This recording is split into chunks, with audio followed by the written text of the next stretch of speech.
and a great player to just being almost like figurehead. Oh, he's got another. First ball. Atkinson's on a hat-trick. Oh, now then, hang on. He's got him.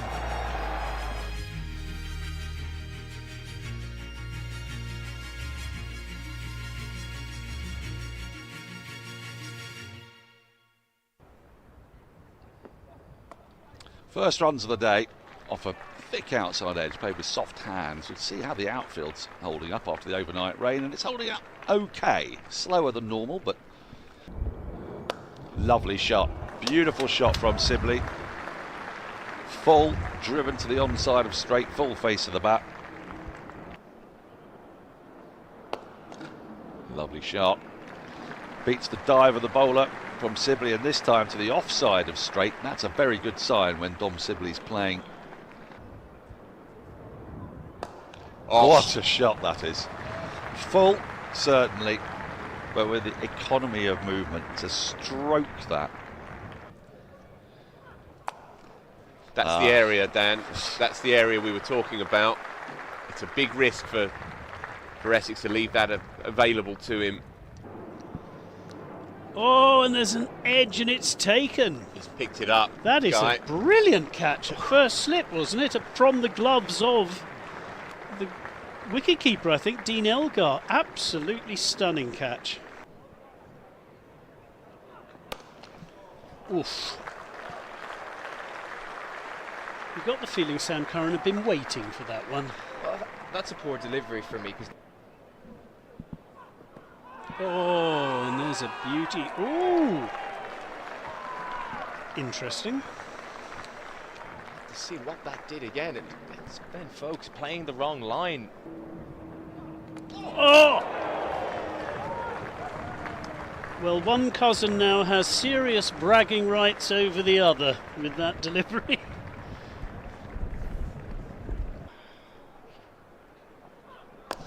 Right, wonderful shot from Curran. I wonder if he's going to go on the counter-attack here. A little bit short from Rajita. Oh, and if anything, an even better shot. Another back foot punch through the offside. There's a fielder out at deep backward point. Edged, gone. Overton goes for a duck. Second duck for Surrey. After Jason Roy. Essex have got their seventh. That's carved away for 4. That's going to get Jordan Clark off the mark. Every run now valuable for Surrey. That takes the deficit down to 68. That's been hammered away through the offside for 4. A little full, and it completes a very profitable over for Surrey. And that's why. Because if it doesn't get up high enough, Curran is very comfortable on the pull. Why veer away from plan A? He's got that away, right up towards the groundsman's hut. 4 more. The deficit goes under 50. It did just seem slightly defensive. That's a lovely looking shot. And Clark's making batting look easy this morning. Oh, and that is an absolutely cracking shot. Ever so slightly over-pitched by Porter.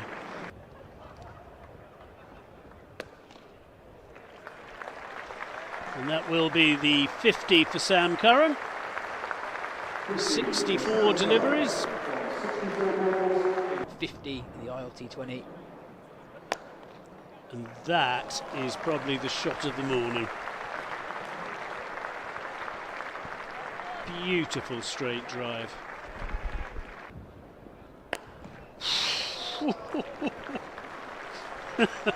Stand and deliver, I think, is the way to describe that. Punched away by Curran nicely.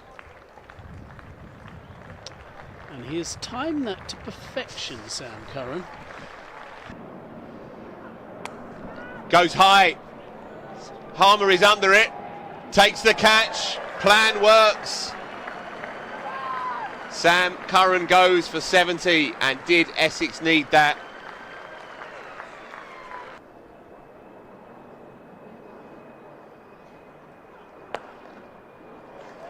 Gorgeous, 4 more. Tired, over pitch, long half volley by a bowler who has given everything today. And Jordan Clark raises his bat to all corners of another bumper crowd here. Terrific effort, back-to-back half centuries, as Phil was saying. Oh, and is that out? It's a wicket. Harmer has struck. I put the commentator's curse on Jordan Clark. Many apologies. And, well, hello and welcome to the game. I think I'll hit your first ball for 6. Well, he did say it was going to be fun. 1 wicket. Oh, and has he got him? He has. He went back rather than forward, got the edge, and we're all over. And Worrell's definitely one of those bowlers. Oh, and it's beaten the despairing dive. That is 4 very nice runs. That's a shot. Walter appears to be in the mood. Nicely flicked off his legs though this time, didn't get it quite right. Certainly Walter, anything loose. Now there is a question. Nathan Smith in again, short punched gorgeously. Good player. It's a really good player. Pulled powerfully. Deep square was 5 yards from that path. So Walter doing it well. That'll be 4. Thickish outside edge, no 4th slip. And so Elgar picks up his first boundary. There's a hit-me delivery, however, just slightly losing his line and length. Off the toes, short boundary, easy pickings.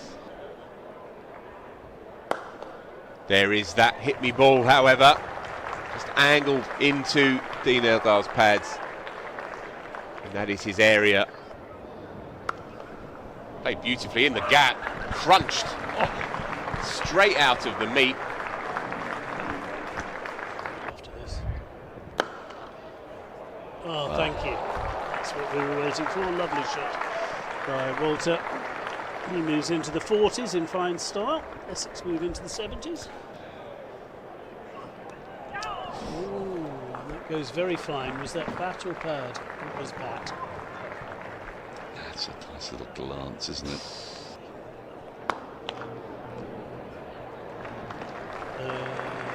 Yes, he can. It's a heck of In a shot. emphatic manner. Back-to-back boundaries there for poor Walter. Was in that as well. It's well played. And that's 3 successive 4s. Enjoy his cuppa. It's a nice shot. Oh, and Rory Burns got something on it, which is going to mean that it's 2 rather than 4. Still a rather expensive over at the death there. And that's tea. Good but not great campaign so far. Driven firmly down the ground. That'll be 4 to Walter. He's timed the ball so well today. Edge, right through the slip cordon. Between Jason Roy at first slip and Dom Sibley at second slip, it was a thick. Played more deliberately this time by Walter, gets on top of the bounce and guides the ball to the right of deep backward points. Whipped into the leg side, and that'll be 50 for the former South African captain. It's been a slow start to the season. In the second season, Essex missed the start of the campaign. Goes through for the quick single, and there it is. 100 for Paul Walter, a magnificent innings. Oh, now then, this time up goes the finger. Walter goes. That is the breakthrough. With just under 5 overs to go in the day. Got him. It's a second wicket. Two in quick succession. Surrey have gone bang, bang. Wesley survives. And Essex reach the close on the second day in a very healthy lead of 100. So welcome to the third day of the Rothesay County Championship Division 1 match between Surrey, the champions, and Essex. And after day 2, this game is, well, deliciously poised. Essex probably ahead, you'd say. They lead by 133 thanks to a fabulous partnership of 188 between Paul Walter and Dean Elgar. Yesterday they defied everything that Surrey threw at them. This after Surrey had eked out a lead of 62. It didn't look like they were going to get there at one point. They lost their 7th wicket with the score on 144, but Sam Curran, Jordan Clark and a bit of tail end resistance from Nathan Smith and Dan Worrell got them what we thought was a precious lead. But then, well, the pitch kind of flattened out. The ball didn't do a great deal and Surrey tried everything. Could not break through until very near the end of the day. These are the 2 wickets that fell late in the day. That is Paul Walter after a quite spectacular 118, caught behind by Folkes, and then the night watcher Simon Harmer caught from an away swinging delivery again by Folkes. Smith with both of the wickets, and had they not fallen you would say Essex were in a very strong position. But when you start any new day, and here at the Oval things can happen in the morning session, especially there's a little bit of warmth around today, and if Surrey can burst through with a couple of early wickets, then this game will be right back in the balance. I've got Kirstie White alongside me. Paul Walter's knock yesterday was at the moment the match defining knock, but for Surrey this first hour is very important. Yeah, morning everybody. I think you've absolutely hit the nail on the head there, Dan. It's a very important first session here for Surrey. Wickets are going to be key. We saw a lot of movement towards the back end of the game yesterday with the ball. So I'm really keen to see how that picks up this morning. A little bit of wind around, broken clouds, no rain forecast, so we should be in for a pretty decent day in terms of how much play we get. But I'll be really keen to see how well Surrey can attack this Essex batting lineup this morning. They'll be wanting to get some wickets back in the hatch and have a big chunk bite at the total this morning. Do you know, I'm mulling this over last night, Kirstie, and I was trying to work out what the scenarios are. And at the moment, the reason why I think Essex are ahead of the game is that they're in control of the narrative. If they're still batting at tea, firstly they'll have a lead in excess of 300. Secondly, because the forecast tomorrow is a little bit iffy in the afternoon, okay for the morning, but getting a little bit worse. So they could probably put themselves in a position, if they're still batting for 2 sessions, where they're very unlikely to lose. Whereas for Surrey, in order for them to win, they've basically got to bowl out Essex, you would think, inside those 2 sessions. With before tea, probably got 3 hours to get this done and concede a lead of no more than 300. That would give them the time before the expected rain.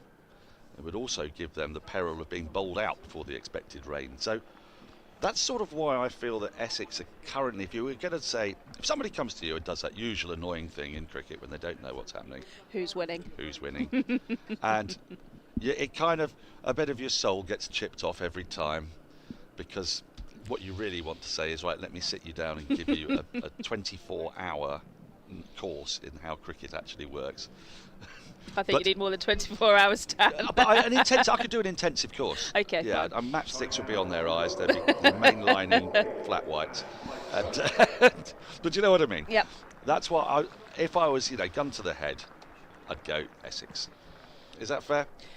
Completely fair, but I think within your intensive course, what you would have to consistently remind your students is that the game can change in any moment, and actually within 3 deliveries, that the pendulum can swing straight back in Surrey's favour, and they could be back on top. So as we saw last night. Yes, yeah. So going back to your point about Surrey having to have a really good morning session, and these first few hours being pivotal to who effectively goes on to win the game. I would agree. I do sit with you here slightly with Essex being in the lead at the moment and kind of favourites to win. But like we said, it all can change. It's perverse of me to say this, because normally when a side has lost a night watcher, I sort of take off half a wicket, and I sort of look at Essex's total today and say they're 195 for 1.5. And it's also perverse of me to say this because I think Simon Harmer got a pair in this match, didn't he? But Simon Harmer, in these situations where Essex are just trying to, as you could see it happening, if they're 6 down and Harmer comes in, they've got a lead of 240, 250.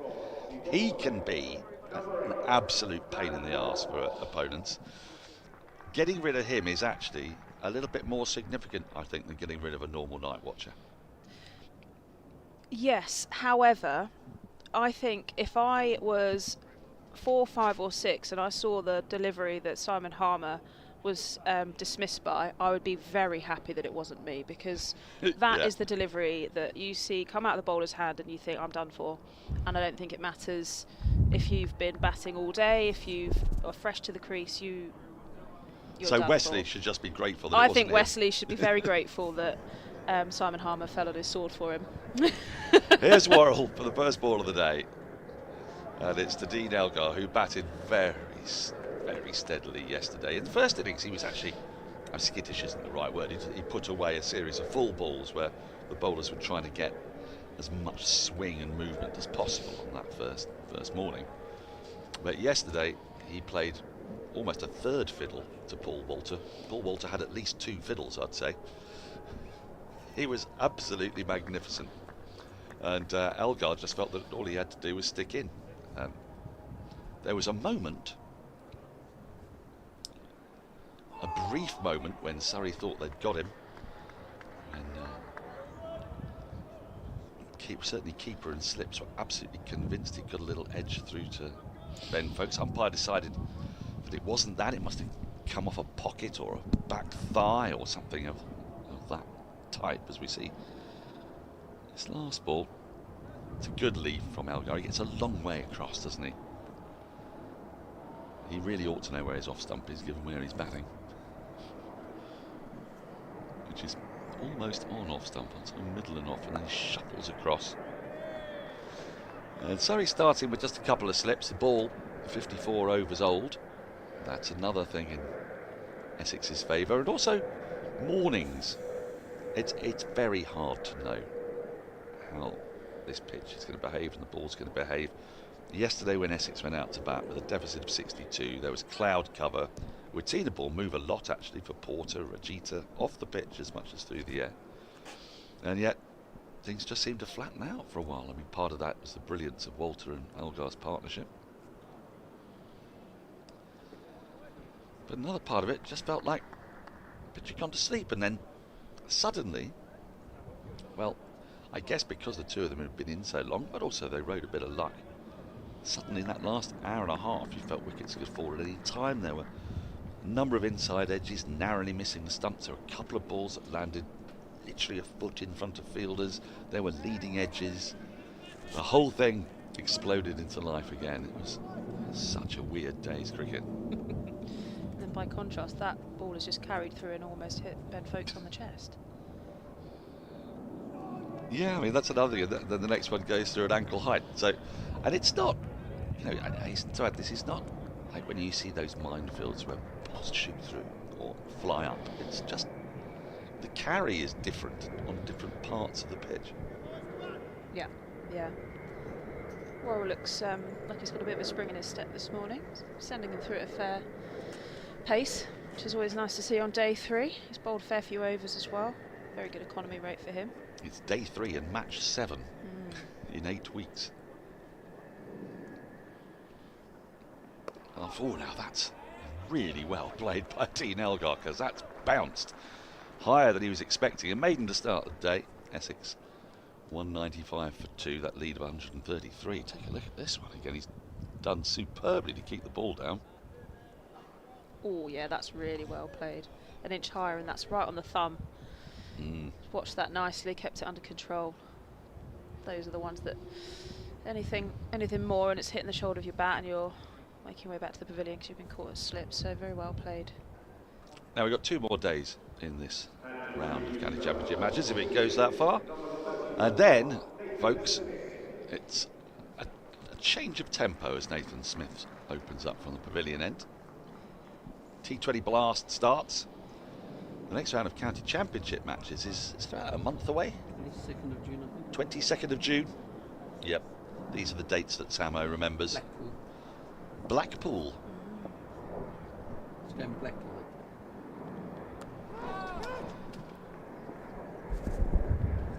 Are you going to it? Because Lancashire are playing, is that right? Yeah, well, it's close. It's a bit closer than the Oval to me. Yes, I suppose it is. so Surrey are I'll away certainly at try and Worcester, get to are they, that round? there. Yeah, Surrey are away that round. So who have Lancashire got? Not sure. I think it might be Hampshire. Let me have a quick look. Hampshire? I just know it's at Blackpool, which is a bit nicer than Old Can't Trafford. be Hampshire. It's a bit nicer than Old Trafford. It can't be Hampshire, of course. Wrong division. What was I thinking? Sorry, the sorry, next our vote, yeah. Lancastrian pals. Too early in the morning. Yes, but it's a little bit more pleasant than Old Trafford, so I'll try and get there. Kent. Beats the bat. That was a hand on head. This is such an important wicket here for Surrey. Dean Algar, if they can get him in these early overs, tails will be up. And if they don't, there'll be a lot of tired bowlers by the end of today. He's faced 166 deliveries. He's not in a rush to score any runs. It's more a game of making sure he's there by the end of the day and just chipping away at a lead.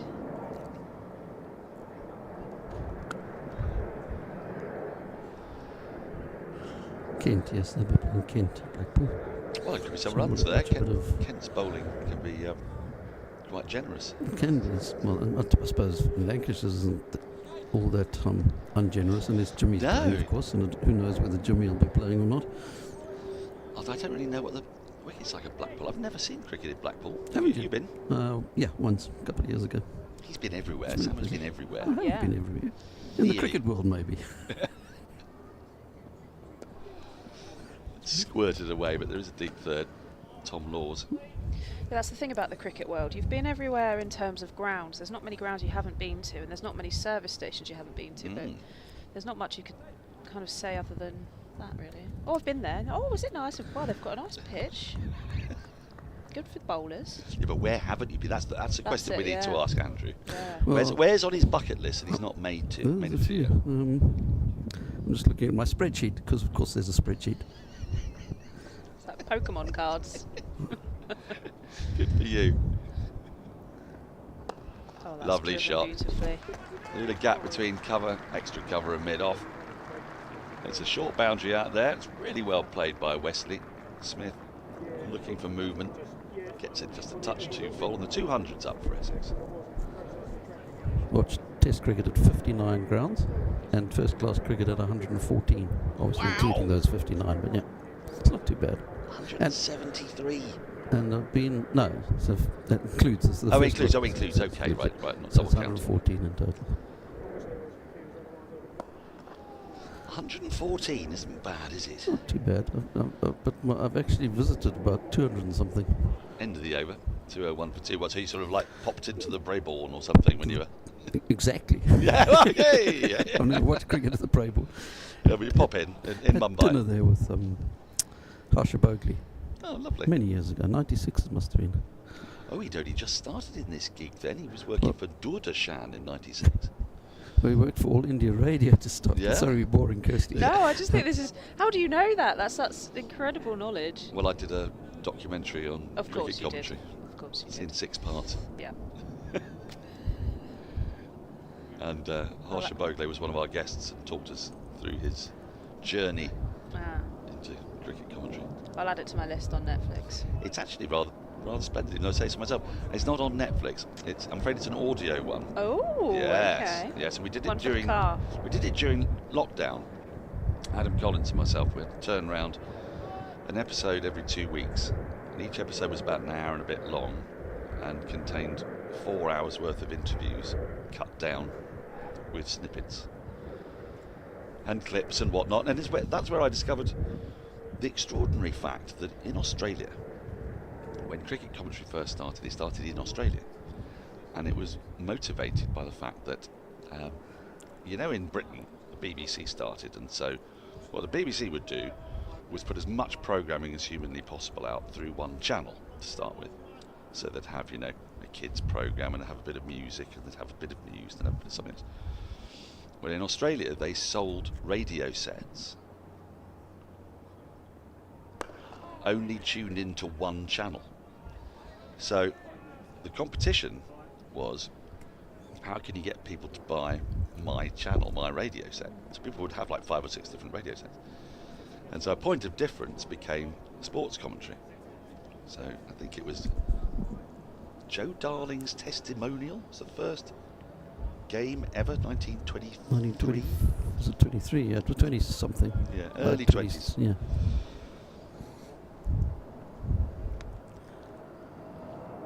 And in this, we also discovered my favourite era of radio commentary was when Bradman had sent the world alight, and especially Australia, and they desperately wanted to find out what was going on in matches.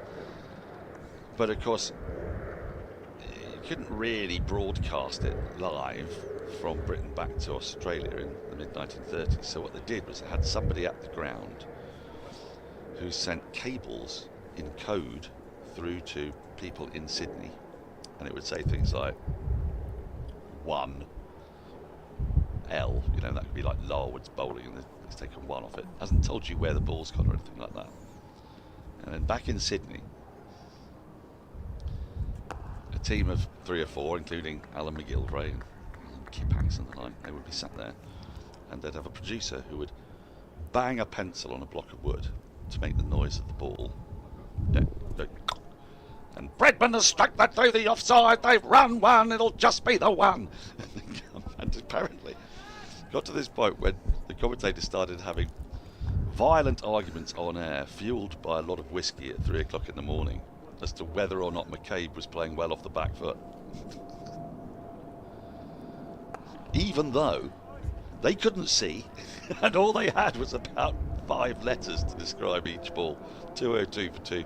It was called synthetic commentary, and it was there's video footage of it you can find on YouTube. It's absolutely mad. That sounds incredible, to be fair. It was rather. How innovative as well for the time. Yeah. Just to think, right, how can we reach an audience? How can we get people to buy our product?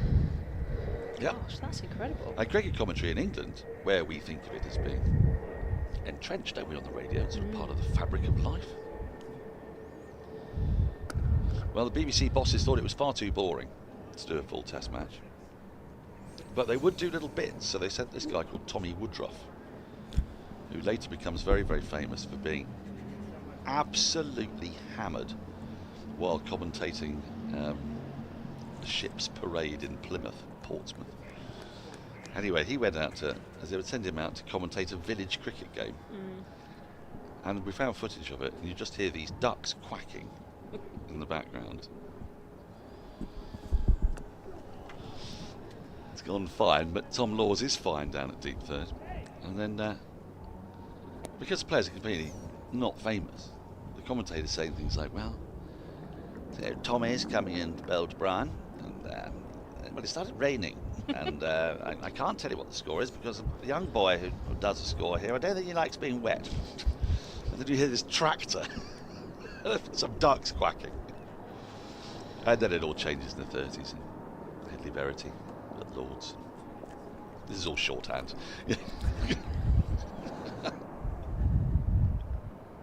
This is part of the 24-hour course, by the way, that you Yeah, get. I think I'm going to enrol. Do I get a discount? Because You can have a discount, Kirstie. Discount, members discount. Yeah, also because I feel a bit guilty because you know most of it already. I don't know. I feel like every day's a learning experience whenever I'm with you, Dan. So it's like going to school again. I like it. I love learning. You It's do? fun. Yeah, okay. Well, You never quite know. I work in education, so I do have to like learning. I But suppose you should, yeah. yeah, by default. But no, I do enjoy it.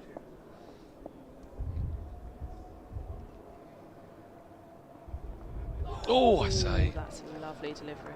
A little nibble again from Wesley. We've seen Smith get the ball to shape away from the right-hander a little bit this morning.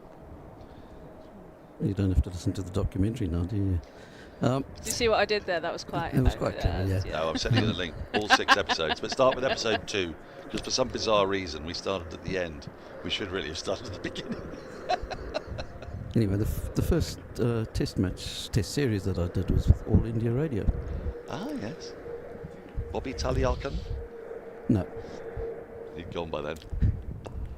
Suresh Saraya, did he make it onto the documentary? No, he didn't, but he was. We were aware of him. Yeah.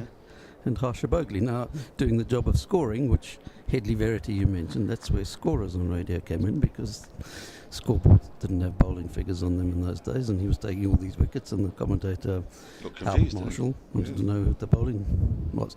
So they got a scorer in after that. It was Arthur Wrigley was the first to do for TMS. Anyway, so India toured South Africa in '92, which was the first test tour after apartheid. And I'd done a few years of provincial scoring for radio, South African radio. At that time I'd been around for a few years, and I got on to working for the All India Radio commentary team of Harsha Bogley and Suresh Saraya. So did they have just the two of them? Just the two of them. And how did they do it? Did they do half hours, or did they stay on together for the whole day? They stayed on together pretty much the whole day, but they also had guest guys coming in, and there were quite a few came in and out, but it was mostly just the two of them. Wow. With me. That must have been rather fun. It was rather fun. I mean, those were the days when I was just scribbling notes and things to the commentators and things. I mean, Harsha was absolutely brilliant on radio. He's obviously spent most of his life doing TV because, you know, that's where the work is. Mm-hmm. But it was a hugely enjoyable experience, which is how I managed to have dinner with him in Braeburn when South Africa first toured India on a test tour in Which is 96. how we got to this. Exactly.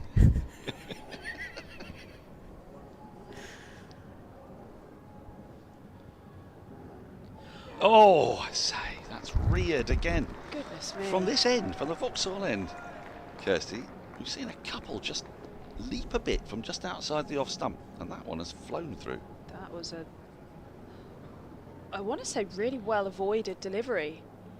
Oh no, he didn't wide. avoid that at all. I No. think he just was lucky not to.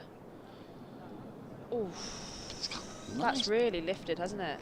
It was. I mean, he really didn't need to be anywhere near it. No. And the Elgar of yesterday wouldn't have given it a second look.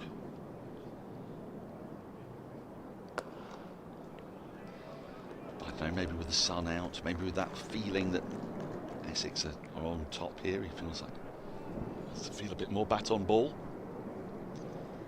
Yeah. Got a decent crowd coming in today. We had a good one on first day, a very good crowd on the first day. Yesterday was a little bit of a less clement day, but Sundays. What have you seen? What Oh. are those? What are those? Sunflowers, strawberries. At first I Oh, thought it was yes. a gander of Mr. Blobbies, but I don't think it is. No, I wonder if our cameras can pick them out. We can see them. Fries? Away to our left. About 9 rows back. I know what you mean. They're sort of blobby-esque from a distance. I'm glad they're not, because Mr. Blobby, I don't know what it is about Mr. Blobby, but it sends me. Sinister. No, I just can't stop laughing. Really? Yeah. I'm so grateful that I don't have the power like Richard Burton's character in the Medusa Touch, simply to destroy things that make me upset. Because Is that Mr. if Blobby I one of could, them? Oh, there we he's so- go. so They're not pure. blobbies. They're dressed as Fries, there you fries. go, that's what I said. This has to be a stag do, surely. Well, it's just a Sunday. I like the way they're sitting a respectful distance for the most part from each other. Grey-haired chap here feels strongly to me like he's a character actor from the 1970s. Yeah, I think I know the character you mean, actually. End of the over, 203 for 2. No wickets so far today. We've had 5 overs bowled. 8 runs have been scored. But a couple of alarms for Essex's batters. You see there, Elgar is just pointing out.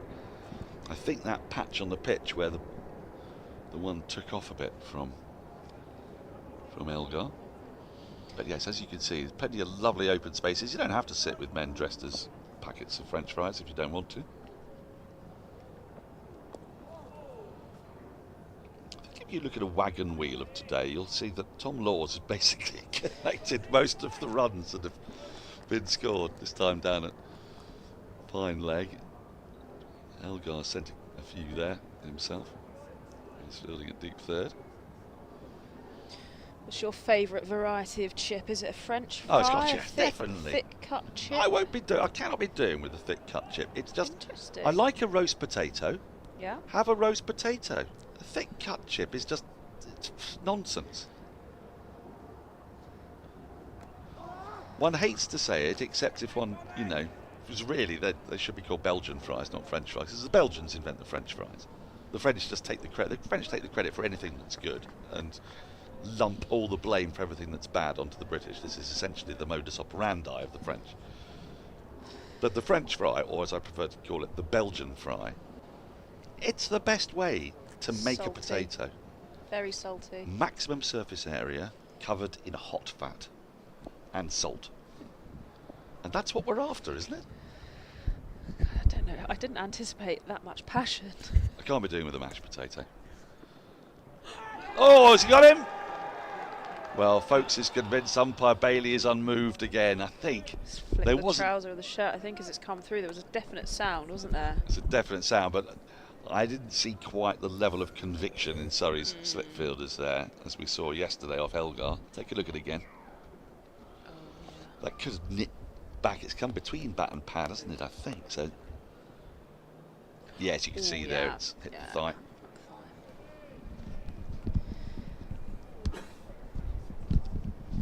I didn't really understand our producer's demonstration particularly because I didn't know how many times to press the button.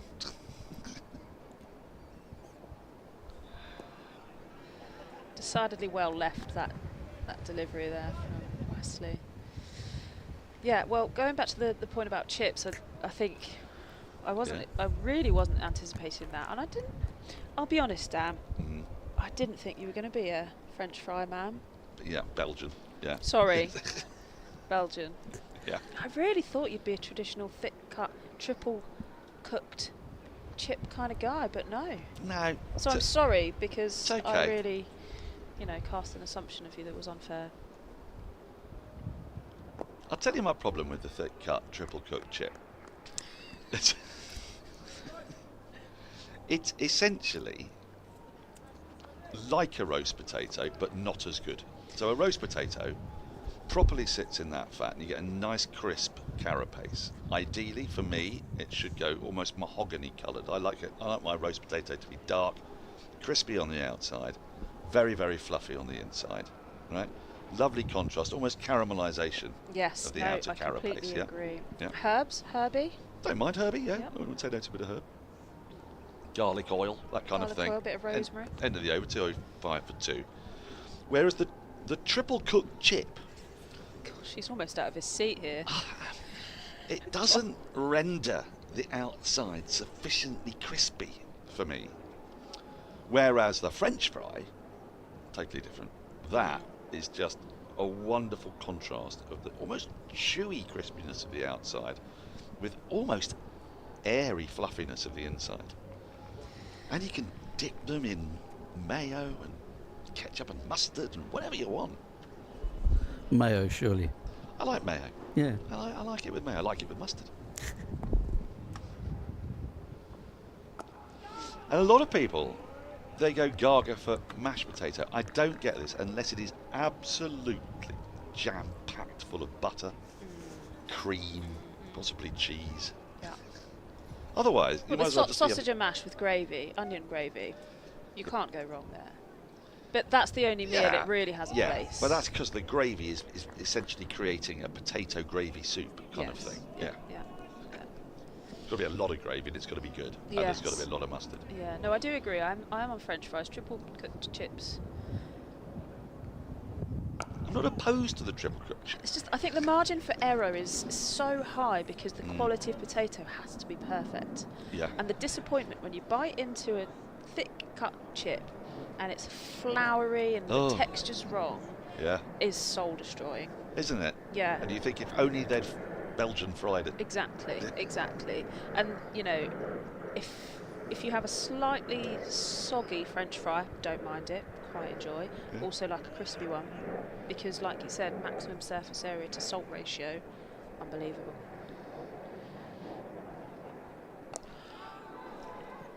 Got him! Elgar goes. in the most curious of ways, a ball wide of the off stump that he's gone after. He's sliced it down to Nathan Smith at deep backward point, right in front of the groundsman's hut. And Surrey have made a breakthrough, not from nowhere. They've beaten the bat a few times. They've caused the Essex batters some problems, but I don't think they were expecting to get Elgar out that way. And he looks despondent, infuriated with himself. And I'm not sure he can quite work out how he's got out there. Essex 205 for 3. That's just gone completely against the flow of how Dean Elgar's been playing. The only thing that comes to mind is that he was getting frustrated with the variable bounce. I mean, that's the definition of a loose shot, isn't it? Wow, I mean, the bottom yeah. hand has come off the bat. Absolutely no control whatsoever. Where was he trying to hit it? A square drive, perhaps, along the ground. Take nothing away from the way he batted, though, in that innings of 64. In very, very testing conditions yesterday. He and Paul Walter got his side on top. But the loss of him relatively early, we've had 25 minutes today. They've only added another 10 runs this morning. And the big breakthrough of Elgar, that'll just give Surrey's bowlers a bit of an uplift here. Take a look at that. Bottom hand comes off the bat. It's one of the very rare I've seen that dismissal, especially for a left-hander. I mean, and in red ball cricket. I've watched a lot of cricket. I don't know if I've seen anyone basically try to drive, caught a third man like that. I mean, the caught third man is usually an uppercut type of thing. Yeah. Even the occasional hook gets caught a third man. But it was the slice of it. Slice, yeah. It's extraordinary. Extraordinary. Allison is the new batter. He comes out to join Wesley. Surrey buoyed by that. They'll also be delighted to get rid of a left-hander. It's so irritating, isn't it, to change the field? Because one of the other things we're going to be keeping an eye on is Surrey's overrated. -1 at the moment. And part of that is that they've got 5-6 seamers in their bowling attack. It's a large part of that. But it's not helped when you have to keep on changing the field for a left-hand, right-hand combination. So that will just be a little bit of a relief. You said what a big wicket Dean Elgar was. Well, Worrell's got him.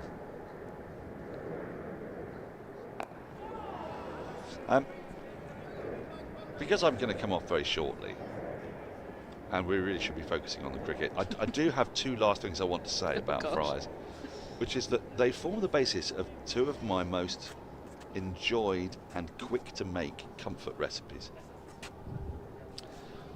A really rich Gruyere, cheddar and parmesan cauliflower cheese with lemon juice, mustard, horseradish and garlic. I haven't had any breakfast, Dan. I think we're going to have you are going to have to go off air soon. Yeah. Served with a mountain of Belgian fries, so you simply use them to scoop up that rich, unguent, cheesy deliciousness. And they do maintain their integrity better than the triple cut thick cut chip. So much better. I can totally recommend. If you're trying by to the way, use it for that, Marks and Spencer's oven fries. Marks and Spencer's oven fries. Marks and Spencer's tomato ketchup. Oh, right. Best ketchup I've ever had in my entire life. £1.10. Hello. These are good life hacks. hacks. If you don't know, now you know.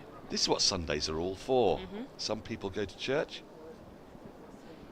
to get lessons from the good book.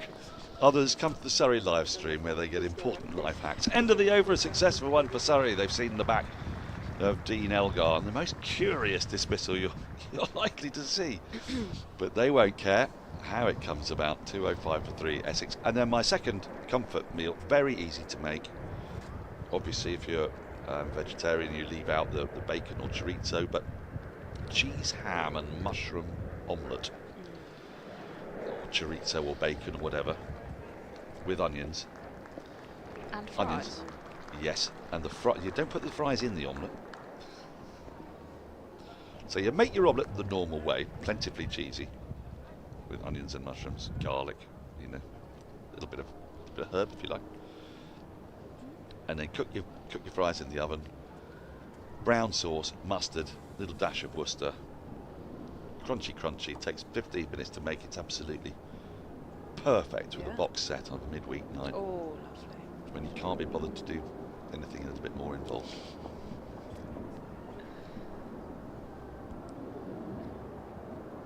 Just call me Nigella. I was just looking back through some of Worrell's previous overs to Dean Elgar, and actually the over that he dismissed him in, he'd had a change of angle and decided that he was going to come around the wicket to Elgar. He was previously bowling over the wicket. No, sorry, he was bowling around the wicket and then came over. He was over to Walter yes, no, and you're round right. to Elgar. Apologies. And I just wonder if that change of angle has just thrown Elgar ever so slightly. Ooh, soft hands played into the ground. I just want to say Wesley there.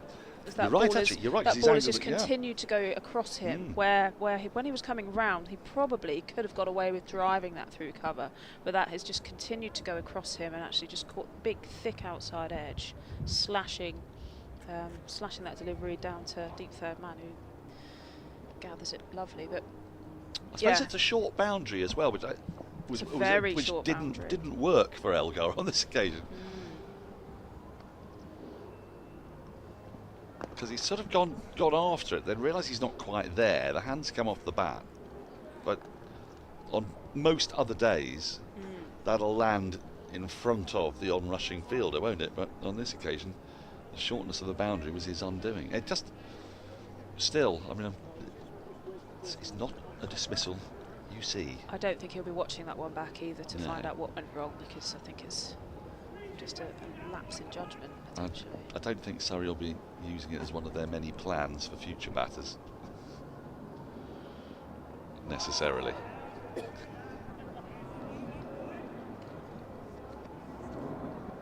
Now, Allison's been up and down the order for Essex this season. Didn't have a great time in the first innings, and it was when the second wicket fell that Essex's woes began in that first innings. Fell at 88, and then there was a fair clatter, a little bit of late order resistance. Surrey will be hoping desperately that they could induce a similar collapse here. No ball signalled by umpire Bailey, who's one of the friendliest presences on the circuit. Have you ever had the delight of being umpired by umpire Bailey? Do you know what, I will admit, I'm not very familiar with umpires, so do you keep a distance from them? Well, I don't think that it's intentional. I just think I don't really recall any or many umpires. You have your regulars, particularly in the women's game. I suppose it's something that bowlers tend to do, isn't it? Cultivate. Yes, definitely. Get umpires in their back pocket. Oh, that's the end of the over. It feels like it's come a ball early to me. Has he counted the no ball? Well, it is what it is. I'm going to leave the live stream in your very capable hands, Kirstie, with more thoughts about umpires. And then Yas Rana's going to come on for the first time today. Yeah, it's interesting actually. We were discussing some umpires off air and talking about who are commonly the most well-liked umpires on the circuit, Yas. And Ali Brown was telling us about umpires that camped. Drove around the country, parked up in the car park for 4 days and lived at the ground. That sounds like the dream, doesn't it? Yeah, and he was also talking about umpires who, let's say, had plans for certain times, which perhaps influenced their decision making. I didn't know that we were going to go there, Yas, but as you brought it up. Long enough ago, it's fine.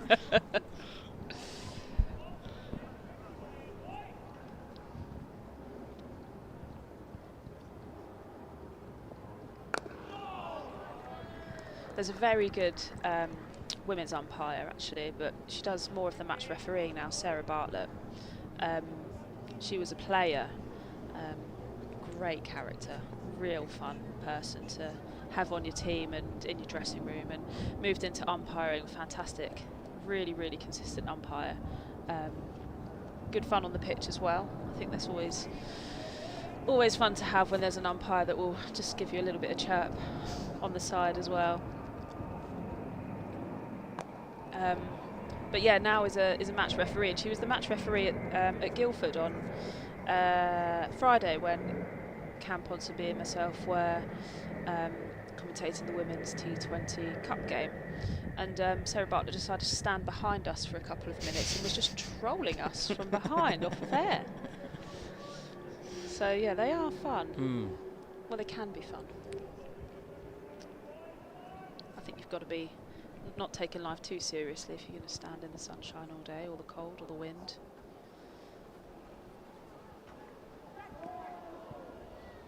I suppose the building relationship side of umpiring and officiating is probably more important than people realise. If you look at umpires who are promoted to the top, it's very hard to measure actually how good an umpire is at decision making, right? Even with the cameras that we have here today, we can't definitively say whether or not an LBW decision is the right one. So there must be things outside of just getting decisions right that umpires are judged on.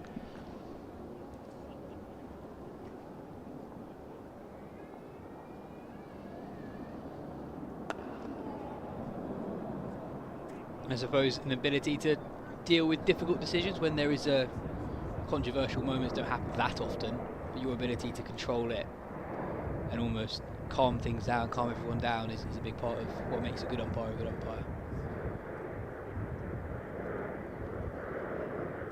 Yeah, for sure. I think the relationships that umpires have with captains in particular. When the allocation comes out and you see what umpire you've got for the game.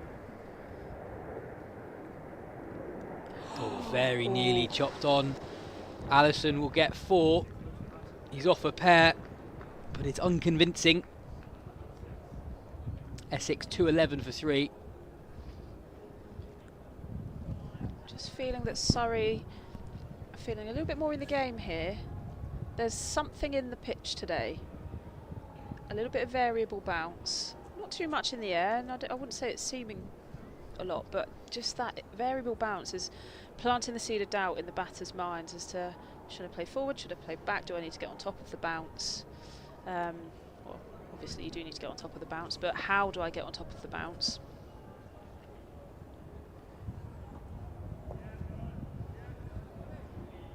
Yeah, it's been slow progress this morning for Essex, resuming day 3 on 195 for 2 with 36 minutes into the day. Just 16 runs added to their total, losing Dean Elgar. Quite an unusual dismissal, actually. You don't often see a batter caught at deep third when they're trying to drive the ball through or over extra cover. Certainly not in 4-day cricket. I actually wonder if the boundary dimensions came into play there, in that normally if you have a deep third,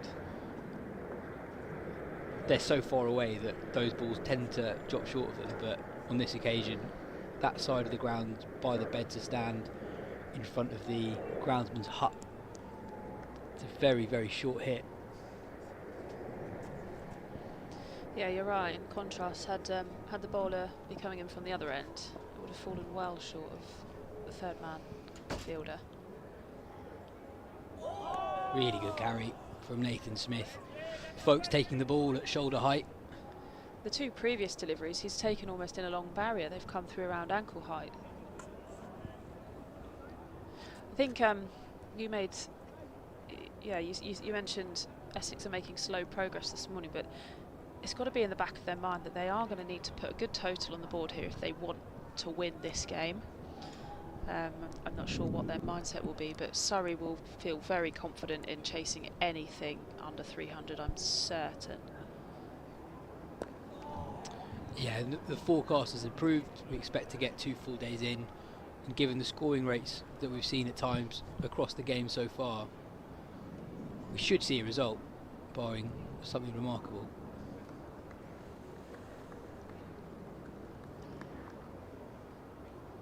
Been a really, really good start to the day from Smith and Worrell, giving very, very little away.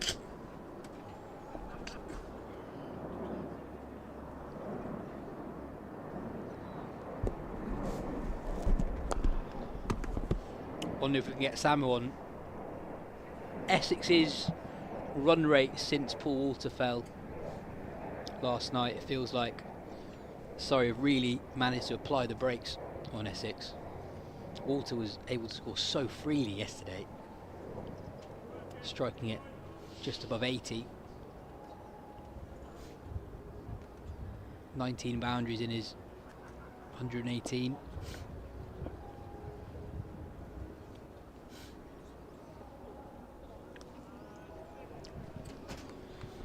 Left alone by Wesley, completes a maiden over for Nathan Smith. Essex 211 for 3. That's the end of me. I think you're going to have a little bit of Ali Brown joining you. Now, I've set the bar pretty low in terms of chat Dan and I have been discussing. Feel free to discuss your own chips. I think we may have run that one a bit dry.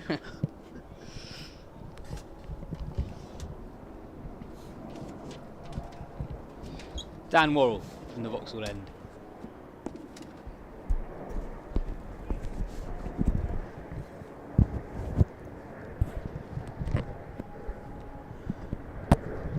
For the first time today, Ali Brown is alongside me. Good morning, Ali. Good to have you with us today. Good morning, Yas. I wouldn't set your expectation too high. It was quite a nice soft opening. But yeah, great start for Surrey. I like the way that the run rate isn't going up too high, which is a major positive. And just on that, Samo. Yes, 188 when Walter fell off the first ball of the 50th over. They're going 3.7, 3.8. It's been 23 runs in 14 overs since then. Run and a half and over. Yeah, so completely different game since Surrey managed to prize out the wicket for Walter last night. Ali, next door, you were saying even before Surrey took that first wicket this morning, you were really impressed by how they've got about their business today. Yeah, they've hit some really good areas. I mean, obviously they know that Dan Worrell is a major player for Surrey, and they'll probably want to see him off. But I really like that the way that the game is held. I think I could see wickets coming in clusters. I know there are times where it might be a little bit seem like not a lot's happening, but I love the way that they're hitting good areas. And I think we had a game back here a number of years ago, funnily enough, against Essex, and this is before you used to have points for draws in a game, and Essex, of course, liked to negotiate a target in the past, and we were trying to negotiate one. And Graham Clinton was our coach, and we couldn't get a negotiation. And in that, so Clint came back and said, yeah, they're not going to offer us anything. So he said, we are not going to lose. And I remember it significantly because I remember batting an hour for 4 runs. I mean, the mindset was like, don't lose. Mark Arlott bowled a ball to me that normally I probably would have driven, but I left it. And he's like, what are you doing? And I'm like, well, we'd been given that instruction. And because of that, we didn't go anywhere, and we lost wickets, and we actually lost the game. And there were no points for a draw in those days. So it was a poor choice, and that's why I think today I just like the way that if Surrey can keep that scoreboard where it is, 211 sounds quite impressive, but then you've got to take 60 off that. And we were saying earlier, out there, I think they'll be saying, if we can keep this at 220 for 5, something like that. You've got Allison, who's been naught in the first innings and 4 in this one. Won't want to be super positive, but the next few overs they've got some high-class Surrey bowling to deal with. So back in the day, it was 0 points for a draw. So there was no difference to drawing a game to losing a game. It was in that year, and yeah, I remember just not really playing a shot because it was the worst decision I ever made. And then I couldn't get out of it. It was like I wanted to be positive, but I got on this negative mindset of defence. And yeah, eventually I batted an hour and 10. I didn't feel like I could play a positive shot. I think I was probably out for about 4, and I had batted an hour. So I'd hate to see the stats for that, Sam. I'm sure you'll find them. But I mean, it was we lost the game quite comfortably.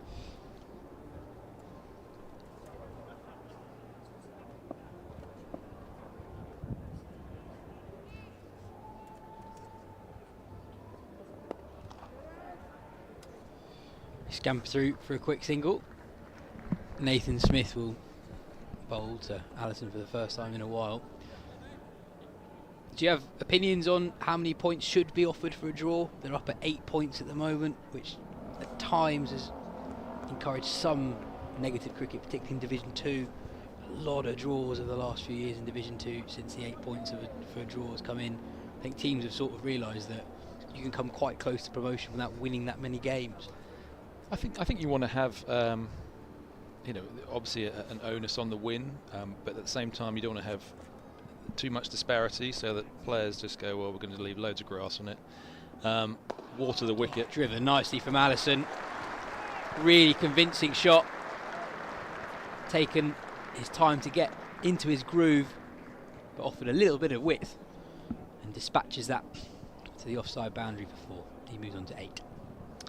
Yeah, good shot, and it's nice to see the drive. I think they'll be happy with the fact that he's on the front foot and driving, and certainly the 2 slips will be very interested. But getting back to the draw scenario, I think you've just got to find the right number. If you go too heavy on the win, then sides will play on result wickets, and of course here, Surrey are trying to, it's a good wicket that's done enough to get the win, but they've got to win their home games. The same thing when I played at Trent Bridge, we had wickets that were good wickets, but they did enough. So you've got to find that happy medium, and what you don't want is sides that go, well, if we win 7, lose 7, that they're in a good place because they're rolling the dice. So you can't have that, but you want to find somewhere in the middle. Yeah, I think the rule makers would say that since 8 points for a draw was implemented, we have seen better pitches. I think it also what you're trying to use Championship cricket for, because it's not just that Surrey are in having won the last 3 years, they've got a potential they'd be favourites to win 4 on the trot and create something special. You're also looking to produce Test players, and you're not going to produce too many Test batsmen if you're playing on wickets that are wet and seam all over the place, because you adapt to that style of play. So you need something that resembles a Test wicket, and you're not going to have a Test wicket that's wet and full of grass. Driven again for 4. This time it's Tom Wesley. First productive over for Essex in quite some time. 2 boundaries already, 10 runs off it with the delivery remaining. I do like, although that's moving the scoreboard forward, just the fact that those drives, it just takes a little bit of movement, and we've seen some balls just a little bit of swing and seam. It doesn't take a lot, and there's 3 good people to pouch it behind the wickets that wouldn't drop too many. Defended by Wesley. 10 runs off the over. Essex 2-2-1 for 3. Now, I remember interviewing Alex Lees not too long before he first played Test cricket in 2022, and this is around the time when scores in the country were really quite low, lots of result pitches being played, and Lees had a really exaggerated method for counteracting right arm seam around the wicket.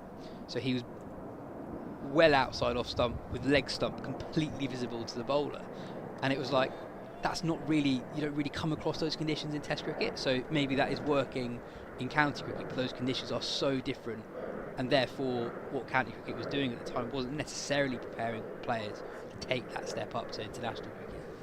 I mean, the selectors will be looking for players that they think will play Test cricket, so it doesn't mean that just because you're scoring runs at county level, it's something that they want to see. And you could go back to Vaughan and Trescothick as two perfect examples of Duncan Fletcher saying, although they're averaging 30 in first class cricket, and with Michael Vaughan, wickets at Headingley used to do a bit more than they do now. They had a heavy seam attack, and so he would play on that. And Trez as well was an outstanding player who hadn't nailed the big numbers of the 40s, 45s, 50s in first class cricket, but boy could he play Test cricket. Yeah, there's a perception that the current England regime are the most anti-county championship stats selection group that we've had, but if you go back over the last 50 years, there are plenty of examples of players plucked out of county cricket who weren't necessarily topping the run scoring charts. You mentioned Vaughan and Trescothick. Go back to the 70s, David Gower averaged something like 25 in first class cricket before he made his Test debut, and he went okay.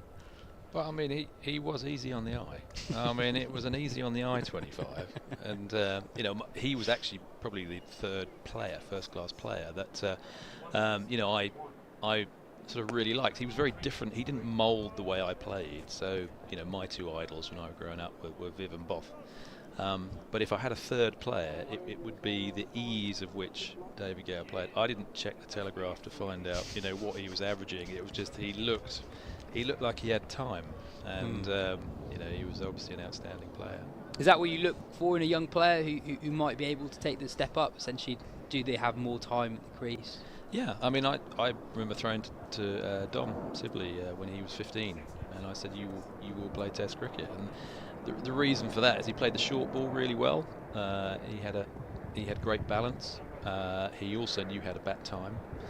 I think I mentioned 6 years or something, 5 years. I think I got it wrong. It was 6 or 7. But there was something in him that you knew that he could take that step up. And I think you could have players that look good on the drive, but how many balls do they get on the drive in Test cricket? So the lengths will change for Test cricket, as will the pace. You're probably looking at an extra 5 miles an hour. So I'd say if you're looking for players, you want someone that you think can play the short ball with a bit of time and potentially play very decent spin. For those players who have more time, who look like they have more time at the crease, is that a natural talent thing? Is that something you're just born with, or is that something you can develop? I think you can develop. You've got to actually find a way against the short ball. So when you've got that done, then you have more time. So why does Joe Root have more time? Because he goes back, but he leaves his head forward. Steve Davies, we were talking about earlier off air, was another player who went back. Alex Stewart went back. They weren't necessarily.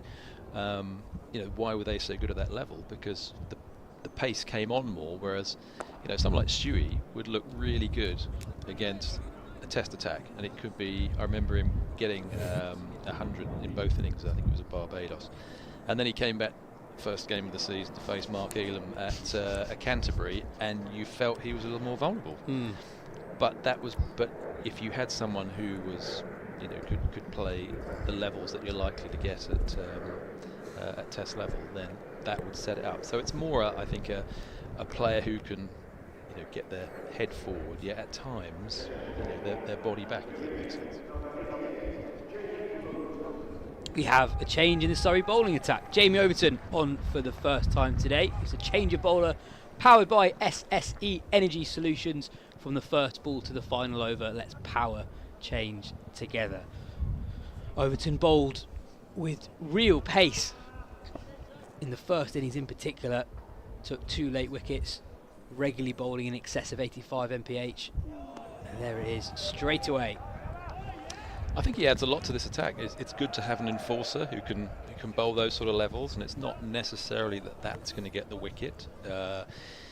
It's that you'll see these two batters will probably, because of this, in the next 5 balls, their weight will go a little bit further back. Now that's going to play into the hands of the bowler at the other end, because you probably then want to be a bit more forward, but you've been pushed back. And if I go back to my time at Notts, I played against probably the best first-class side I played against was Durham in 2009.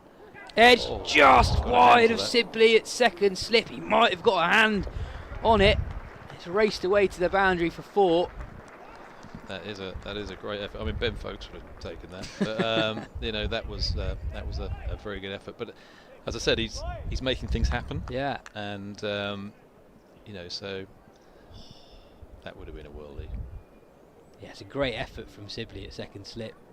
Just gets his fingertips on it. I think it'd be harsh to say that's a chance. Well, Ben Stokes would have made that a chance, but that was a very good effort.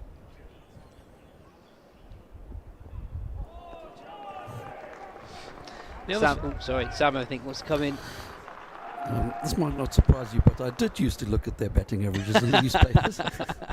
David Gower, as we were saying, 26.94 was his average when he made his Test debut in 1978. He played 43 games, just 200s and 650s. And then came into Test cricket and languidly pulled the first ball he faced from Liaquat Ali for 4. You were probably watching at the time. Well, I did like the way he played. He didn't mould me. I didn't think, A, he was a left-hander, and B, he was very different probably to the way I wanted to play. But I know yesterday, I think you were talking about players that hit the first ball, first six. Oh, yeah. And, with Boff and Viv being my two idols that I, wanted to be a bit like, we're just saying how I love the fact that Boff could actually do that. I remember him hitting McDermott. I don't know whether that's right. first ball, but I remember him first ball, 85. hitting that back. I think that was at Old Trafford, maybe. I could be wrong, but at the same time, I'll find it, but yeah, I could be wrong. But at the same time, I remember him getting stumped by Trevor Hones, off Trevor Hones, the Australian leg spinner, by about 6 yards. That was at Old Trafford, but you just loved him the same. You knew that he could make things interesting. You were talking about the Durham side that you came across, were you not? Yeah, I mean, look, Durham had 4 bowlers that could all bowl 90 miles an hour. So you had Harmison, Claydon, Onions and Plunkett, all who wanted to knock your head off, or didn't want to knock your head off, but they had the ability to do that. But what made them so good was that at the other end you had Thorpe and Davies, and they were totally different. So at one end you've got a 90 mile an hour bowler who's pushing you back, and at the other end you've got a 75 mile an hour bowler with the swing and seam. So for me personally, I would like a quick bowler at either end. I'd like the same at either end, rather than you're facing 6 balls at one end and then trying to make sure you don't get hit and leave balls that you shouldn't be playing at, to then at the other end suddenly realise you've got to go forward. And if you get stuck in between the two, that's when off the quick bowler you're going to get hit, and that's not going to be nice. And off the medium pacer who's got the skill level, you should be forward, and then LBW and nicked off are in the equation because your head's not as far forward as it should be. It's double change in the bowling attack. Tom Laws is on for the first time in the morning. It's a change of bowler powered by SSE Energy Solutions, your business energy partner, meeting you where you are on your sustainability journey.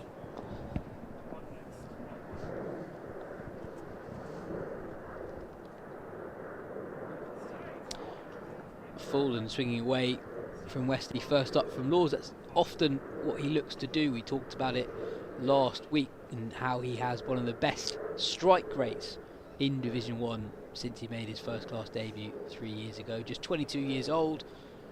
He's played England Lions cricket. He's probably the most speculative of the Surrey attack. Tries different things.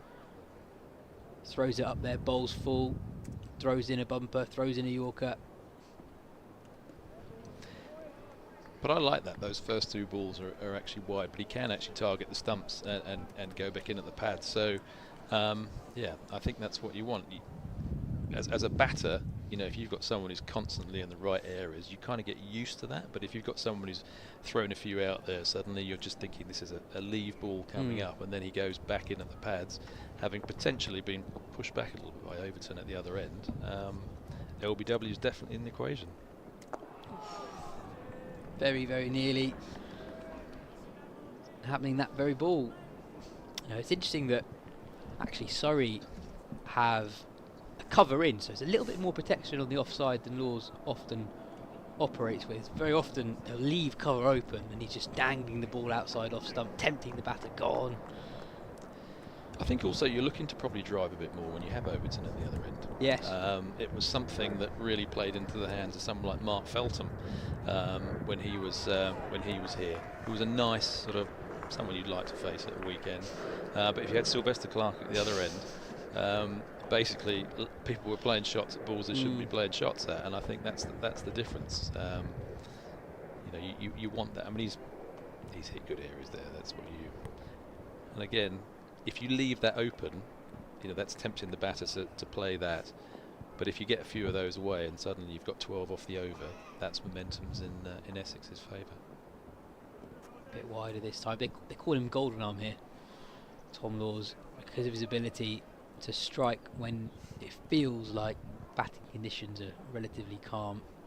I think he's a bit better than that. I mean, I've played with some people they call Golden Arm. They weren't particularly good, but they would take wickets. And I think having seen him bowl last week, I thought he bowled really nicely. And what I like about this Surrey attack is they do target that off stump and the pads. Left alone by Wesley. Laws starts on the maiden. Essex 226 for 3.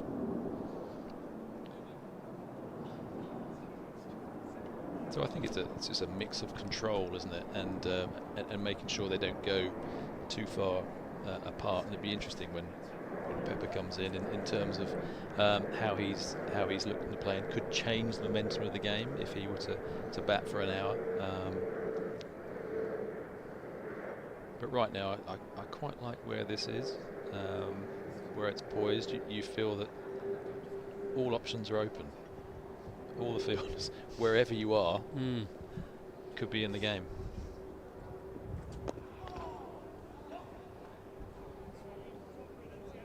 Yeah, and our speed gun, Overton, has consistently been the quickest bowler on show in this fixture. It's good to see him back with a red ball in hand. He's had a real breakout 12 months or so in white ball cricket. He's now a regular feature in both England white ball squads. Still has Ashes aspirations for this winter.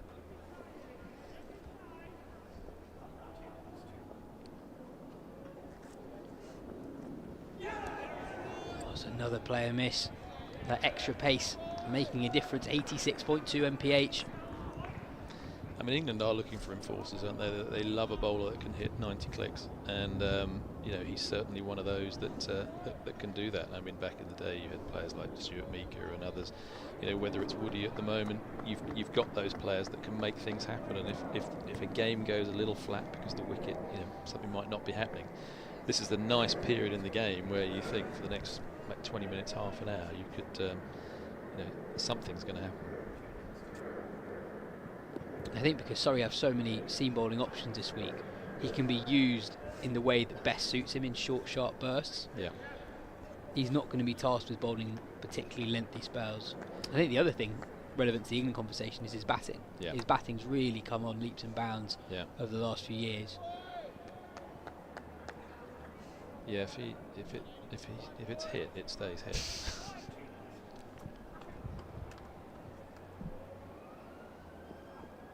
We used to have our Wisden offices in the oval at the top of the Benson stand, and watching them range hit was always good fun. In particular, watching Jamie Overton range it was extraordinary. He'd hit the ball regularly into the second tier, regularly. So was he hitting towards your offices? No, other way round, hitting towards the JM Finn stand. Okay. Yes, if it was. And when did you move out? When did Wisden move out? At the end of 2024, basically. So not long ago. It's our first summer away from the oval. And is that because Surrey are having a cull? I know they got rid of the PCA. The PCA have moved down the road. So I think the Benson stand is changing quite a lot at the moment. Yeah. Over the winter, they renovated the dressing rooms, so brand new dressing rooms this year. There's been a lot of change here at this ground over the last couple of years. We've got the SSE Energy Solutions stand, that's brand new.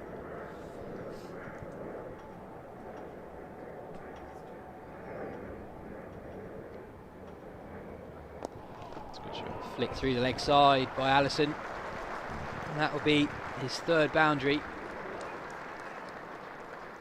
That'll feel good, having played and missed a couple of times earlier in the over. I mean, the game, the ground has changed massively over the years, just even in the last 20 to 30 years, isn't it? And I still have a photograph of my father here in 1954, and the only thing from then is Archers and Tennyson's. That's all that you can tell. But I mean, every part of the stand. This used to be where we're sitting now. Used to be the old Vauxhall End, which is like nothing like what it is now. It's quite empty. Prefab buildings. And with the Ken Barrington stands, that was, what was that, 91 I think that was open, something like that. Because I remember I hadn't played first class cricket at that stage. I played it in 92 and the Queen came to come and meet everyone. I wasn't in that team. Laws to continue. Left alone by Tom West. We're going to have a change in the commentary box. First of thoughts from Ali Brown on the morning so far. Then Dan Norcross will take over for the next half an hour or so. Yeah, very evenly balanced morning to this point. I think Surrey have bowled in good areas. There's plenty happening. I don't think Essex have got too far away, and I think there's a few wafts now that Overton's come on that could easily produce a nick. I've really enjoyed Overton's spell. I suppose this is what people talk about when they say pace scrambles the brain. We saw a couple of shots from, I say shots, some wafts from Allison, Elvis Costello's favourite cricketer, in the last over, where you kind of feel that he wouldn't have played that against, say, Laws or even Worrell, but there's something about the pace and the physical imposition of Overton, perhaps. I think it's more that when someone like that comes on, that they're going to target sort of a lot higher than, not really necessarily looking at the stumps. They will bowl the ball at the stumps, but they want to push you back and gain that. And as a batter, you have a sort of fight or flight way of dealing with that.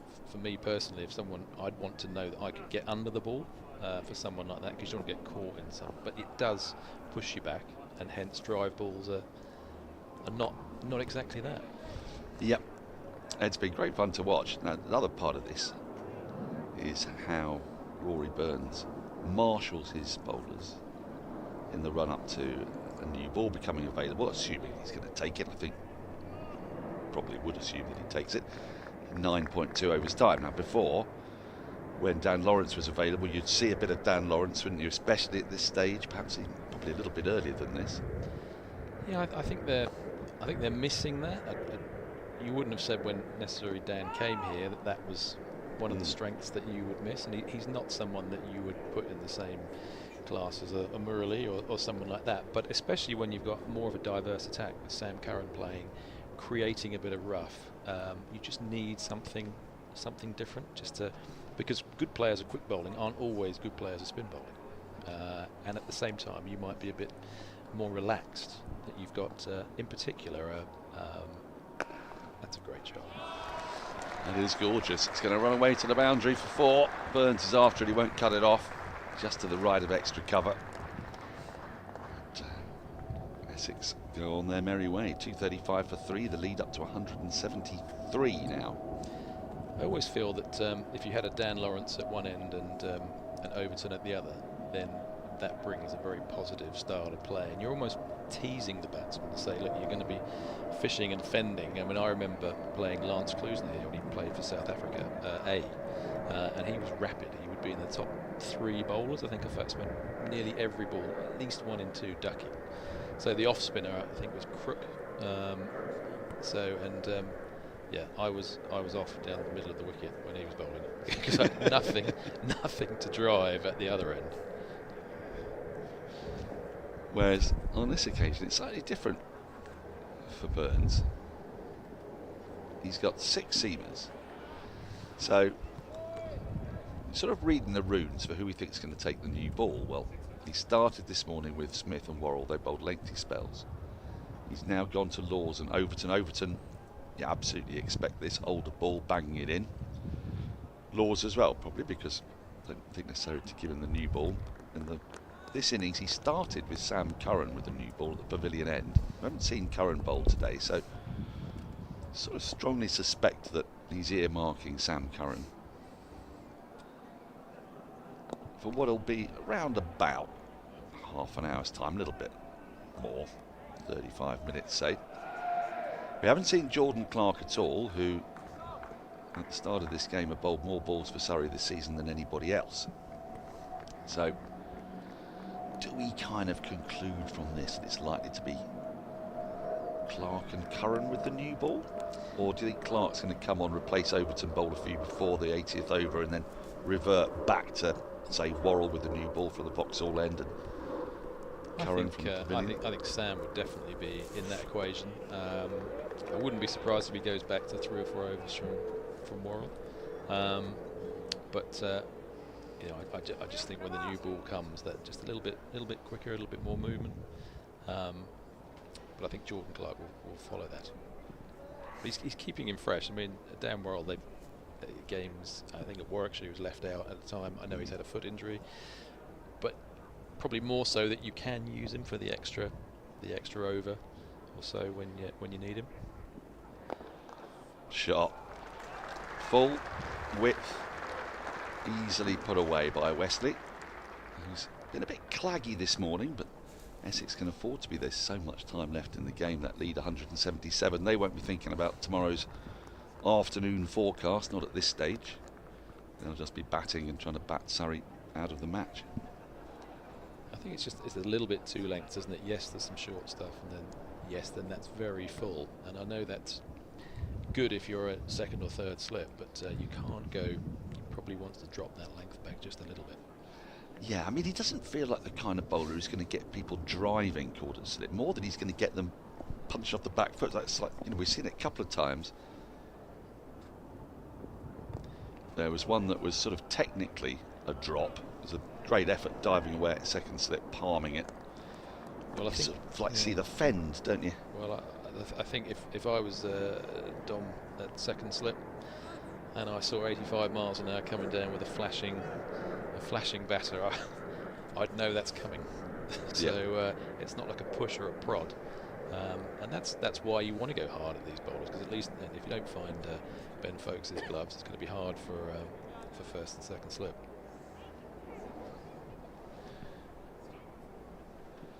He's just bringing deep square up a little bit, 'cause it's a very long boundary out towards gas holder side.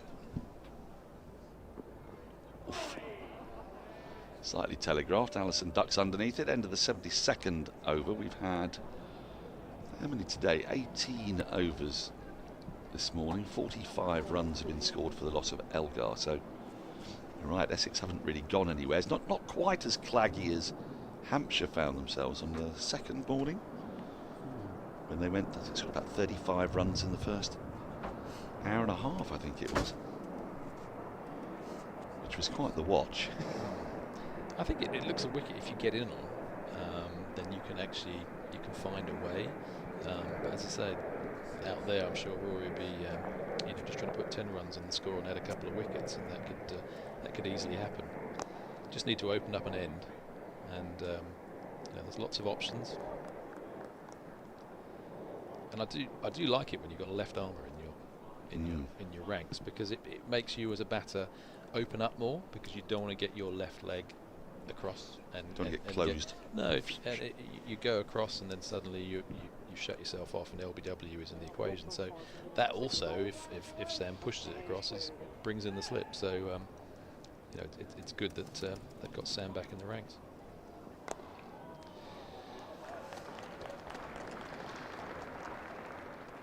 Oh, he's done really well to cut that off. Sometimes it can look like the fielder is shepherding the ball to the boundary, but the thing is that once it gets onto, and it's a bit of a cliche, but once it gets onto those practice pitches, it doesn't slow up at all. Well, not only is it quickening it up, but as a fielder, you're knowing you've got to dive on something a bit harder than you would like to be diving on, and a lot of those wickets are quite bare.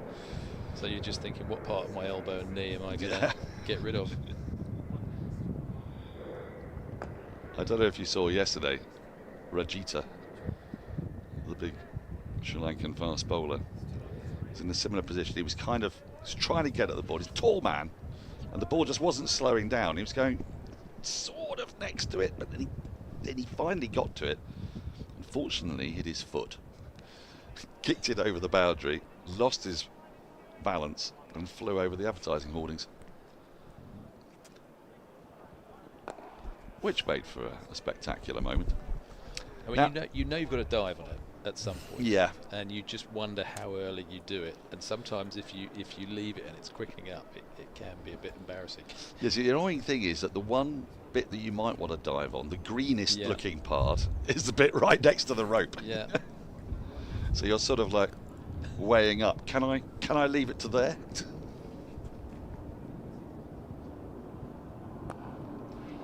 I think it also depends on the bowler. I mean, look, Tom Laws probably wouldn't tuck in as a younger bowler. He probably wouldn't tuck in to a fielder as much as maybe some senior players. I mean, I remember we were playing a one-day game at Worcester, and Ian Gregg, who used to be our captain, if you didn't dive for our volley that he'd bowled, if you were anywhere within 10 yards, he would tuck into you. So you knew all about it, and I actually dived for a ball at Worcester on a wet outfield that I probably shouldn't have done.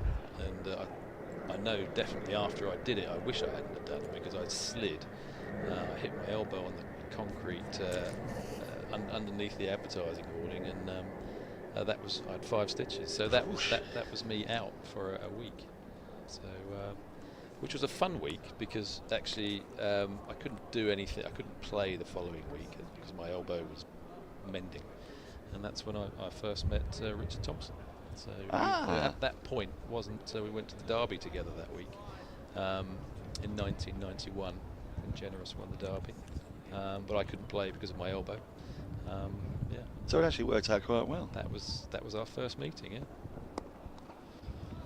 Andrew. Thanks to you and Greg, obviously, yes.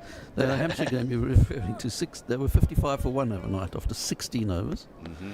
And after 45 overs, they were 97 for 4. It added 42 and 29 overs. Yes. And it was noticeable that you kind of felt they were going nowhere. I think Essex are not going nowhere. They've added 48 in 74 minutes. But they're in a strong position. If they can just apply a bit more pressure, especially as this ball's old.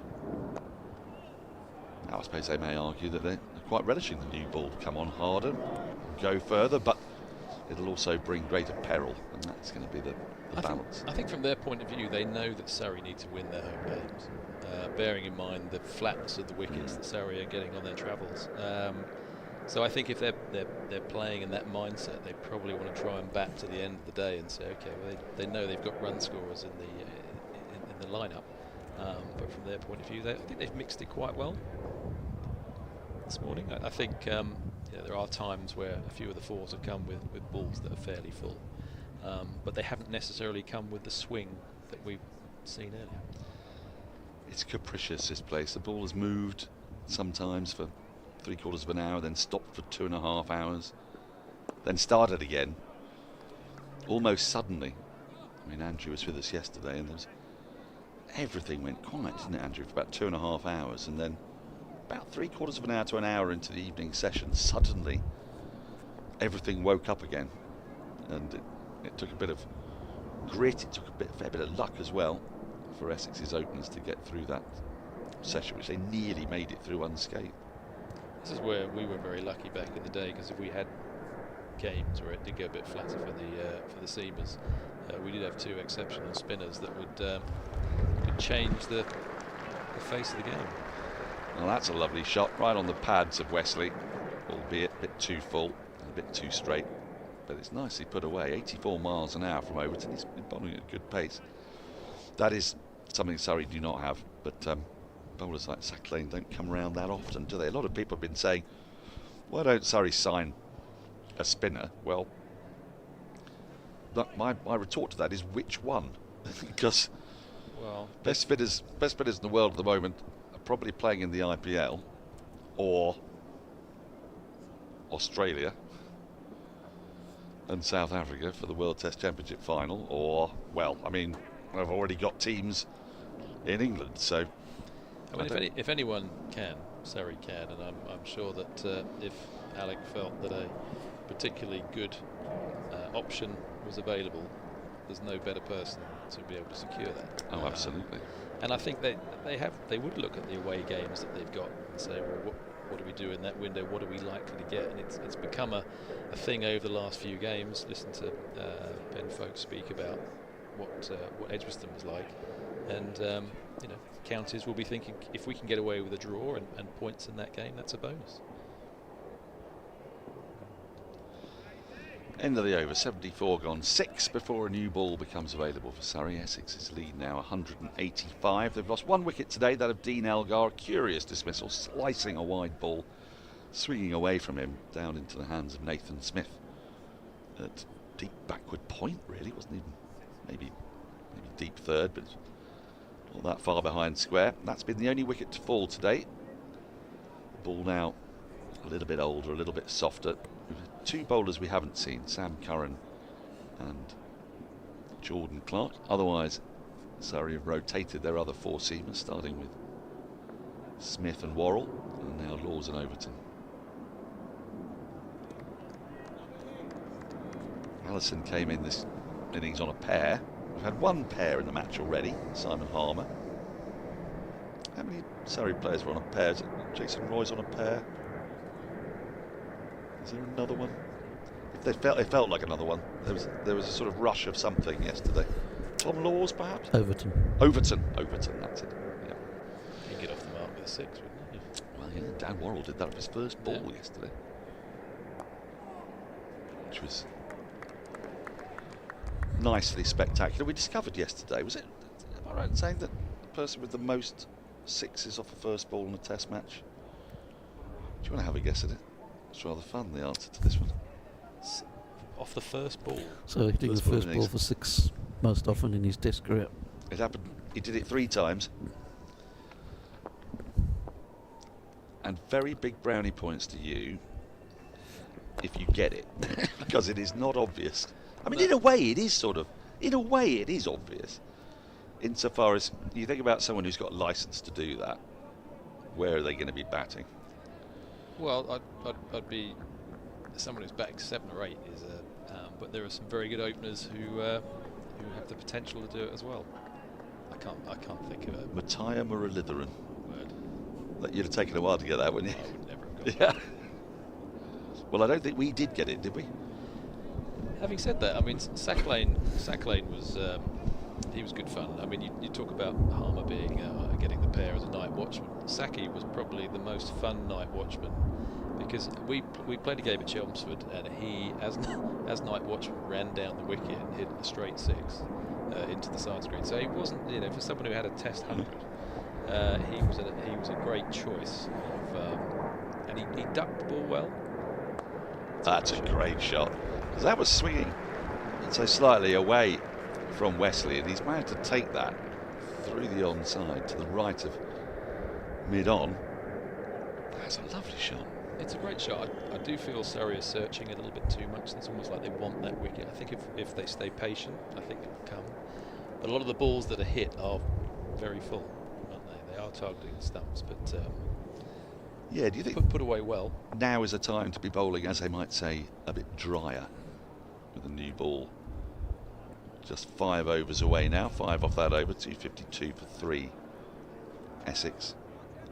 So we haven't actually seen a sort of concerted short ball ploy either, have we? We saw it a bit from Essex when they went short at Sam Curran yesterday. Rajita was doing that. Overton hasn't just come in and banged it about. Yeah, I mean, I think you want a short ball policy, but it's almost like if you sort of show it too much, you know what's coming. So when someone comes at you and they're trying to hit you on the chin or make you think they're going to hit the chin, you're thinking, right, can I go underneath that?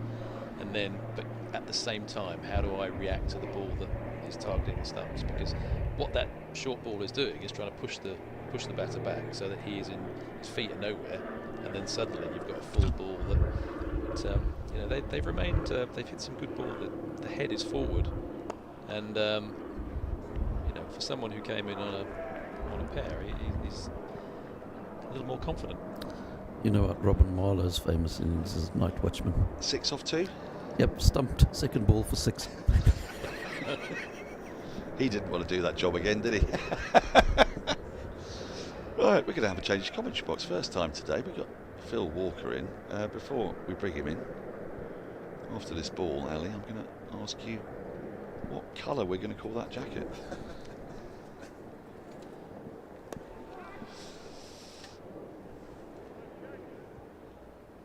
I think it's American mustard. Do you take that?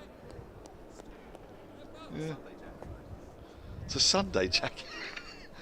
I don't have such a thing. You let it all hang out or something. On the Lord's Day, you let it hang out. Yeah. And it is the Lord's Day because, of course, we've got Ali Brown in. Nice.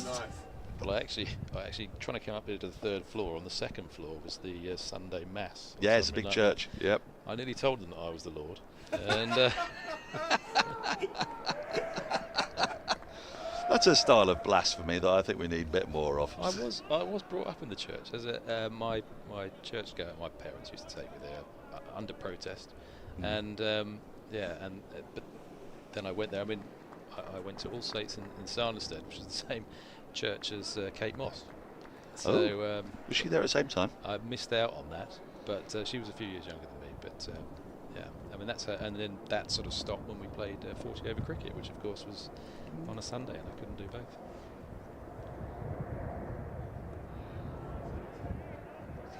I mean, you'd have thought that would have been a bit more controversial when it happened. Do you remember, Andrew, when it was brought in? So about 69, 70, wasn't it? 69 was the Sunday 69. League. I don't remember that. I was alive, but I was not very old.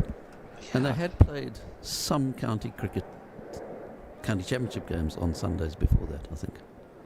And of course they had the Rothmans, World 11, Cavaliers, those sort of games. A few years. It was kind of a prototype for the Sunday League. I think we're a bit more flexible in cricket, aren't we? I mean, you know, athletics managed to get an entire Oscar-winning film out of somebody refusing to run on a Sunday, didn't they? Whereas I don't think you could find anybody with that much principle in cricket. It's a fiercely pragmatic sport. But it was, it's quite nice to hear actually. The second floor, it was very busy, full of energy. Beautiful noise. Yeah, no. Yeah, sometimes you can actually feel the reverberations. Absolutely. When they really get going.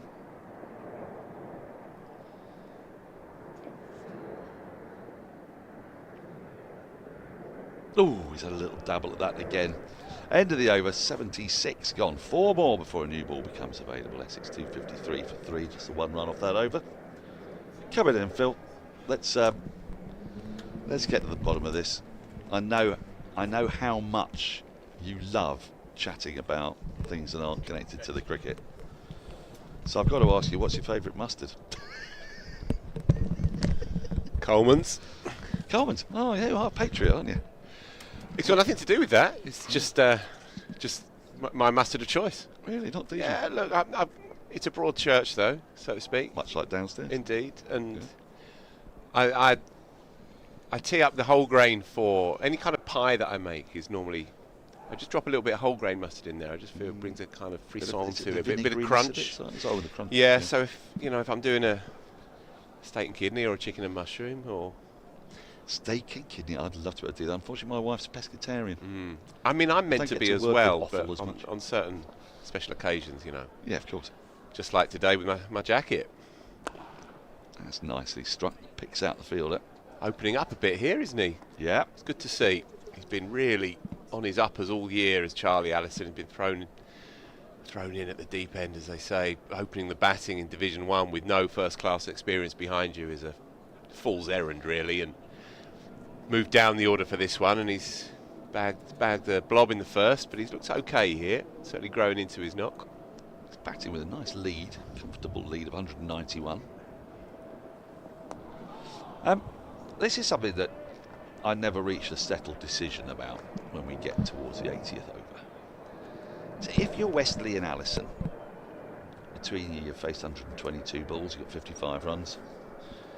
Are you thinking, let's try and cash in on these last 3.5 overs of an old ball? Or are you going, let's make absolutely damn sure that we're not out so a new batter doesn't have to come in and face a new ball? I think in this instance the latter. Can't overstate how tricky it's been for Essex in recent weeks, and very few people gave them a chance here this week. They were upended by Worcestershire last week, who'd been winless up until then. They lost the week before as well. They've just registered the 1 win all year. So they came here without their best bowler and without their best batsman, and to get to this point, 191 up for 3 down. Oh, that's a perilous shot that from Allison. It was flung out wide. He's gone after it, and he's very fortunate not to get a little tickle. Yeah, to have got to this point, it's just critical for them that they build on it. They can't afford to relax for an over or two. What's more, these two particular players, I don't think they really have the game to shift gears. They are at their optimum, I would say, at the moment against this attack. He's played inside that, I'm pretty sure. I wouldn't say that was a play and miss, but it's hooping for Laws. It often does. Yeah, it does with him.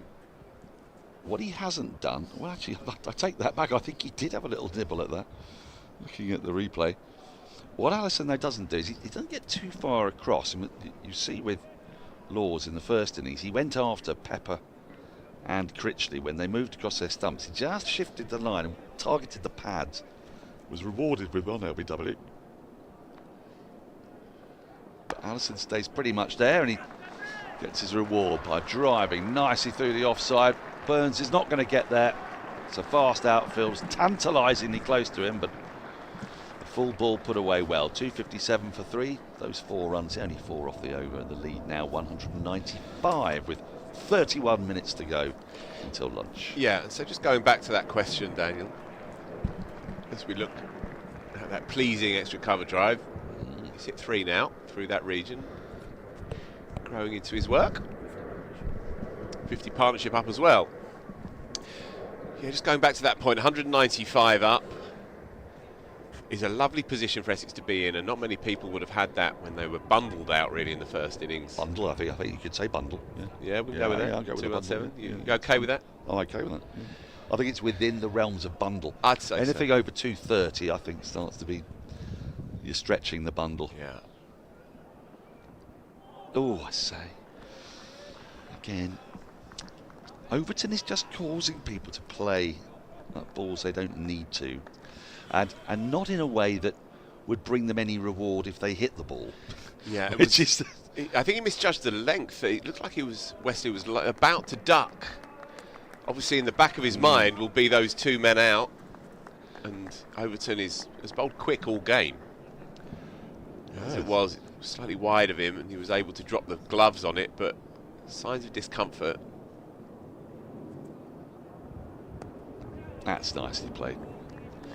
Just angling it down to Worrell at deep third. Yeah, so just again, Dan, Essex's parlous position in the league, and with this being the final game of this period of time, if they go too hard, if they start getting too ambitious and they leave Surrey less than 300, if they're bundled out now for another 100 on top of this, 100 for 7 from here. You can be bundled out within You having can be bundled score, within the context of a broader big score. bundle. Yeah. Indeed. Yeah.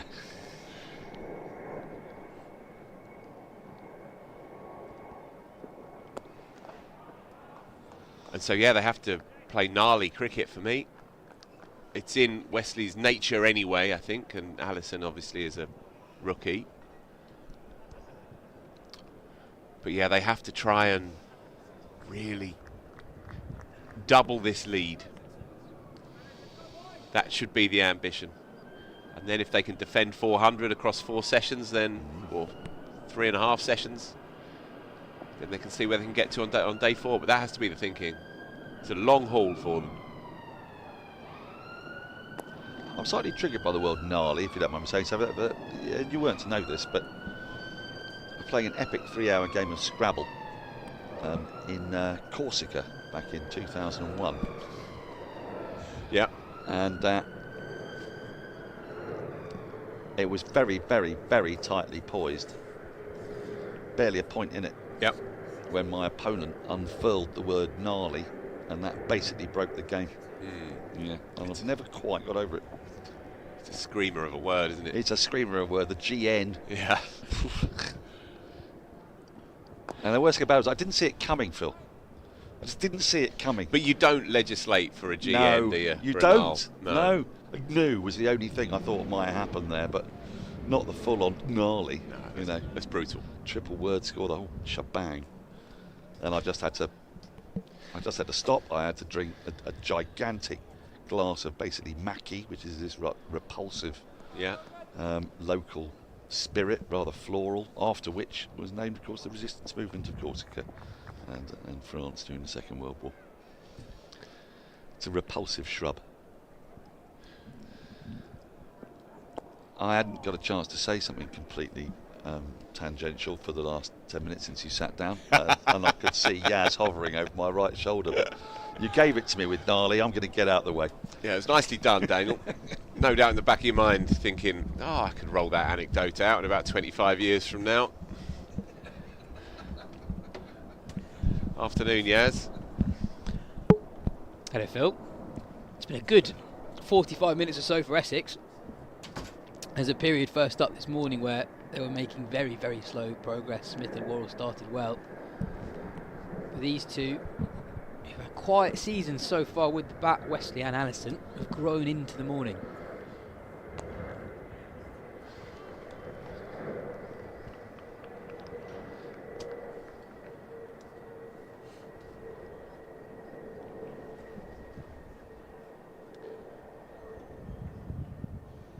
Yeah, I'm due to chat to Tom Westley later this week, actually.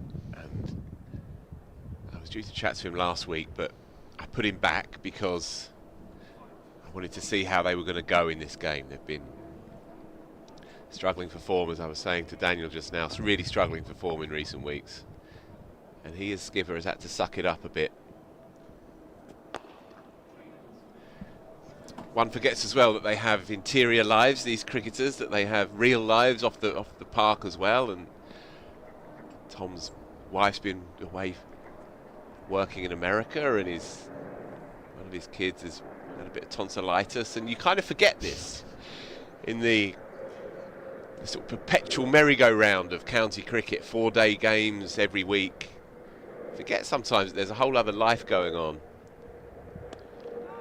Oh, I think down at square leg. I think so too. I think it carried. Yeah, judging by the reaction of the Surrey fielders, Dan Worrell, hands on his head, mid-on. That went quickly and low to Sam Curran's right. Tough chance, but definitely takeable.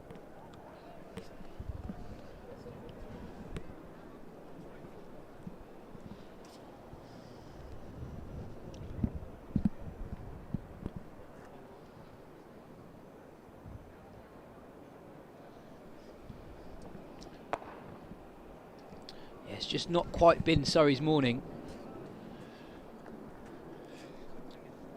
So here it is again. It's Wesley's area. It's definitely carried, isn't it?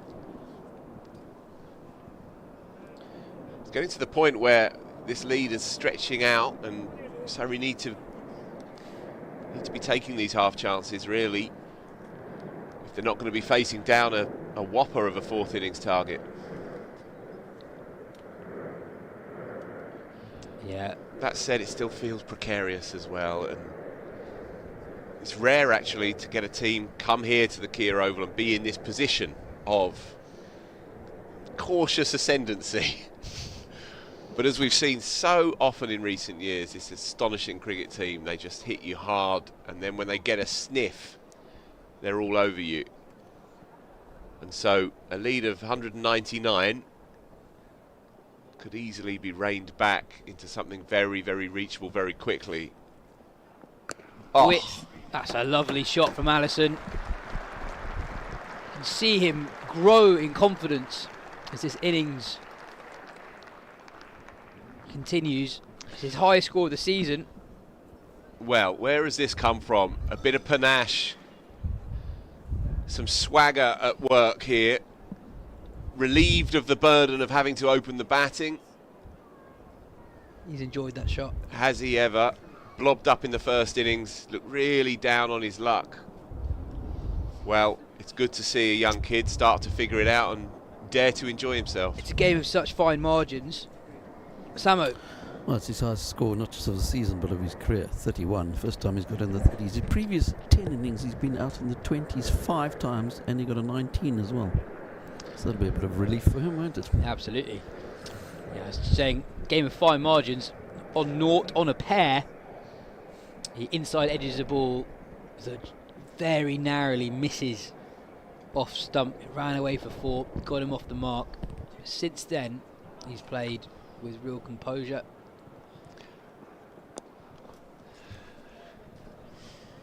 Yeah, talking to people around the club in the winter, not many people outside of the club thought that he would be able to, in a position to come into the side in the first 11, but I had a chat to Chris Silverwood, and he said he's a very fine young player, and we're interested to see how he goes. Given the nod, and it's as hard a job as you can get in English cricket, coming in with no experience, facing the new ball in April and May in the first division. And as Samo said, saw the new ball off, occupied the crease here and there for a bit, but no score of note. He's inched up to 31. What a day it would be if he can register his maiden first-class half-century. And what a moment it would be for the club, really. They need this. Yeah, it's been a quiet start to his first-class career, but he's only just turned 20. Essex has shown real faith in him. Started his white ball career really well. You can sometimes tell how, aside from your conversation with Silverwood, you can sometimes tell how a club views a young prospect in just how much faith they show in a player, how they might give a youngster opportunities even if the returns aren't there yet, and give them those opportunities ahead of a potentially more established player on the sidelines, and that's what's happened with Allison this season. Even with Walter coming back into the side, Allison's position has changed. Yeah, Jordan Cox would have been batting second drop in normal circumstances. That said, he would have been with England under normal circumstances. Pulled up with a side strain the week that he was called into that first test squad. Another setback for him. He's had one or two already. Yet to get on the park in test cricket. Will do soon enough, I fancy, but in his absence, there's a hole in that middle order. They've settled on the right opening pair with Elgar and big tall Paul, who batted sensationally well yesterday, I thought, for 118, and they need someone to come in and show the way in the middle order now. And as the side goes through a kind of transition, Wesley pushing up into his mid-30s, still a quality player, of course. It's good to see these young homegrown kids, and as Graham Gooch was saying to me yesterday, that's the club's identity. It sounds simple, and it sounds like all clubs should be like that, but some of them aren't. That's the truth of it. Some of them have different models, different catchment areas, different grassroots schemes that work better than others. Essex's works very well.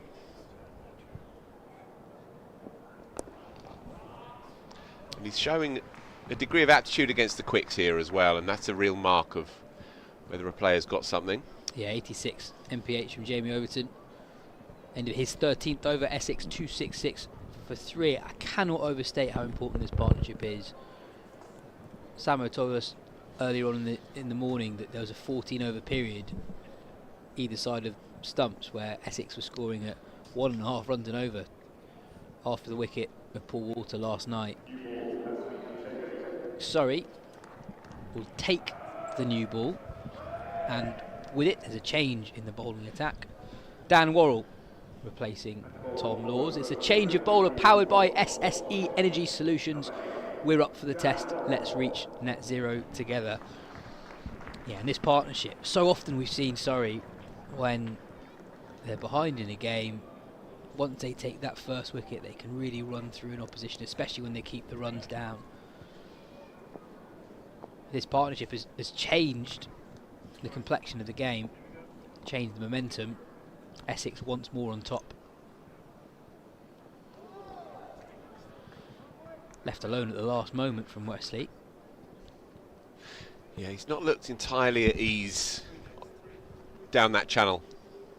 Short of a length outside off stump, seaming away.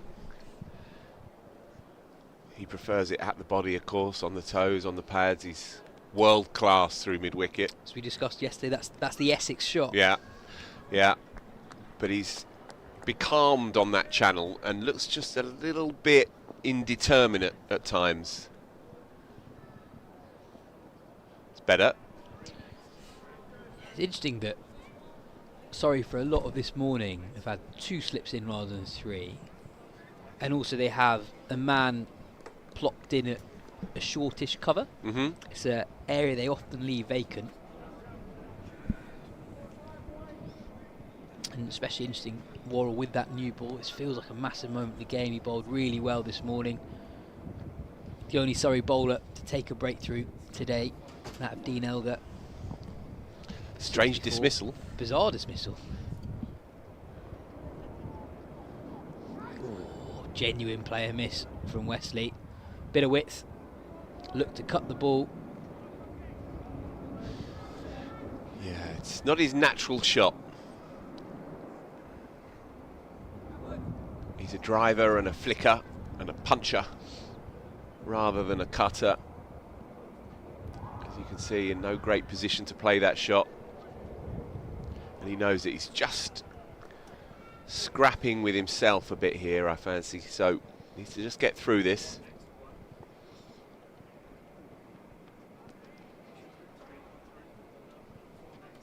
Just 16 minutes to go until the lunch break.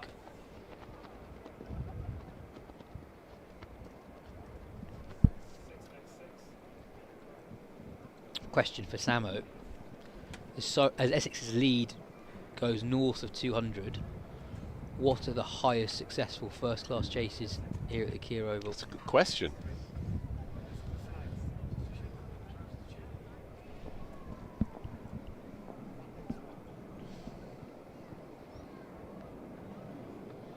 We almost had one earlier in the season. Equally, Surrey could have knocked over the last 5 wickets that Hampshire still had in the hutch. I think they were 70 odd shy when bad light came in and did its thing, frustratingly for all concerned. But that would have been a hefty chase, 350 and more, I think. Yeah, I think that would have been around about 370. 370, right. We have a result in Division 1, by the way. Sussex has beaten Hampshire. Yeah. By 9 wickets. Comfortably, significant. Somerset edging ahead against Durham as well. We need 105 with 7 wickets in hand. So by no means done, but that'll be a significant result as well if Somerset can get over the line there against Durham, who are in good form. Fascinating league this year, really is. It's amazingly close. The result that will be particularly relevant to Surrey that's happening elsewhere is the one between Notts and Yorkshire at Headingley. Nottinghamshire well ahead in that game. Of course, they are top of the league at the moment. 3 points clear of Surrey going into this game. We have another change in the bowling attack, a change of bowler powered by SSE Energy Solutions, providing the energy needed today while building a better world of energy for tomorrow. Nathan Smith in from the pavilion end.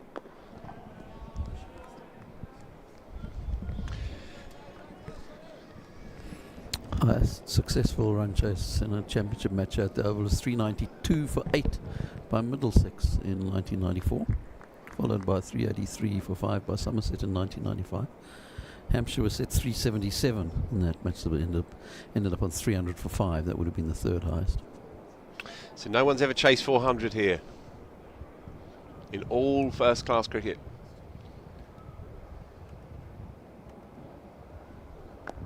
India got close once, didn't they? 1979. Yeah. Sunil Gavaskar, Sunny. 221. Do you know about this, Yas? No. Tell me. 4-3 something they were chasing? They were chasing, yeah, I think 438, yeah. Finished. And they were 360 for 1, 360 odd for 1.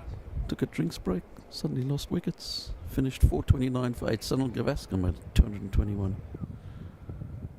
They also came close here in 2018 in That's right. Sir Alistair Cook's final test match. Yes, and at one point looked almost favourites. Raul and Rishabh Pant.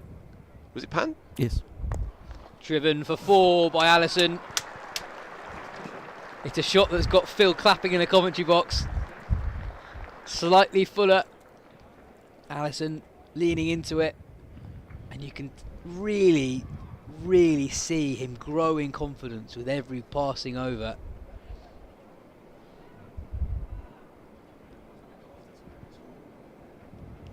Yeah. I'm applauding the gumption of the boy. It was a tough week for him last week, cleaned up by his own brother. Off-stump cartwheeling. Wouldn't have known if he was going to play this game. Bagged a duck on the first day. Came in under immense pressure in this innings. And to have left a mark on it, it's only up to 36. It may finish now, but that's hugely significant in the boy's story. Yeah, he's shown real ticker this innings, and you feel that there's no better player for him to be in the middle with than his skipper, Tom Wesley. When he walked to the crease, Wesley gave him a beaming wide smile. Oh, it's a leading edge from Wesley, got fielded by Patterson and Gully. They scramble through for a single. Tamo. There has actually been a 400 chased in first-class cricket, yeah. Oh, So the 392s in the championship, but there's been a higher one in first-class cricket when Cambridge University chased 427 for 4 to beat Surrey in 1925. there you go. They had a good side back then. So every 100 years, perhaps, a team reaches the 400 mark. So Essex will have to go well to set Surrey something north of 400. Have to go really well. But they are putting up a score that few of us really saw coming. 272 for 3. One of which is a lower order player who night watched for no great success last night. A reminder that although this is the last round of the championship for a while, there is loads of T20 cricket here at the Kia Oval, both the men and women teams in action across the months of June and July. Double headers galore. Get involved. 2 really exciting teams. We'll be here, Yas? We will be. Every ball of it for the men's stuff. Yeah, can't wait for that.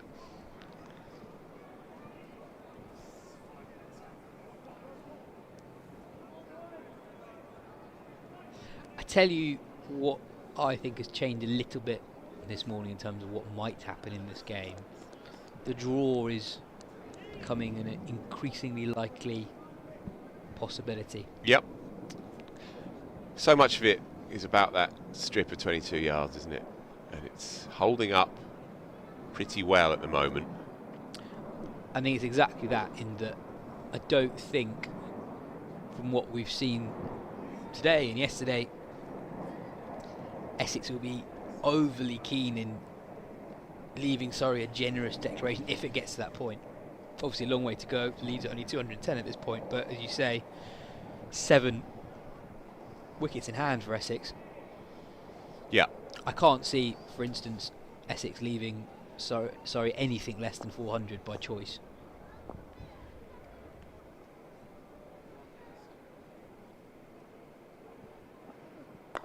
Driven through the offside by Wesley. Nathan Smith in pursuit does well to haul the ball back in. It's done really well. Keep it down to 2. Wesley now into the 40s. Only the second time this season.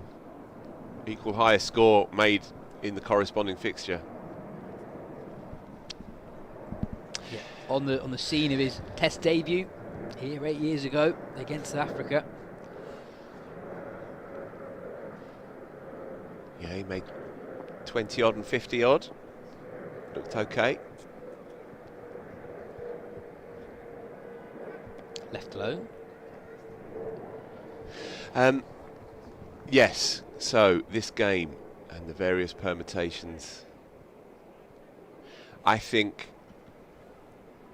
if Essex have a degree of control over what the target that they set, if they can get up to that mark of setting Surrey 400 and a bit, which is so far off yet, but if they do and they have a day and a bit, then I think Simon Harmer is the key man. Yeah. Now I know it's not turned here too much and we haven't had to see if it does too often, because seam attacks here hold sway, and especially that of the home side.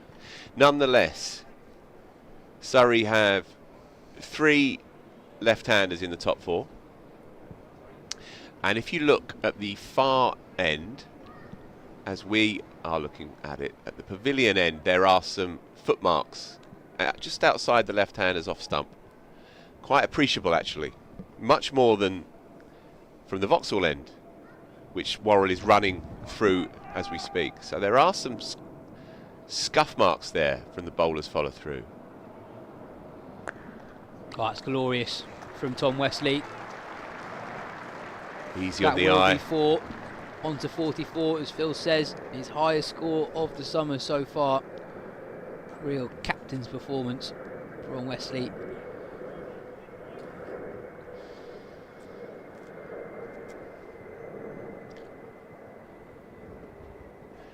been a game of lovely noises. There's something really beautiful about that connection, that sort of staccato, There's a great almost echo of this onomatopoeic ground. kind of noise. Yeah. It's beautiful, really, and yeah, Wesley's timed that one to perfection.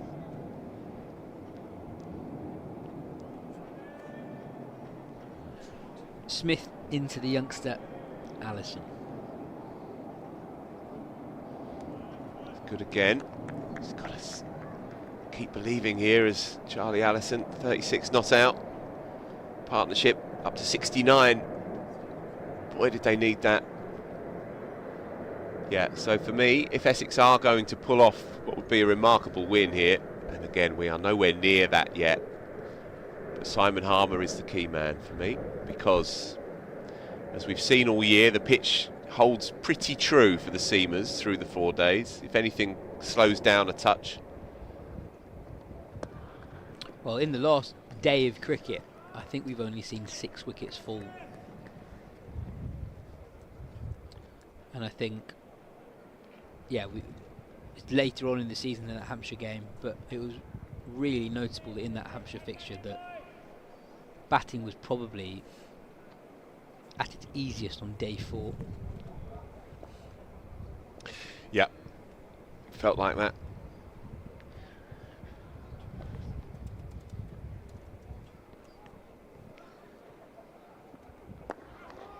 Sorry, we've bowled well here this morning. They really have. Smith and Worrell first up. Overton bowled a lively spell. Laws very tidy too. Essex have really fought hard. Scored gritty, difficult runs.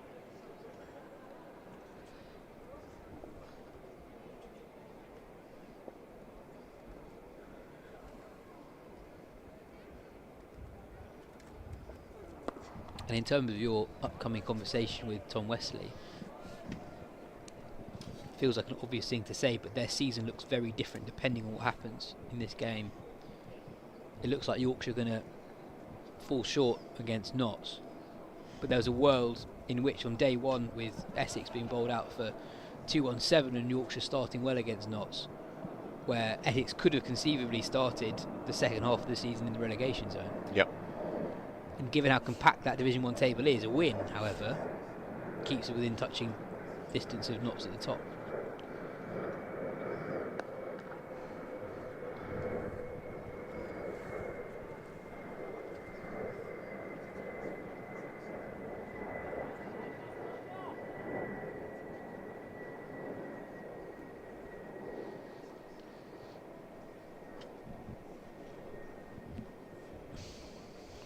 Delivery to come of this Nathan Smith over.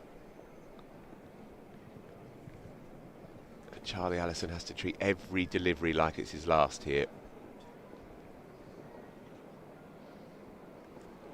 He's played that over excellently. 278 for 3, then 3 minutes till the lunch break, and we'll certainly get one more in, and it will be Dan Worrell to continue. He's looked in good fettle today, I think. Coming back into the side after a few weeks off with injury. Looked perhaps maybe only at 80% in the first innings, I thought, but he's bang on again today. Yeah, really good first spell this morning.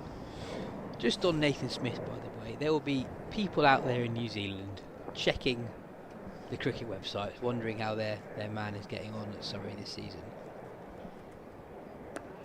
And they'll look at the numbers, the raw numbers say he's played 3 games, 7 wickets at 45. He has bowled so much better than those figures suggest. He has been absolutely brilliant.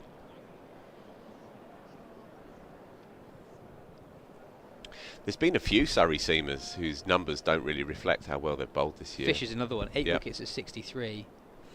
James Taylor as well has bowled some tidy spells for very little reward.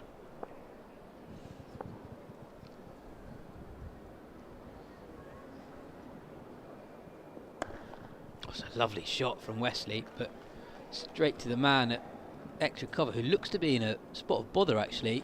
Yes, Jamie Overton there. He doesn't look in good fettle at all. I think we're going to have a reasonable delay here.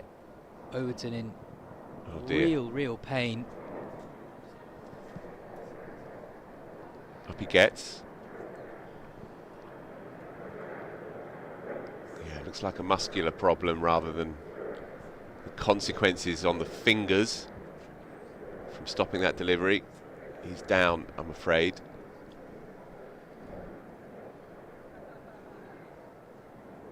Oh dear.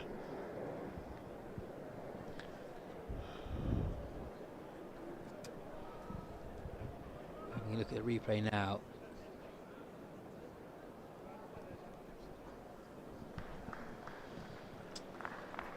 Judging by the lack of physio, we hope that isn't anything muscular, and that's just Well,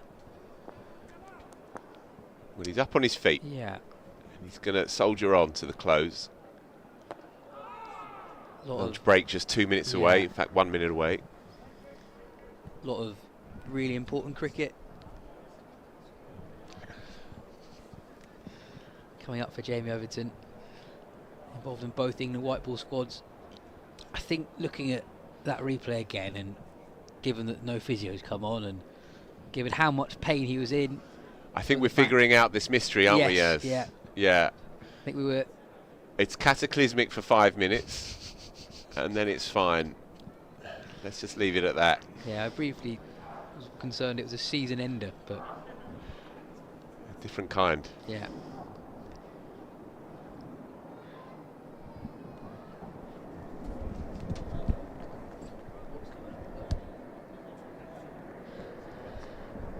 Two deliveries to go then for Essex. Charlie Allison will face the penultimate of those. 36 from 69. Such a key knock in the context of this game. Can he get through?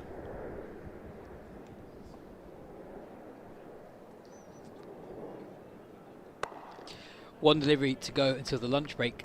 Don't go anywhere, folks, because we're going to be playing an interview done by Jack Brooks and Catherine Silverbrunt with the New England women's captain, Nat Silverbrunt. From their house, I think. From their house, Yeah, wow. I think so. So it's part of the podcast they do in conjunction with the PCA. It's their first guest of the season, and it feels like it's an appropriate guest. Exciting time for the Silverbrunt family.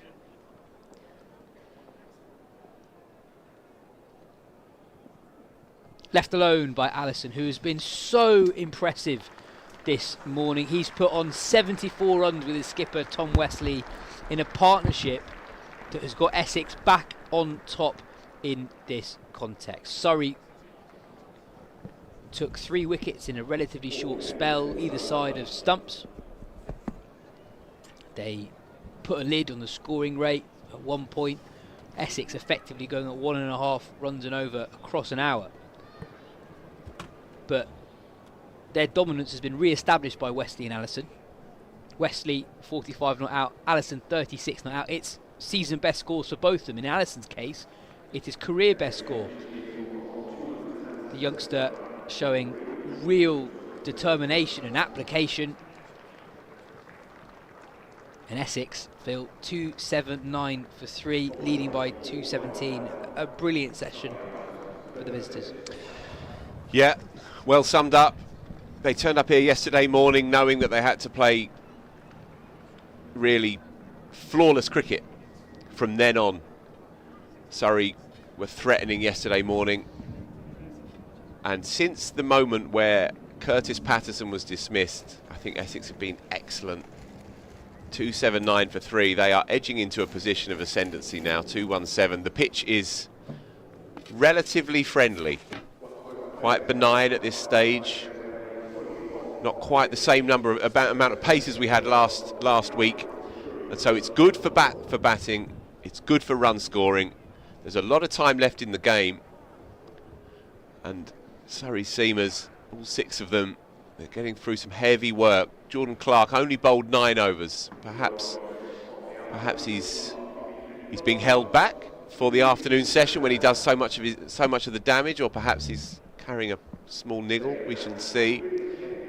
But Surrey have to get moving in the afternoon session, really, because otherwise they're staring down a 400 plus target. And with the weather generally set fair, it could be a fascinating second half of this game. Yeah, massive session coming up after the lunch break. Don't go anywhere though, folks, because we will now play you that interview that Jack Brooks and Catherine Silverbrunt did with Nat Silverbrunt. You're just going to carry on being quite beige. Get to the evenings. It's my time. Knit in one hand, baby in the other. Direct your questions elsewhere. Been far too busy with poo. Oh, ice baths. Ice bath. Go away and have an ice bath in Iceland. Hello and welcome to Under the Lid Season 2 with me, Jack Brooks. Hello, I'm Catherine Silverbrunt and we are finally back for Season 2. And how does it feel, Jack, to be back behind Look at our new studio. mic, a furry mic? I know, yes. Nice, isn't it? It's not bad, is it? Just Nice gaff. taking over the house. Welcomed you in. We are in the home of the Silverbrunts. And it's been a bit of a, experience with a child. He's not kicked off yet, but there's plenty of time for that. So, without further ado, back by popular demand, we have got Natalie Silverbrunt with us. Hi. Shock! Surprised. Welcome to Season 2, Episode 1. Yes, I think it was our most popular episode, wasn't it, last year? Had to be, didn't it? It had to be. And based on all the fertility news, we obviously have even more news. A lot's happened since then. Yeah, what's happened? Well, for all three of us, what's happened with you, Jack? What has happened since the end of last summer? I had child number 2. And you stole my name. Fashion. Yeah. Congratulations. Another boy. So I've now got 2 boys under 2.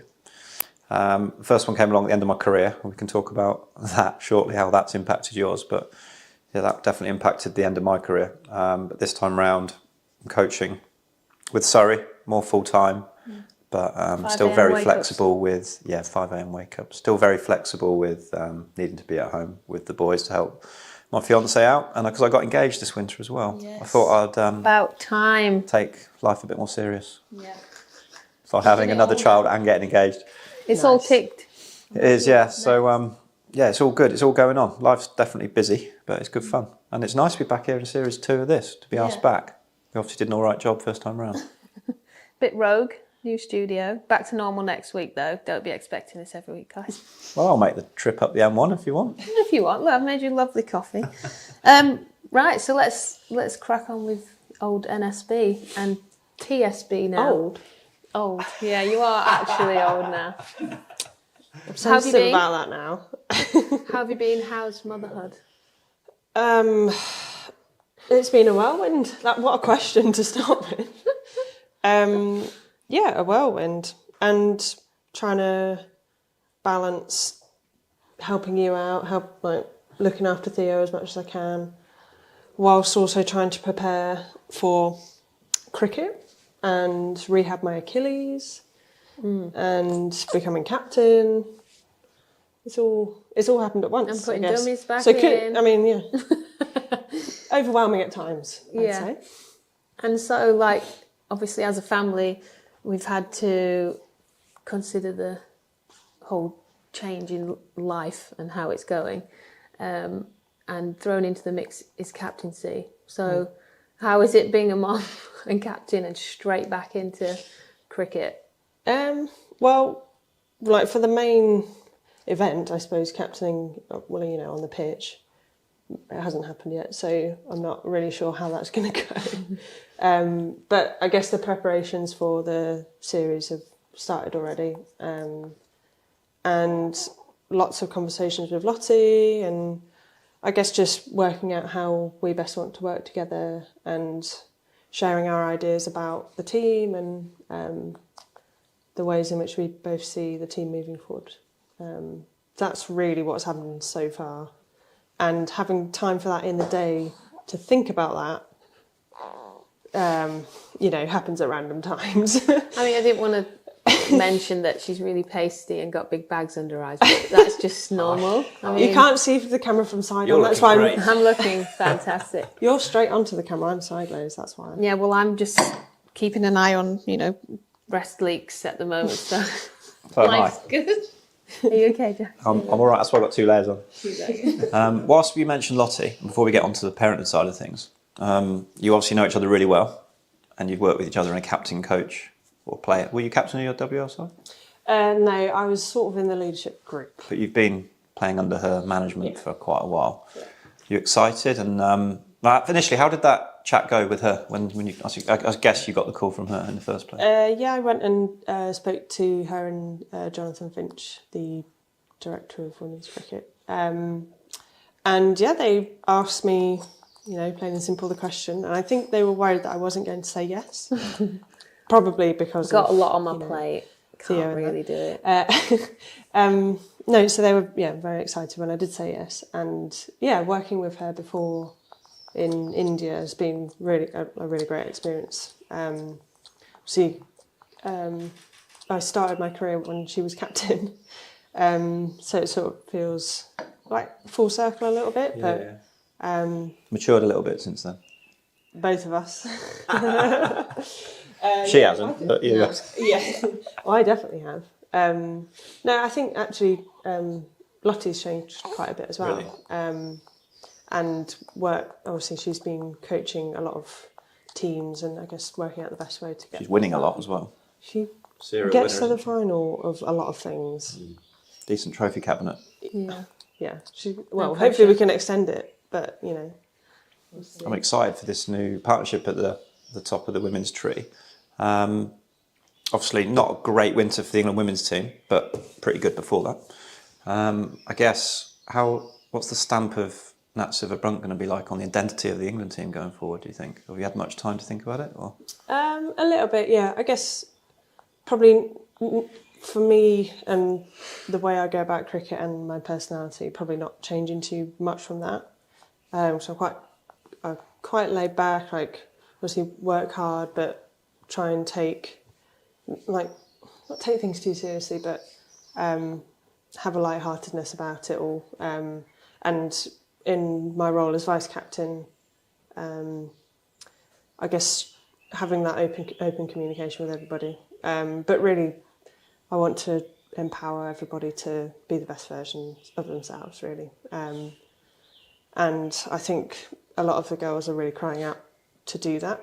And hopefully we can build some trust between everyone in the group and really have that caring nature for everybody, and use that to motivate everyone to improve themselves or want to do well or whatever it is. So that's what I've thought about so far. I mean, I haven't got to the series yet, and under the pressure of a game or whatever it is. So that's the plan. Have you had much to do with Heather since you had a chat with Heather? I've chatted a little bit with Heather. I will find it easier to chat with her in person. Obviously. 9 years service, wasn't it? 9 years. She was a great cap. She's a great girl as well. Yeah. Everyone knows that. She's obviously a fantastic cricketer as well. She took on the team, I guess, in a period of another bit of uncertainty. Well, with Lottie getting bombed out, if you like, wasn't it? Exactly. So we don't often have a lot of change in the women's side, which 10 is years interesting. Yeah. But yeah, obviously she did a fantastic job and really moved the team on in that 9-year period, and has the love for the game still, and I think she'll have a great time just batting. I think she'll just love being relaxed, won't she? Yeah. She's very much... When I came in under Lottie, Heather was so immature at that point. What was her nickname? Shelley Bag. Yep. Bag Shelley. And it just suited her to a T because she was so naughty and fun to be around, very cheeky. And I was kind of sad when she got captain because everything became so serious then. You can't really be one of the girls, and you kind of have to grow up really quick and then be this influence to all these people in front of you, and you kind of lose that a little bit. And I think some of the girls have said recently, Bag Shelley's back, so Similar to Rothesay in a way. I'm really happy about that. Yeah. Rothesay was a little scamp and a little, not troublemaker, but certainly a cheeky little lad in the change room. I know him from Yorkshire. I didn't play for England with him, but then he's suddenly this serious England captain. And a lot of responsibility, isn't it? Well, hopefully not. You're just going to carry on being quite beige and boring. Nice. Insight into the marriage, yeah? Perfect. Yeah, I know. Obviously, being captain is a very stressful job, and it can take a lot out of you. But hopefully, I won't get to that stage. I mean, Catherine will tell me first. You're definitely before not doing it for 9 years. That's a fact. Because I'm not taking on this kid. Catherine will clearly tell me if I'm being too serious. So yeah, I'd say, I mean, that bias obviously, but very suited to the job. Very patient. Would she got your vote? Deal with me. Yes, she got my vote. Also proud wife. Very, very proud. Extremely proud. It's something I've always wanted for her, and something she's always wanted. But it was really scary recently, and I did think it would come about before the end of her career. Obviously, you are getting towards that. I don't like to mention it too soon because I don't like all the ageism and all that. Well, you've already started with it. Old. I wanted her to have a good crack at it, and I think it's going to be a perfect combo where you've got these young kids who aren't. You can see some leaders in there, but they're not quite ready for it. So it's like, who can guide them to that mature age? And some of them are literally 1, 2, 3 years away. So it's like the perfect path for you to pass that on. And I hope they do go down the route of having an ODI captain and a T20 captain, because not as in vice captain is what I mean. And giving people, more people a crack at it to see who can do what. So I'm excited about that, but I'm not going to lie, when we spoke about it as a family being captain, and I was just like, Christ, like taking him on, as you know, it's a lot. Stay-at-home mum, aren't you? It's a lot. And so she's going to be a long tour, mum. I was like, can I handle this without her? And if she's captain, that's going to be even worse. It just keeps adding layers. Separate rooms on tour, surely. It's actually happening. Adjoining it's already rooms. happening. Big fan of that. It's not. The door's not opening. I'm not sure what. To be fair though, if it's not before a game, she's definitely, going to give us a break. So don't think you've got it too easy. But yeah, I'm not going to lie, I was terrified about her taking that on, because it's a big responsibility, and there's obviously extra time, more pressure. Probably a great time for it though, off the back of reasonably poor performance, if you like. The only way is up, number one. Number two, you're in the form of your life for the last couple of years. What was it? What was the award last year? Planet's Best Women's Cricket? Planet's Best Woman. There's no better time. Well, you've just had an unbelievable WPL as well, haven't you? So your confidence is flying. You're obviously a new parent to help distract you from the rigours and the... I found that the last 3 months of my career. I wasn't an England player, but it certainly, as soon as I got away from a cricket pitch, and also even on field, if something's going wrong, it's like, does it really matter? No. You mentioned the WPL. I think what cemented the decision for you to be captain, and what made me feel good, was if you can go straight from an absolute drumming in Australia to then go to a WPL where arguably it's the most amount of pressure someone can have in their career, because a lot of your income relies on that tournament alone, and how you sort of sell yourself for the season after that and after that. So it's not a relaxing tournament at all.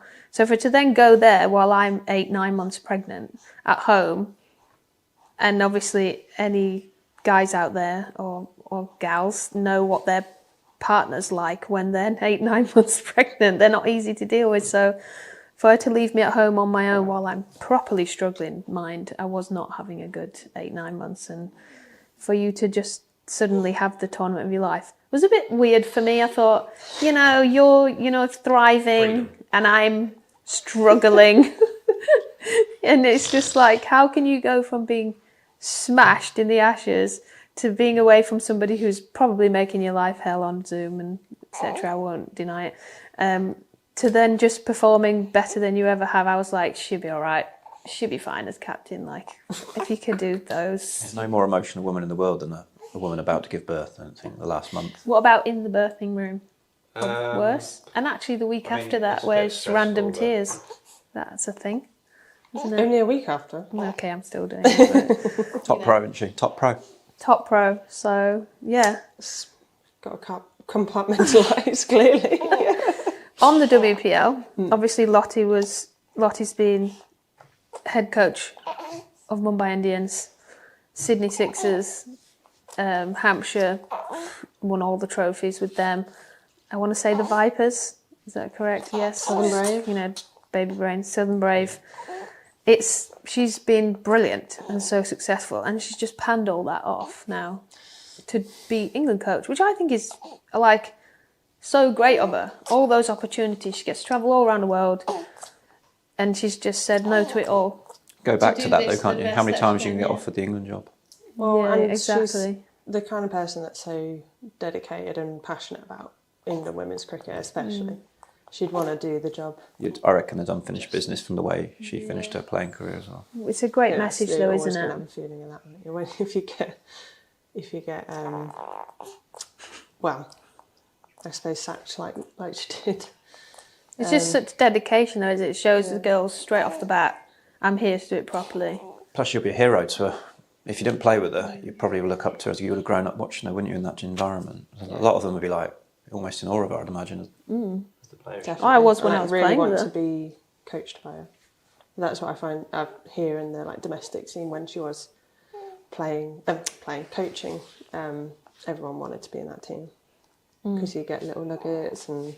Be like Seaman's looking up to this clown over here. Don't know why. You'll have to wait a while. Still waiting for the next aggressive women's Seaman to go on to this.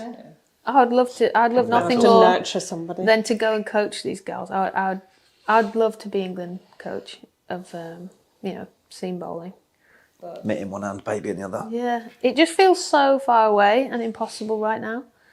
We know absolutely nothing about parenthood and Work-life balance. yeah, well, we have to get some tips, Jack. But Don't ask me. I don't look after the kids, so my fiance needs a medal. it is impossible, isn't it? But it's something we've got to figure out. And this, if everybody could be kind to Natalie this summer, that would be appreciated because she might have a terrible time with me. Oh, you're coming for them. Yeah, and I'm going to come for you. Yeah, we just don't know. Like, he could get ill, he could have a terrible night. You know what I mean? It's just one of those things.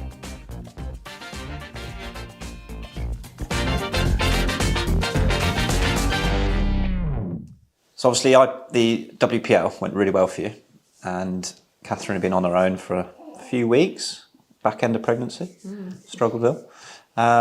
What was it like for you? Highs, lows, emotions, just how it hit you when you come back from India. What was it like for you coming into, right, I'm a parent now? Well, the stress didn't just start when I got home. we were constantly wondering whether I should come home from India, and you had a few nights in hospital because he was breech. So I was like, oh, There's lots of wobbles. do I need to come back? Like, are you going to be okay? Like, what if you have to spend 3 weeks in hospital? No one wants to do that on their own. The breech bit was the worst bit, wasn't it? Because they were saying Yeah. if the cord drops or anything, it's an emergency situation. And I was like, how many hours door to door, Nat, can you get home? She was like, 18. I was like, fantastic. That's not enough. That's not. I mean, that's too long. Walk down your driveway. Yeah. So it was like, inside we were like, yeah, you'll make it back. And in my head I was like, she's not making it back, no way. And I'm going to hate her for the rest of my life. So there's a bit of panic from you. What was your support network like? Well, Catherine's brother lives with us here. Yeah. So he was the main support. Other than that, our families sort of live at least an hour and a half away. Well, Japan's more than an hour and a half as well, isn't it? Yeah, minimum Just an the hour and a half, 13 now. maximum 14 hours. I think in that last month or 5 weeks out when Nat was away, I probably got a family member to come once a week just to sort of see if I was still with it. Because I was not. It's a very, very unique situation as international sports person. Minimal support network, the whole fertility journey, everything. It's just a melting pot of things you wouldn't choose to do, really. And yet, here we are. Now look at this little beaut. All worth it? Yeah, I mean, he's pretending like he's not hard work. He's just like sleeping the whole time that we've been chatting. It's an illusion. Every time we see someone, he just sleeps, and everyone's like, "Oh, he's so kind, so casual. Oh, he must be so nice. He must be sleeping well." Get to the evening, he's like, no sleep. It's like 20 years of international sport, World Cups, Ashes, being on TV, interviews, nearly 3 back surgeries. This is by far the hardest thing I've Podcast ever done. hosting? Breeze. What a breeze. Yeah, it's just such in a whirlwind of... There's just so much to go through that there's just no time for, and there's so much to it that you just will never know unless you do it yourself, and it is so hard, but obviously very rewarding. Like, our love for him is unbelievable and will probably keep going, but the worry will never stop. There's no sleep. You're a parent now. The worrying will be endless. And the pain. There's just like there's things that you can go through that it's not explained to you. Like, I had carpal tunnel in both hands for 3 months, and that was debilitating. It's only just starting to go now. I've got paralysis in my left leg, which is like sensory nerves, numb heels. Obviously, my back wasn't great. Like you bowled 30 in a day, wasn't it? Basically, it's like a test match. Not to mention the weight of him pressing down on my uterus. Thanks for that. Anything positive to No, say, Catherine? nothing positive other than the fact that I was pregnant was congratulated. Birth went simply as well, didn't it? But it's so simple. It's just so hard. Like, you can't describe it. But and the hormones and the just random crying. How did you find the first week? Like I'd been hit in the face by a bus. And 10 cricket balls. Nothing can be paid for it. No books, no advice. You can read, you can watch things, but until you do it, you just don't know, do you? The best thing that was ever told me by, like, most people are really excited when you can have a baby. Oh, it's going to be brilliant, best thing. And one of my best mates just came up to me quietly with the beer in his hand. He went, "You're How did I know? Best bit of advice I've had, actually. And now, whenever I've had a friend tell me they're pregnant, I'm like, well, the best advice I had was, It's so true, though. When you were still playing, when you had your... Yeah, Billy was born end of June 2023, and I was still playing for Somerset till the end of September that year. And I was living in Taunton in a 2-bed apartment in a rental. And my fiancée was back in our house in Oxfordshire, still working up until... she was off then, so she was just working for looking after mum full time. She cursing your name the whole time. Yeah, because he had reflux and the night terrors they have, screaming for hours. I think she was genuinely traumatised by a baby screaming for 3 or 4 hours every day, every night. So I'm playing, feeling guilty and bad. You feel like you're missing out on quite a lot. Playing cricket was a doddle, and it felt like it was getting in the way of life. And I was 39. I knew I didn't have another contract to go to. So I was trying to enjoy the last couple of months of my career, which I knew was going to happen effectively. And just like wondering the whole time what was going on elsewhere and somewhere with the little one. And obviously caring about her as well. So it was very unique. Don't regret it. But also, like, I don't know about you two, but I was quite a selfish cricketer in terms of about my own prep, what I know I needed to do. I was very, for someone that's not particularly organised, I was very like, right, I need to do this. I was more diligent with my warm-ups and my pre-ab and my gym. Loved everything around being a professional athlete. Suddenly this baby comes along and it was eating into my, I shouldn't be eating this, or I can't be bothered to do this, or I need to be in the gym. Like, if I'd had kids during my career, you would be it would have affected everything around your routine. Like, would I have been as good a cricketer? Would I have enjoyed it as much? Or would it have actually helped with actually relaxing a little bit? But I remember playing at Yorkshire next to Tim Bresnan, Andrew Gale and other lads in the change room who had 2 or 3 kids, and they would just walk in like zombies and be like moaning about the kids, and I was just like, what are you doing? Like, but they end up getting their lives back in their 40s, whereas now I'm a 40-year-old parent with 2 kids and going to be an older dad, if you like. But I don't regret it. So if you got offered 1 more year after that 3 months, would you have taken it? Yeah, I put my name out there a little bit in terms of red ball only or player coach, or, can I have a flexible, if you need a squad bowler sort of thing. I'd have kept myself fit and I'd done it, but I'd have been kicking the can. I'd like to have played as a 40-year-old cricketer, but for what? Plus, I'd have only probably been a Division 2 bowler by then. Finished with Somerset in Div 1, took a 5 for in my penultimate game. So I feel like I went out as high as I could. And I dropped off a bit in my last couple of years anyway. You want to do that, though, don't you? And it was weird leaving Yorkshire as a 34-year-old, but still to play for another 5 years. To get to, if someone had said as a 24-year-old when you turn pro, you play till you're 39, straight into fatherhood, would you take that? I was like, yeah, be happy with that. Yeah.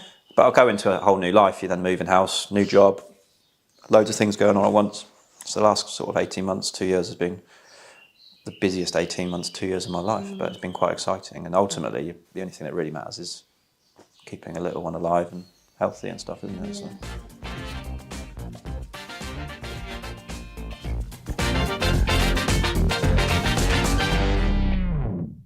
Hopes for England, men and women. What are my hopes? What are your hopes?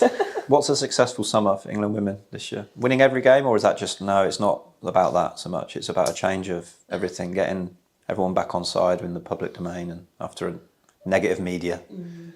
I guess Negative. there's a combination of all things, really, because you get judged on winning and losing, don't you?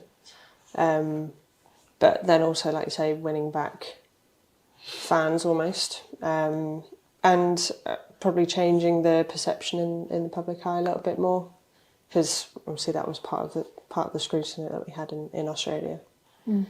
And yeah, I guess learning about how the team will work, post Heather, and what sort of level of guidance I might need to give some players or not others, and where we can learn little bits, I guess. And obviously at the end of the summer we've got the 50 over World Cup in India. So yeah, I guess one eye a little bit on that for the 50 over matches, and then yeah, I guess trying to settle into new coach, new captain, and yeah, the way that we go about our business, I guess. I guess also now you're a parent and captain, it's not all about you, the player, is it?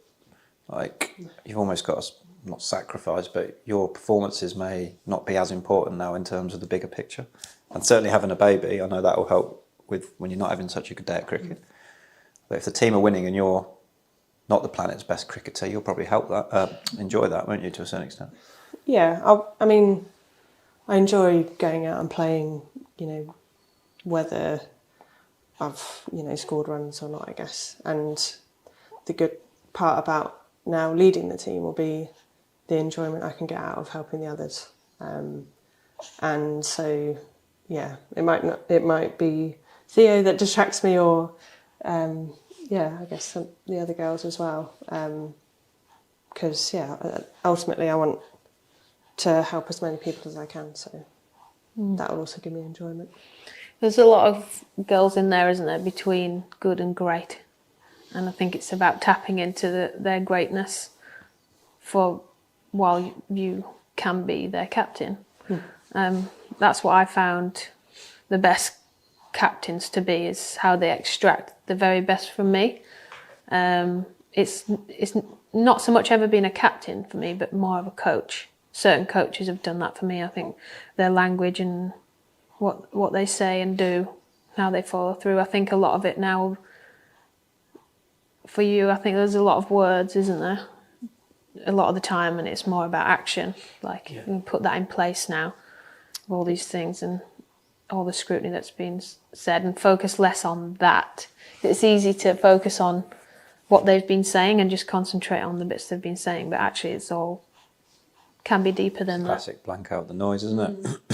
So I'm very excited to see what's coming this summer. Theo's going to watch a lot of cricket. If anybody's wondering, not sure if he's going to be a cricketer, it's quite hard for me. Men's games, a lot more competition. Thinking more rugby union. Well, he's going to be half northern, isn't he? So rugby league. But I don't want cauliflower ears, so we'll put him a scrum cap on. We don't want him to get knocked about a bit. Golf is also another one. I think we should train him to be left-handed. Yeah, left-handed, leggy. Leggy, not fast bowler. Bat you know, anywhere in the top back 5. surgeries to be. Yeah, bowling's not happening, guys. But all-rounders, definitely. We'll be working on our fielding shortly. So just quick question on the domestic season. Obviously, it kicked off. I can't believe it. I've not paid any attention to it. Been far too busy with poo, spew. It's all new in the women's, isn't it? Now it's counties. Yeah, and it's... Counties and the There's Blaze. been quite a lot already. And still the Blaze, yeah. And you're a Blaze gal. Yeah. Trent Bridge. Deserted Surrey, haven't you? Well... Should go back for the right I mean, it was price. a few years Your face is still up at the ground. I'm not sure. Is it? I think you're in England kit, though. Oh, yeah. On this, yeah. Yeah. That's allowed. If we were there, Now you're captain, I'll let it fly. she'd be there if we were there. It's just a long way, guys. We like to be in the middle. Yeah, so on your Blaze team, you've not been able to play, and I bet that's a bit strange. How does it feel having to go into an England series in like 2 weeks, having not played any cricket? Yeah. Since I mean, the IPL. yeah. 7 weeks, 8. It will be 9 weeks by then, won't it? I just picked up a bat after 7 weeks of not picking up bats, picking up babies instead.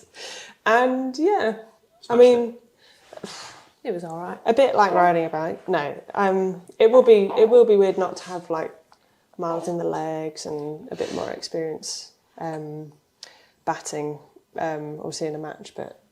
Hopefully that'll all come back. I mean, the Blaze have been killing it after the first couple games. Glennie. Glennie. Doing well. The Bryce is top of the MVPs as per usual. You'd have had them down as probably one of the top 4 teams, though, wouldn't you, coming into this new era? Well, we've had a great off-season of signings as well. We've picked up Amy Jones and Georgia Elwes. It's a lot more experience in our lineup. Greedy. Just share with your talent. Well, everyone wants to come to Trent Bridge. I mean... It's in the middle. It's nice. Yeah, I mean, the scores in the domestic game, usually you see early season low scores. There's been a lot of runs scored. There's been good signs which is exciting. Which I'm sure you've got to come. Selection headaches. Emily Arlett, she's doing fantastic, isn't she? Well, I worked with her 2 years ago when they were the Sparks, and I just physically, in terms of tall and what the. You know, there's not many can do what she can do, and she absolutely whacks it when she bats as well. I think she lacked a little bit of confidence, and she's got good change-ups, but the skill sets are all there. So if I think she's got the right mental state for it, then she's got potential. Plenty of headaches for you to have. I don't envy you, but Izzy Wong's been back in the wicket, hasn't she? Katie Dawes looking all right. She's had a shocking time with stress fractures and stuff. So she's one of the best fielders in the country as well, isn't she? Absolutely. Fingers crossed for her. Trent Rockets, superstar. Anybody else you've noticed that might deserve an England call-up this year? Well, let me just tell you about the selection plan. Oh, go on then. So part of me obviously having a high workload as a player, but as a captain as well. Part of the plan to relieve that a little bit is for me not to be part of the full squad selection process, and then once that's there's a national selector being appointed this week, and then might as well keep it in house, haven't we? Not sure she's had much time to be not sneaking up to go cricket. to interviews and stuff.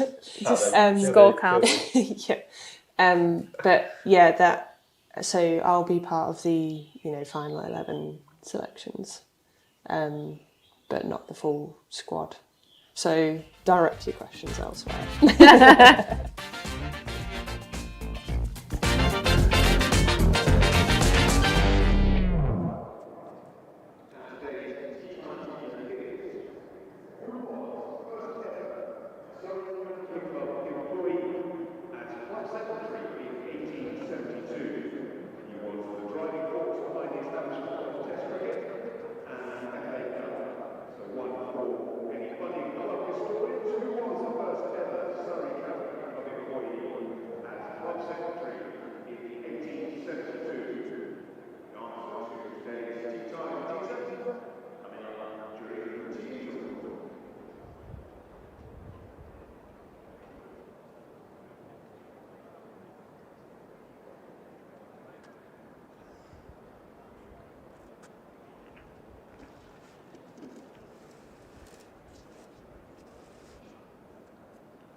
Welcome back, everyone, to this afternoon session on day 3 from South London. The weather set fair, no chance of any interruptions. The clouds are high, the sun is out, and the players are following the umpires out to the middle. Feels like a critical session in the context of this game coming up. Essex doing it really well, 279 for 3. Tom Wesley and Charlie Allison both registering their highest red ball scores of the year.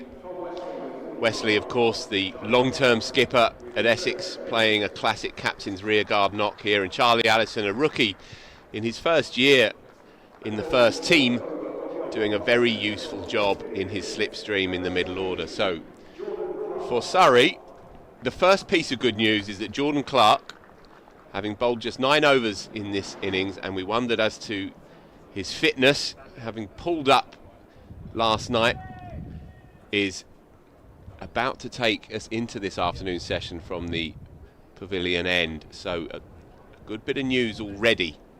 He is their afternoon destroyer. The number of afternoon sessions that Jordan Clark tends to dominate with the ball, which is incidentally only 5 overs old. Took the new one just before lunch. 2 slips, no gully. And off the hip, Tom Wesley scampers, but it'll just be the one. Alistair Brown is with us this afternoon. Interesting cricket match taking place here. Yeah, it's well placed. We just said how lunch came at a good time, I think, for Surrey. Essex putting together a decent partnership and a bit of momentum. So good to have a 40-minute break. And Jordan Clark looking for that early breakthrough. Yeah, that lead is 2-1-8. Significant already. Allison rides that bounce. It's a false shot through that vacant gully area. Didn't know too much about it on first look, but it did go down at least. It wasn't at a catchable height. But early evidence that Jordan Clark will extract whatever life is left in this pitch. I think it's hitting a nice length, actually. We saw, I think, Overton, bowling quite short and then fairly full. I think some of the success has come in that sort of middle area.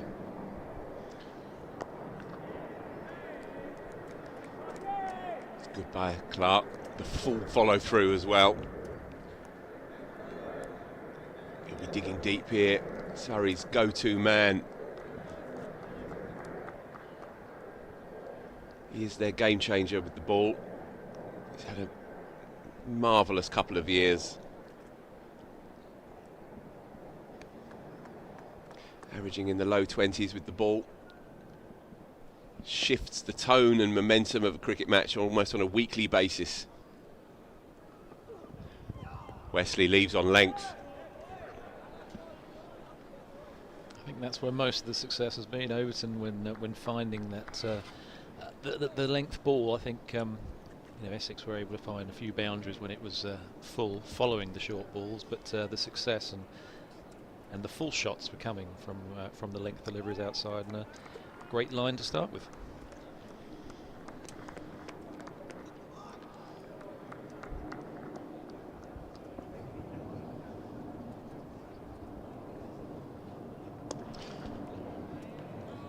On the bounce to Jamie Overton at mid-wicket, well timed as ever by Tom Wesley.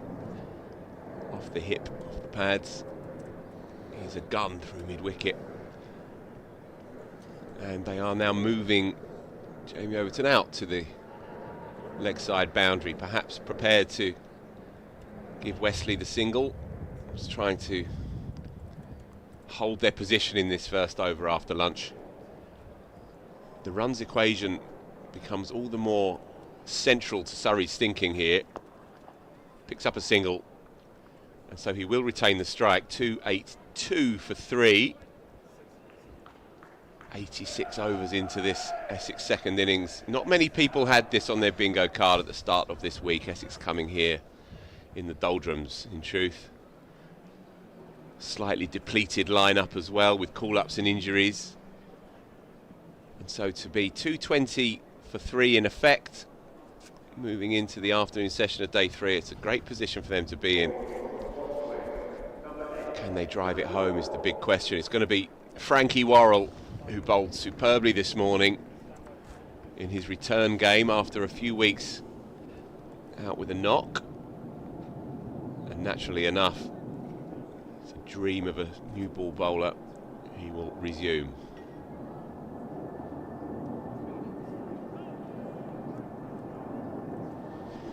No spinner for Surrey, of course. Dan Lawrence would be that nominal spinner. He does good work for Surrey, really. Yeah. But obviously didn't pass a fitness test this week. Pulled up last week with a back complaint, and so they've gone in with 6 seamers, 5 righties and a left armour, of course, and Sam Curran. I think that might come back to be an issue later on this afternoon. Obviously, at the moment, it's a new ball game, but later on, perhaps. Wesley will pick up another single. I think the wicket's looking, fairly evenly paced, isn't it? I mean, a number of the both of these batters have hit well through mid wicket, clipped the ball well through there, and when the ball was a little bit shorter off Jordan Clark just a few balls ago, there was a fair amount of time to play that shot. So it's I think Essex are in a position where they're probably thinking their position in the table. What would they do in a session's time? How would they be thinking? The old Essex would probably declared and gone for you wouldn't have found a draw in that result. But yeah, it's an interesting one really, because a draw on paper doesn't look like a good result for either side, but with 8 points for it, it's not a bad result really. There's great value in the draw these days. Of course, it was down at 5 points 3 or 4 years back, and then in the ECB's wisdom, they shifted it round again to offer greater incentive for the draw. This game is so perfectly poised, though. You wouldn't want the draw to dominate the thinking. Both teams need these wins, really. Surrey's run at a 4th is not going to be handed to them on a plate, as you see, with the form of Notts and Durham and Warwickshire, and so both teams should be thinking only really of the win at this point, you would think. I think Surrey will be thinking of the win, whether they have a good session here and would it get 3 or 4 wickets or more. I think they'd feel confident they could chase that down, and if at the same time, if they were chasing 300, 350, they've got to take advantage of home advantage here at the Oval. Yeah, the pitch has not broken up all year. It's retained its pace and it's retained its aptitude for run scoring. In your pond, what was it like here? What were the components of the pitches back in the 90s in particular, in red ball cricket? Yeah, well, early 90s, I mean, there was plenty of pace. Some balls would really fly through.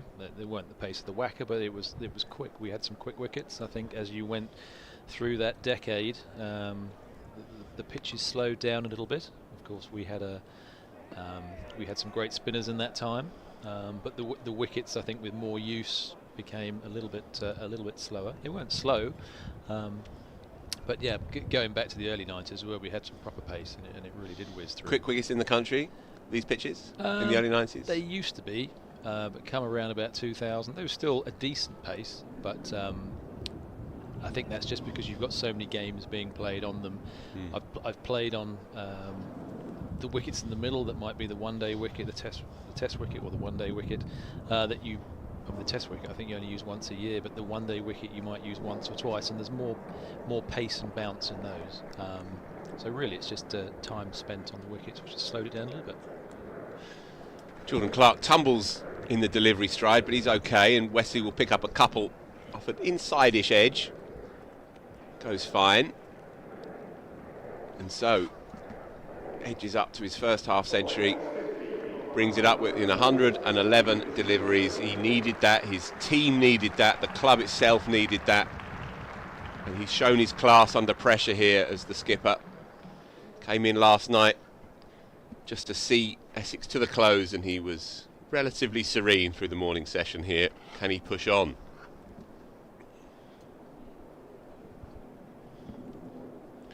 Lets another one go by. I guess turn of the century here, it was the Saki and Salisbury show, wasn't it? Yeah, very much. From a batting perspective, it was can we get as many as we can as quickly as possible? But this is exactly where you would want a Saki and a Sauls to come on and bowl for an hour, because you would have the rough that Sam would have produced, and it just changed the momentum of the game. And of course, getting new batters in when you've got spin in straight away, men round the bat, in those positions, and we'd have 3 or 4 close catches, very much in outfield. Talking of in outfields, 4 men now on the boundary, 2 on either side as they push Sam Curran out to deep extra.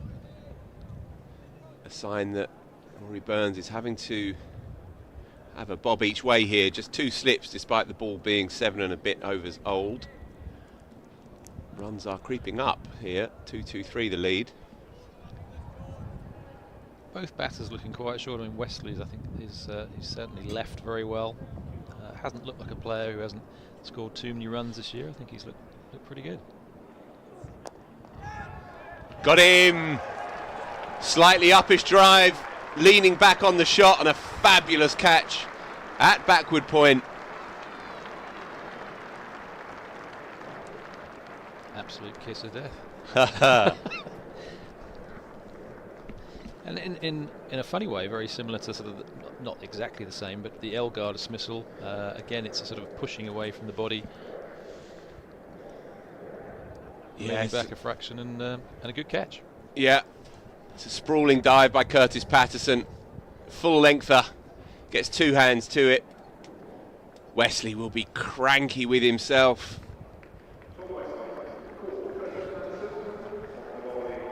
So for an even 50. This game shifts in momentum again. 4 down now, Essex. Matt Critchley carded to come in next. He's been in good form this year. It is going to be Critchley, yep. And they need more of the same here. They need their big players, their senior players, to step up. Fabulous catch. This is what Surrey needed. Luckless in the morning session. The odd half chance didn't quite go their way. Nicked through the slips. Despairing dive by Dom Sibley. Couple on the bounce, couple on the half volley. Well, perhaps that's the moment, the slice of inspiration that they need, just to change the mood and the tone of this game here. Jordan Clark does it again.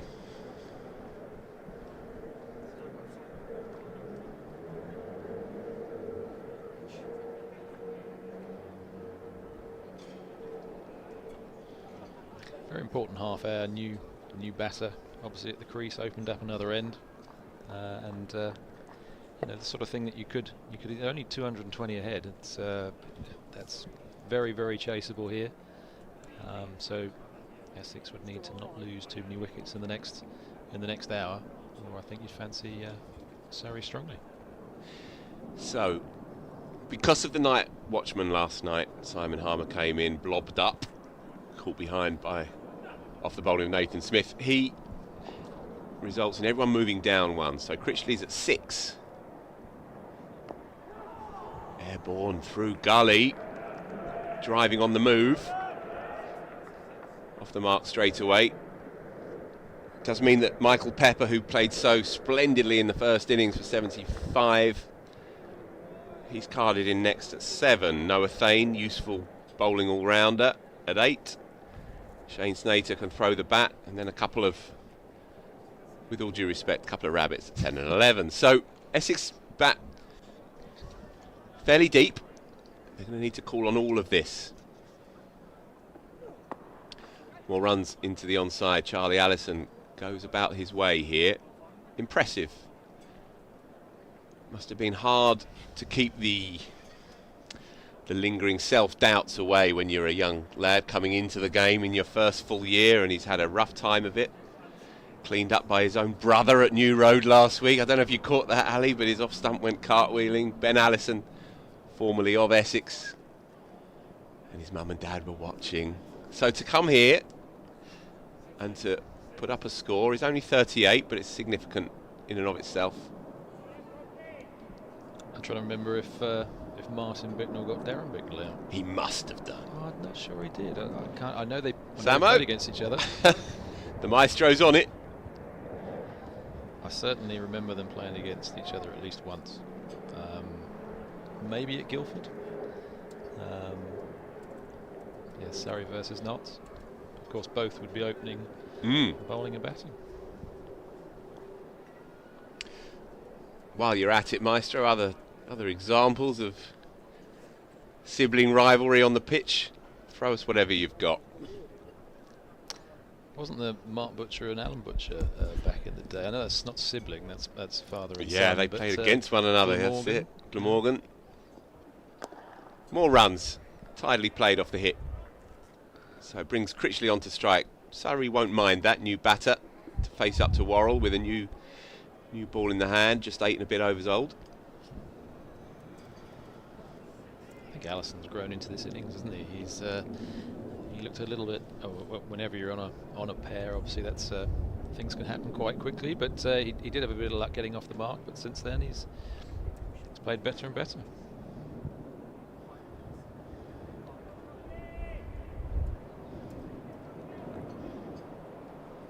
There's always that sense with a young cricketer in such an exacting world.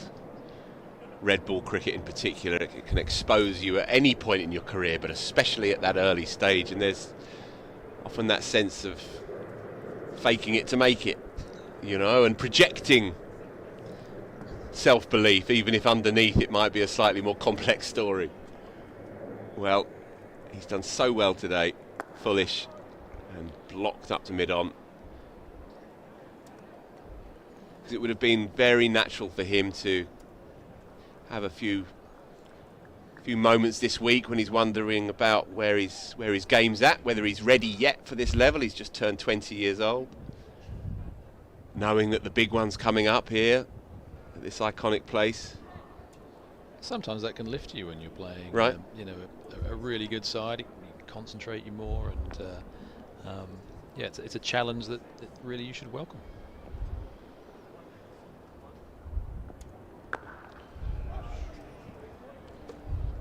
I think everyone would love to face someone around about 75 miles an hour that doesn't swing it, but yeah, I think you need to challenge yourself against the best, and I don't think he's looked too out of place either.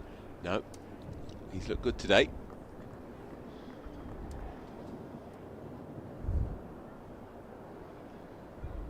Was there any bowlers back in your day that you'd circle the calendar, but with trepidation, knowing that there was a certain bowler coming up who, for whatever reason, tended to have your number? Cut away. Patterson, a one-hander to keep him on strike. Good stuff. I don't think I circled those. It's not the sort of days you look forward to, but it used to be quite fun playing Somerset, because you could end up with the fastest bowler I ever faced, who was Andre Van Troost, at one end, and you can have the best leg spinner I ever faced in Mushtaq Ahmed at the other end, and Mushy would, in his flight, he didn't bowl overly quickly, so in his flight he would shout "no clue." He did actually genuinely say "no clue" because he didn't think you could pick his googly, and to be fair, he didn't pick all of them, but he was that good. You knew on line what he'd bowled, even if you couldn't read it every time from the hand. And at the other end you had Andre Van Troost, who was rapid, and he didn't really have a lot of interest in the stumps, but he did have a lot of interest in everything around about chest high and above, and yeah, so those were pretty interesting fixtures. You had and it's nice to have that sort of diverse range, someone who can really make you think at one end and you're a little bit worried about, and the other side you could get embarrassed at the other end with not picking exactly where it was going. But luckily Mushy was that good that he would put it in a certain area, and you knew if it was about a couple of feet outside leg stump, it was googly. 289 for 4. Clark in again, then goes up for it. Strangulated appeal. Maestro. Yeah, Martin Bicknell dismissed Darren Bicknell 5 times in Aha! professional cricket. Of course he did. Yep.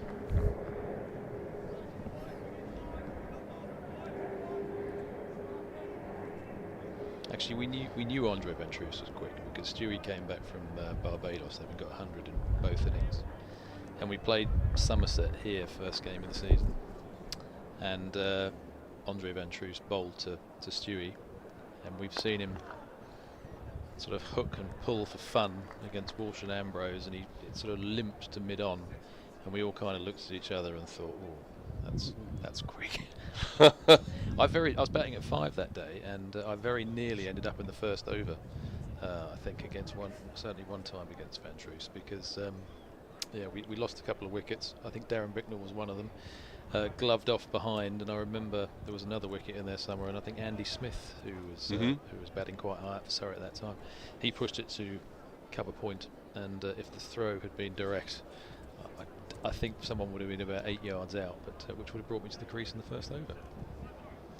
He was tall and big, right? He was nasty. He knew he wanted to hit you. But it was a good challenge, and you learned a lot about yourself after the game.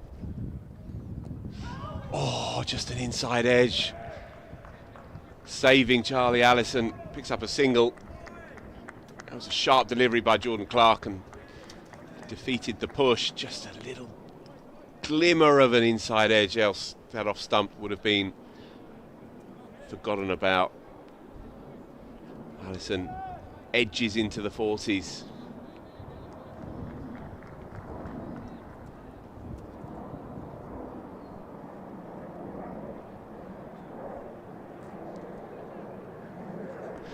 Hooked, gloved, safe. Just out of the reach of Ben Foakes. Surprise bouncer. Good spell this. You're disappointed when Ben Foakes doesn't take anything between keeper and 45, aren't you? Such are the levels that he's shown over the last few years, actually. He took one last week. I don't know if you caught it on the stream. Johnny Tattersall. It was a joke catch. Yeah, no, he got like a double foot movement and then yeah. It was almost like he was showboating, It was spectacular. Yeah. Anyway, he makes the remarkable look pretty commonplace as Ben Foakes. Just going back to facing extreme pace. Did fear ever creep in when you were playing? I think, there's fear in everything you do, isn't there? There's fear against spin. Do I use my feet? And different kind of fear. Could I? Yeah, that's embarrassment of fear. But I think you have to have a game plan. For me personally, it's like I want to make sure that I can go underneath anyone who's bowling that sort of pace. So everyone will play it differently. I used to be a hooker all the time, and I think then once you get into first class cricket and understand that there is more pace there, and there's players like Courtney Walsh who can bowl you a surprise ball of extreme pace, as could Dominic Cork, as could Dermot Reeve, all at their own levels, but you might say they used a bit more of their elbow in their shorter balls, that you need to work out a way to go underneath those players, and if you don't, then you end up in a battle where you're hooking too much. Worrell to continue, beats him all ends up. That's a Jaffa. Allison survives.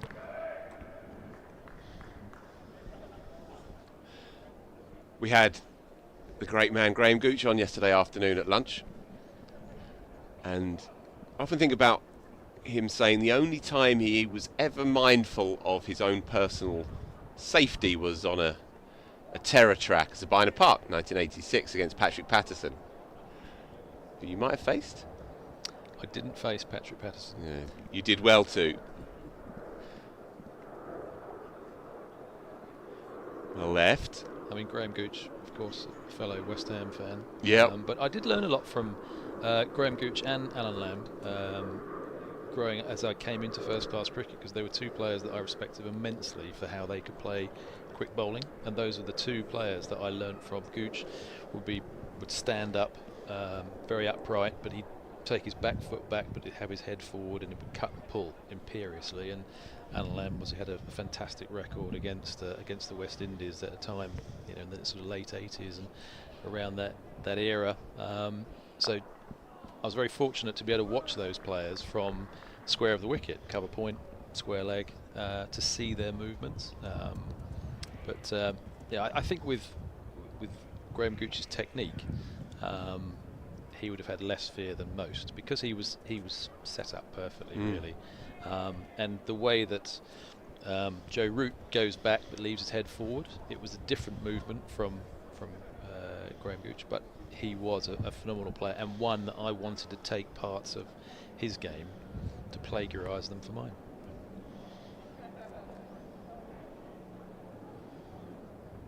Well left again, this time by Critchley. I do think that's one of the key things when you come into first-class cricket. We're talking about Allison here being a young player and what have you. I think one of the things when you play second-team cricket is you don't get exposure to enough quick bowlers. And I think I was quite lucky that you had 2 overseas players. When I was starting in 88 to probably 91, when I was playing second-team cricket, and you'd have, some very good, whether it was a Hartley Lane, or you did have your Patrick Pattersons who played for Lancashire. We had a second-team game with Andre Ventreuse at one end and Andy Caddick at the other. So, gone up for it. Big appeal given. Critchley has to go. Dan Worrell strikes. And so Essex post-lunch lose 2 in quick succession. Tom Wesley and now Matt Critchley. 5 down, 2-3-2 ahead. This game is alive. Yeah, great wicket for Surrey. Looked pretty good actually on the replay. I think he's just gone across a little bit. Gets the finger. I mean, that's. But you can rely on Dan Worrell, can't you? And he's just exactly what Essex wouldn't want in this situation. And I think from their point of view, they're probably thinking, can we see off this next sort of 6 to 8 overs? Because this may be the toughest set that they have. So, exactly what Surrey needed. 2 quick ones post-lunch. Different sheen to this game now.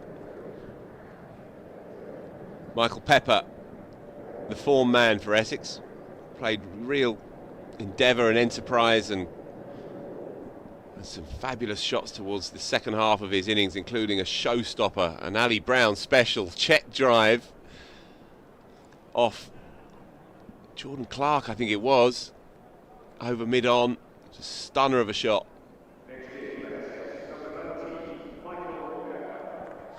So they need a few from him, and they need Charlie Allison to step up here now. He's now the last recognised out-and-out batter is Charlie Allison. He's 42 not out. He scrapped so hard and with such guts and determination to get to this point.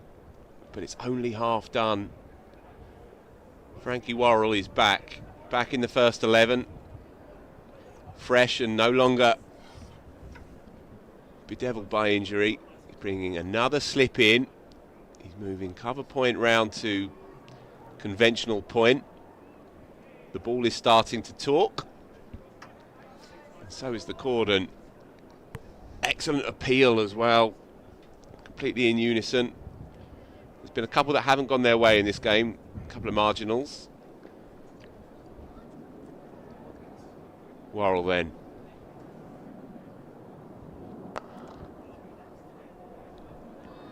Looking for the pads, looking for that full one again. Very assured first shot. So 294 for 5, 91 gone. Successful over. Yeah, 232. I mean, I think Surrey you'd fancy on the way this wickets looked this morning that they wouldn't fear anything over 280, even 300 if the time is right. If they could pick up the remaining 5 wickets with potentially an hour to go tonight, I think that would. You'd say that Surrey would be the favourites, but Essex could put something together. If they could put together a partnership, probably not lose anything in the next hour, then it could go the other way. But I'd have Surrey as slight favourites here.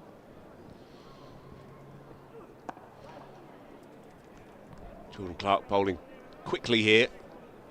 You can hear the grunt through the microphone, putting everything he's got into this. He should be relatively fresh, just into his 13th over of this innings. He's also machine-like, plays every week, Ali. The rest of the seam attack are rested and rotated, and he just plays and runs in hard week after week after week. Some bowlers are like that, though. I think Martin Bicknell, as an example, was probably a bowler who wanted to play more. He did a lot of strength work over the winter, running sand hills and various other bits and pieces, and I think you kind of get into a rhythm. You get other bowlers that you might look after, might have their niggles. We have players like Jimmy Ormond who could be exceptional, but might have slight niggles and twinges from time to time. But I'd say Martin, he didn't bowl this pace, but he certainly, as a bowler, would. It's a fabulous shot that may have gone just a couple of bounces for, in fact. Deliberately played up and over, though. Excellent shot, excellent execution. Charlie Allison moves on to 46.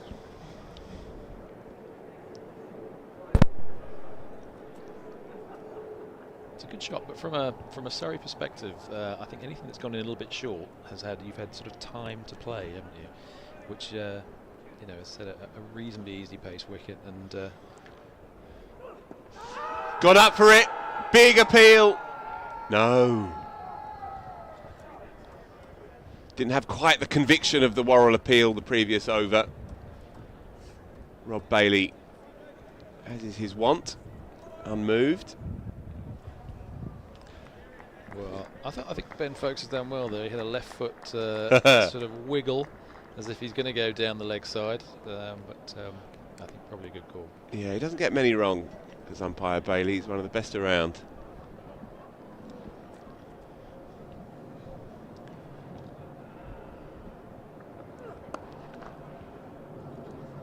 Tidily played.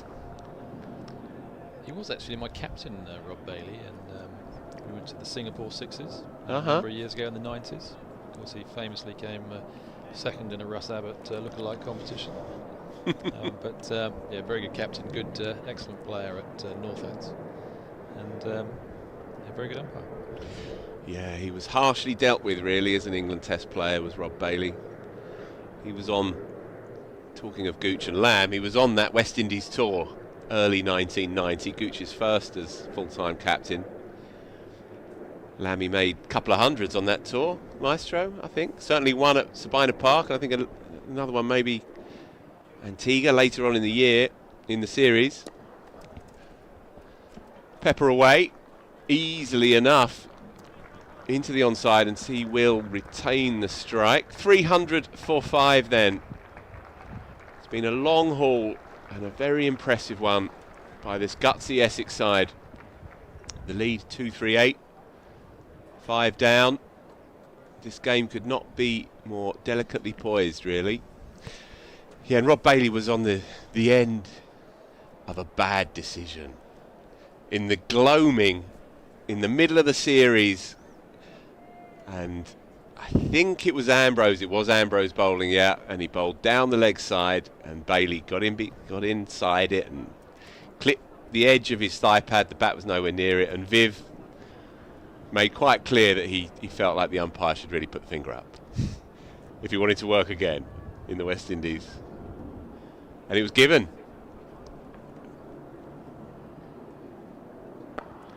And although Viv has always insisted that he was sure it was out, and there's no reason to doubt otherwise, nonetheless he was on the wrong end of that one, sawn off.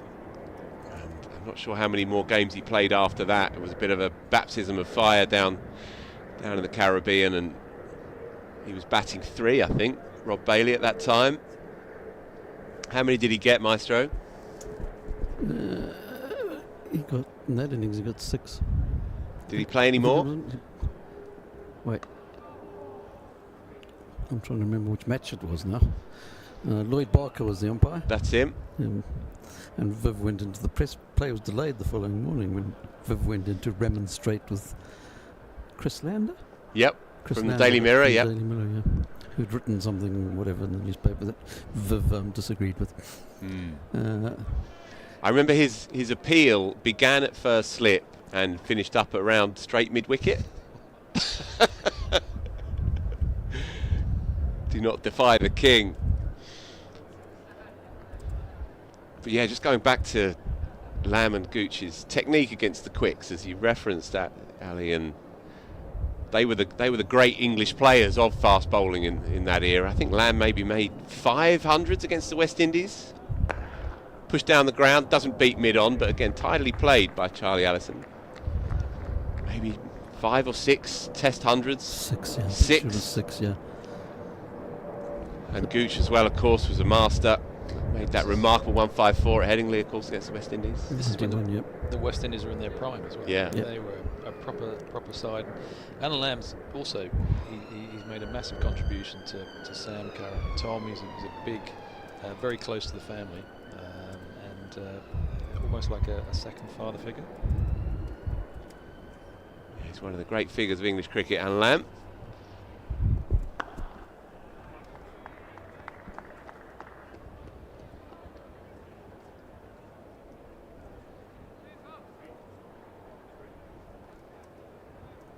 Just going back briefly to you're talking about the technical side of it and how Gooch and Lamb ensured that their head was still over their front leg in effect, so their weight was then going forward even though they were playing invariably off the back foot. Yeah, I mean, Alan Lamb went back and across, and Graham Gooch is very, very upright. Then would take his weight to the front side. His back foot would drop, but his weight wasn't on there, if that makes sense. So sometimes if you're not playing quite so well, and we talked about quick bowling and how it might push you back, you go back, but if you take your head back with you, that's when you end up in trouble because you've got nowhere to go. You can only go forward. You can't go back any further. But yeah, as I said, I was very fortunate in those early years as I was coming into first class cricket to see those players at short, from close up and learnt an awful lot from them. Every day's a school day, folks. Fascinating insights into how to play the uber quicks. Thankfully, I'm past all that nonsense. I don't have to worry about it anymore. Maestro. I'm even further past that nonsense, yeah. Not that I ever faced anyone anywhere near that quickly. Anyway, Rob Bailey played 4 test matches, all against the West Indies. So he made his debut in 88, yes. The final test at the Oval. Got 43 in his first innings.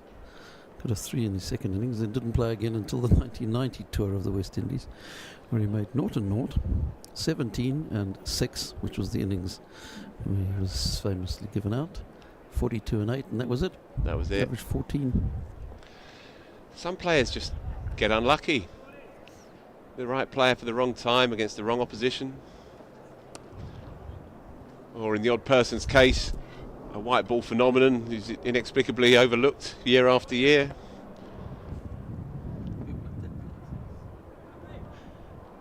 He's too cool to even react. What I would say is Graham Hick, I thought, was very unlucky. We were talking about Hickey earlier, and I still remember his debut where he was up against Pakistan, and he was even money to score a 50 with Corals, and he got to face balls that were reverse swinging and very late swing, and so he was unfortunate, I think, that he was playing such a the Pakistan side in their pomp, a very young whacker and was him, and that was a. You're probably like an easier, maybe even Zimbabwe is quite a nice way to start. I know Paul Collingwood started against, I think, Zimbabwe or Bangladesh, and of course you've seen Zimbabwe over here. I think if you're starting your Test career, that's the sort of you prefer them than a Pakistan or Australia in their pomp. Charlie Allison on 49 here, on the edge of a significant moment in his nascent first-class career. Yeah, Hick, first couple of years, he had the West Indies and Pakistan. He had Kirtley and Courtney, and Wasim and Wacker. Thanks for coming.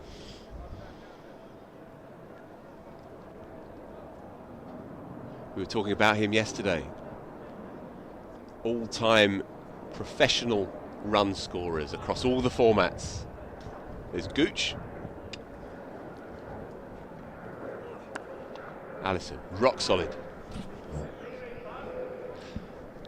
And then at number 3, Sir John Berry Hobbs, who made a few here, 61,000 something or other. And in between those two is Graham Ashley Hick.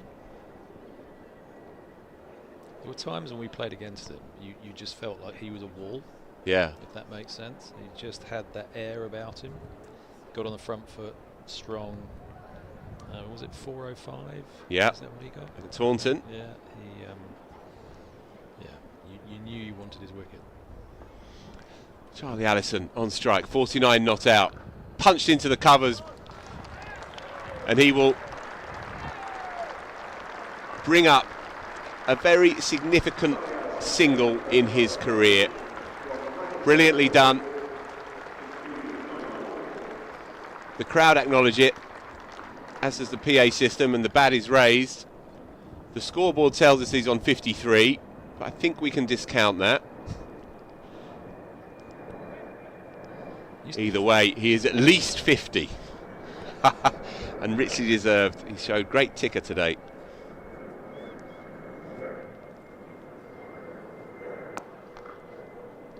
Used to be fun back in the day before you had the electric scoreboards. We used to have the old scoreboard. And Steve Howes, who now still here, you would know very well. He's still here. He used to operate with his brother the old scoreboard. Did he? And so when you hit a ball, they would they'd put the score up before you'd run it, so you knew what score. Honestly, they would spin it at the big spinning circles. There's not a job Housy's not done in this place. Done most things, yeah. The heart and soul of the place. I'm going to have to jump out. Daniel Norcross with a few more words from Alistair Brown.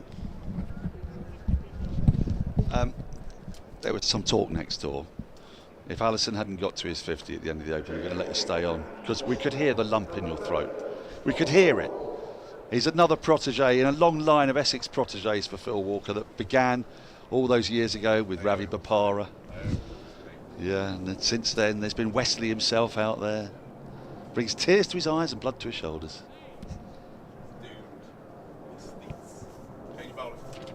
Oh, there's a change of bowler.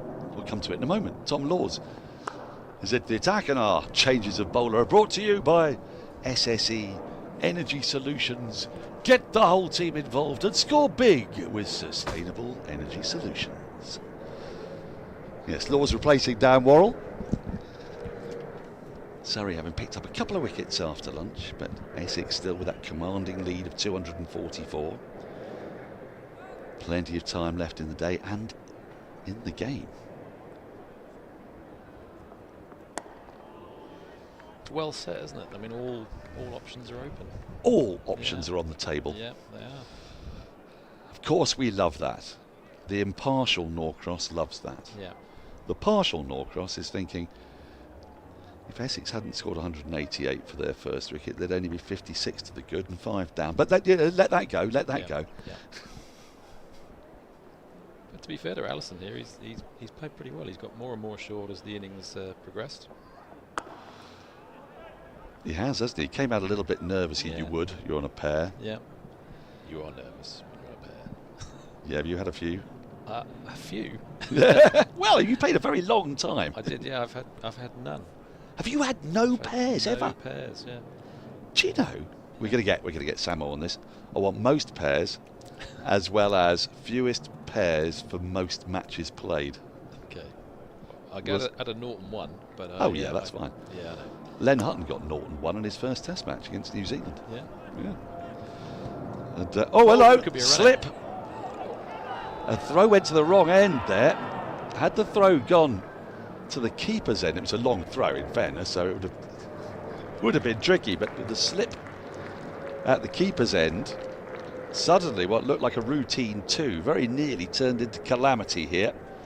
The ball just easily worked out into the onside, and then you see, oh, horrible slip. Now, if the throw comes in then to the keeper's end, big trouble. And indeed, if Laws gets a direct hit, it might have been tight. Yeah, he went down slowly, didn't he? That'd be a yellow card, I think, in the Premiership.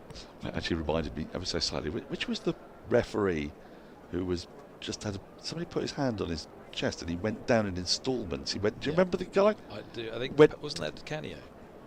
Yeah. DiCanio did the push. Yeah. And I can't remember who the umpire was. Not the referee. Referee. I can't remember either. Let us know. Well, it was Allison who might have been in trouble there. That would have been a horrible way to finish what's been a very good innings. Right, so we've got a sub fielder out there. Who's he subbing for? Who's not out there? Do we know? Can we see Jamie Overton? Jamie Overton went down about 20 minutes ago, I think, when he was hit at extra cover. Right. Yes, he had a bit of a groin botherer, didn't he? An extra cover. End of the over, 3:07 for 5. I was once asked to do a programme called Story Time. I've done it many times with Adam Collins. Overton is out there. We'll work out who it is and let you know in a moment. And the whole thing hinged on a pair, and it was Ed Giddins getting a pair in a match in which the average number of runs per wicket was 118.7. And yet he got a pair, and I think it was like the highest average runs per wicket in which someone has got a pair. Change of bowler with SSE Energy Solutions, a game changer for businesses. Receive renewable electricity from our wind farms and hydro plants. As Overton is into the attack.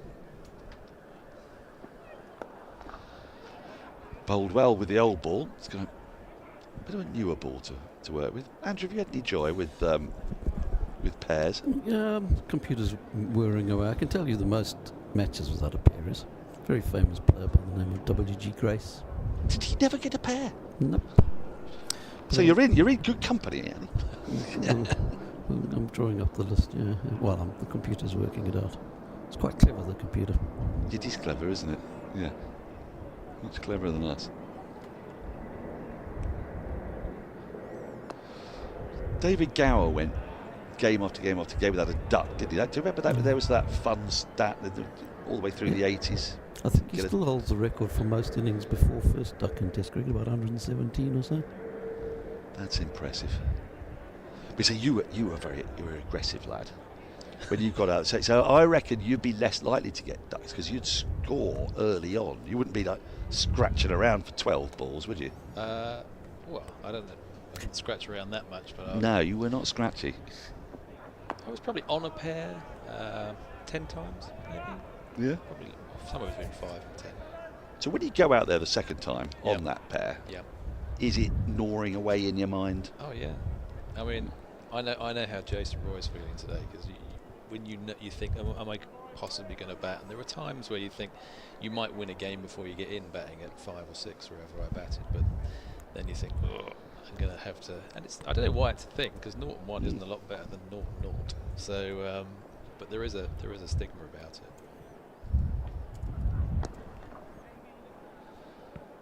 There's a big gap there on the onside, and he's found it nicely, has Pepper. Wonder if we're just going to see, with Pepper at the crease, Essex just up the ante a little bit. They started the day on 195, so they've added 113 runs today in about 42 overs. So they're not going much below 3 and over, around about that sort of mark. But Michael Pepper's naturally aggressive. It's an interesting scenario how Essex will be thinking because they'll know that Surrey need to win. So I think it's a sort of a little bit of cat and mouse about how they look to play. Because I guess by taking a bit of time out of the game, it just puts more pressure on Surrey's batters to go quicker. Well, there's a lot of pressure on Surrey to potentially, what they've done over the last 3 years is outstanding, but they know they're going away at various grounds and finding some flat wickets, whereas other sides might have stronger spinners in their ranks, and that's been difficult for them. So they know that they want to do well at home, and if Essex can negate that, then they'll know that Surrey will come out hard and try and chase if they can set something. It may not get down to that.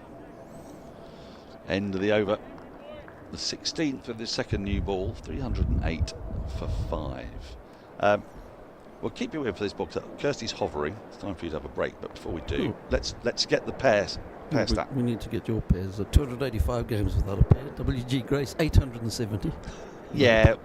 Jack Hobbs 834. Did he never get a pair? He never got a pair either. He's opening the batting. Yeah, and the person who got the most pairs was Sam Cooke. Not the one playing for England yesterday.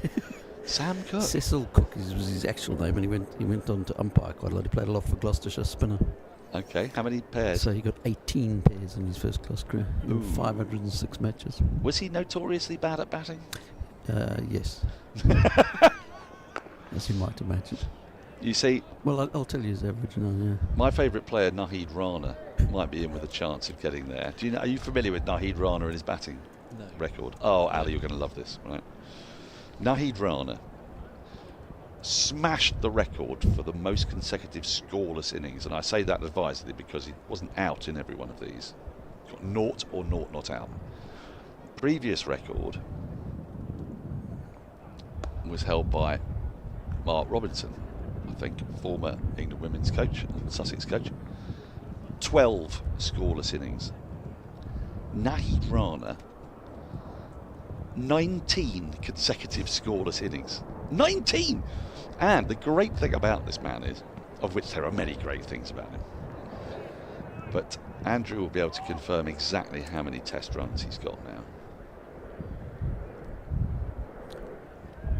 I think it's 24. Wow, that's nicely played. Just past the diving hand of mid-on. Full toss from Laws. Allison didn't try to hit it too hard. Just stroked it down to the boundary for 4. It's a solid punch, isn't it? Yeah. It's a loose ball. It's a gift, really. But you've got to put it away. Got to place it nicely. Anyway, he's got 11 of his, 24 test runs in 3 scoring shots off Jasprit Bumrah.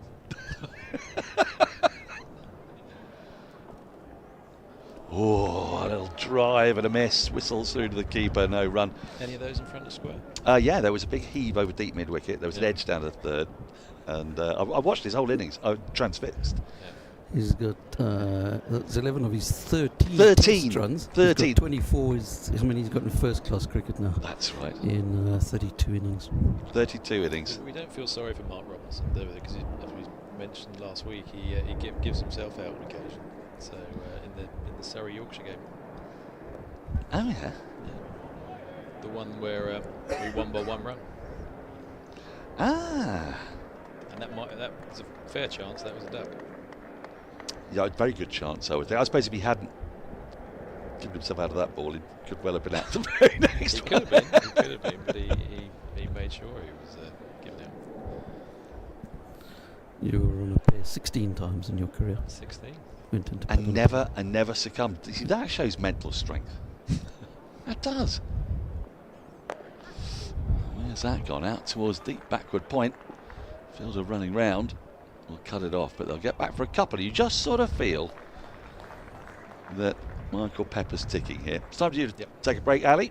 You're back for the evening session? I am, yeah. Splendid. We'll see you then. See you then. And with Essex 316 for 5, that will lead 254. Who's the top order batter with the most pairs? So, give me a surprise, like Dennis Compton or somebody. Yeah, I'll have a look. You know about Agnew and Boycott, of course. It's an ongoing thing on TMS. Well, Agnew's never got a pair. Correct, and Jeffrey got 1. Jeffrey got 1, yeah.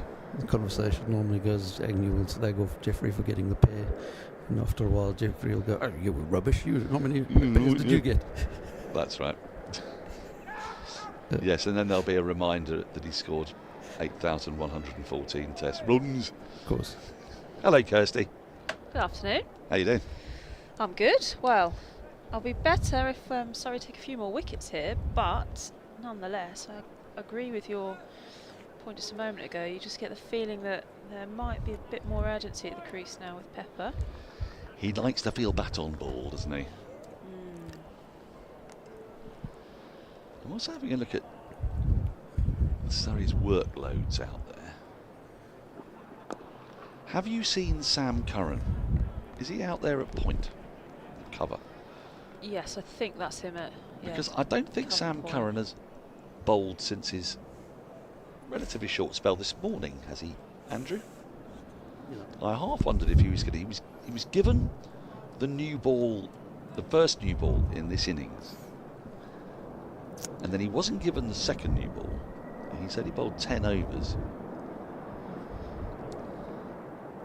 Oh, whistles past Allison's outside edge into the keeper's gloves. Hasn't bowled since the 40th over. Yes, and you know, when you think about workloads here, Surrey didn't have to bowl that many overs, 63 in the first innings, but now they've bowled 160 overs in 2 days and a half. And when you put it that way, it starts to be quite a lot of miles in the legs, isn't it?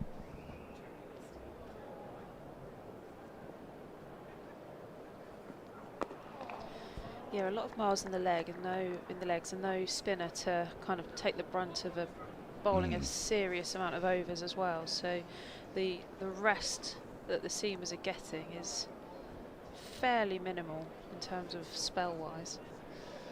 Yeah, we've got 24 overs been bowled by Worrell, 20 by Nathan Smith, only 14 from Jordan Clark, who's been the most used Surrey bowler this summer.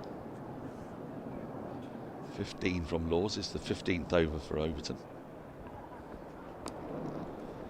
Just strays onto the pads a little. Laws will stop that before it reaches the boundary. Another single, a cruise. Which brings Pepper on to strike, and I'm just looking to see, our deep third is relatively fine, because the reason I'm looking here is that Pepper does like a slash outside the off stump. It's an incredibly short boundary. Square of the wicket, bowling from the pavilion end anyways. It's just, I haven't seen Sam Curran even look to warm up at all at any point today. But he got himself a little bump yesterday. I don't know if you were able to see. Did you see? I did see. Got a little bit of a, yeah. I think, surface injury. 317 for 5. 98 overs bowled. I don't know whether that's restricting him slightly. He did bowl this morning. There is Sam Curran signing a bat. Did you see that lovely picture yesterday of blessing Musa Rabbani and Ben Duckett? Yes, side by side. The pads, but also the bat. So Musa Rabbani had the. Oh, I didn't see the bat. No, I'll have to Musa have a look at Rabbani that had again. the little signature bat. Yeah. So I think he was wearing Duckett's. Oh, no, I did see that. So he was sort of yeah. holding the signature bat as if that's the bat that Duckett would use. Yes, they cut quite an amusing pair. They were some big pads. They were very big pads, weren't they? They kind of went up to Ben Duckett's hip, didn't they? Yep. They also looked a little bit like, you know, the Surrey mascot with his pads on. Oh, yeah. They look a bit like those pads.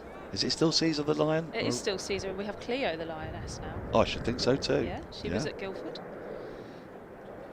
Oh! Flies over second slip. Slashing hard, Allison. No chance for Dom Sibley there. He put up a hand, but the ball flew over it. And down to the boundary for 4. Relatively rare false shot from Allison. Some late swing there. Really late swing. It just seemed to keep going away from Allison. But if you're going to swing, you get to swing hard. Carried it over to Dom Sibley.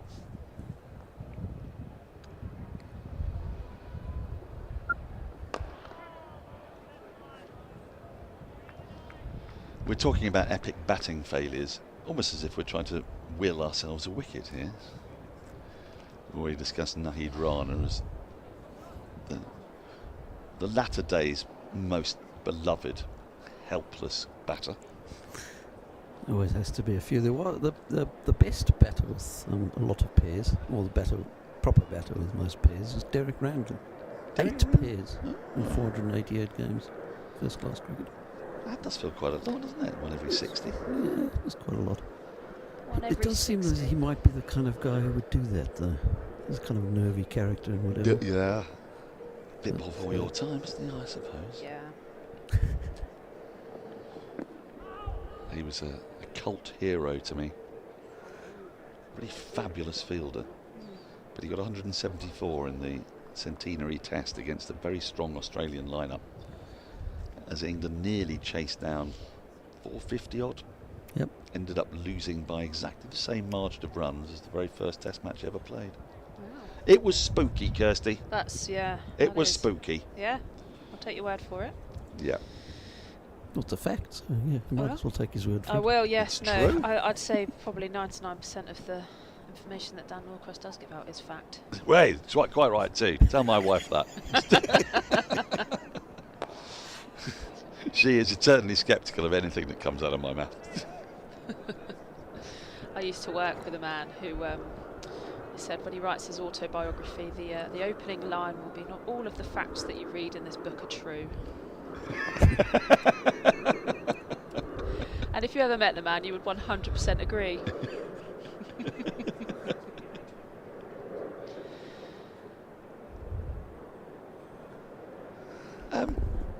There's one slight anomaly that I'm trying to deal with here as the umpires are going to take a look at this ball. Out come the calipers, and the question will be asked once again, does the ball go through one and not the other as it's supposed to? We don't know which one it's supposed to go through and which one it isn't. It doesn't look in the worst fettle, but this is going to be the key. Well, it's gone through that one. Will it go through the other? It's got to do both. You can't just do the one, surely. No? Well, apparently that's satisfactory. Maybe he's put it through the other hole already. Does this happen much with white balls? I don't see white balls getting changed anything like as much. I suppose they're not as old because you have a new one at each end, don't you? 50 over. 50 over, new one at each end. No, they get trimmed every now and then. You know, the Kookaburra ball doesn't really maintain its integrity that well, so the seam comes away, or something comes off the shell of the ball. But no, I can't say it gets changed that often unless it's wet, I suppose. Oh yeah. But even so, with two at each end, they stay hard for a while. So even if you are trying to smash the leather off of it, it's pretty much round through its entirety. Oh, has he got that? Umpire is unmoved. Folks can't believe it. He's saying, well, what else was the noise? It was a very woody sound, wasn't it? Very woody sound. Well, this is frustration again for Surrey. Let's take a look at it again. It's gone down the leg side. Well, has that come off the hip? Do you know, I'm not sure. Deviation in line, isn't there? It's gone a long way down the leg side. Yes, but that's sort of partly what makes me wonder if it's come off the thigh guard. because you know, it's sort of almost feel that if it had come off the face, because the bat was turned in that fashion, you'd think it would have actually gone even further. We'll get it. We could have a side-on view of that. We'll be able to get a better view of whether it's touched the thigh. Folkes was convinced, but I love Ben Folkes dearly, but I've come to believe he's been convinced by many things in the past. He's a very good appealer. I think you've got to be as a wicket keeper, haven't you? Here we go. Let's take a look at this angle. Just slow it down. Yeah, I think we need the other side if possible. We don't have the other side, so you can see folks there imploring, saying, what else could it have been? And sometimes it could have been the thigh pad, it could have been the bat. It could have been the bat, it could have been the shirt. But as you say, the noise was a little woody, but in my experience these days, thigh guards they're hard things these days. Yeah, they are. They are heavy duty. They're not as thuddy as they were. No, they're more. No. Especially not the thigh pads that these guys wear. Club cricketers probably a little bit softer, but these are reinforced. Yeah. Sort of fiberglass. Not very malleable. Yeah. Well, either way, Pepper survives. Now then, where's that flown down to deep third? Good tumbling stop from Dan Worrell. That ball lifting again from Overton. Allison didn't know a great deal about it. Gets away with it.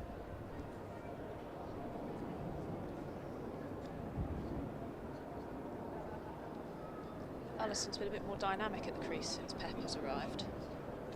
I think there's a bit of peer pressure there. Well, I was going to say to you, do you think that's his influence? Because Pepper's game is naturally a little bit more dynamic and he likes to feel bat on ball. So he's following his lead, or do you think there's been a bit more of a message come out? Oh, now then. Only Overton thinks that that's taken the edge. No one else has.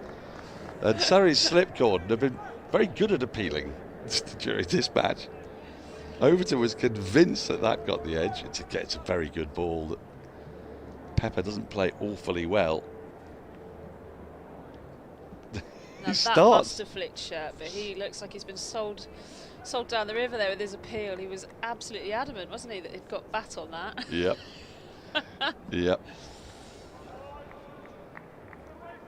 I've appealed many a times behind the stumps for what I was sure was a wicket and had to do it on my own.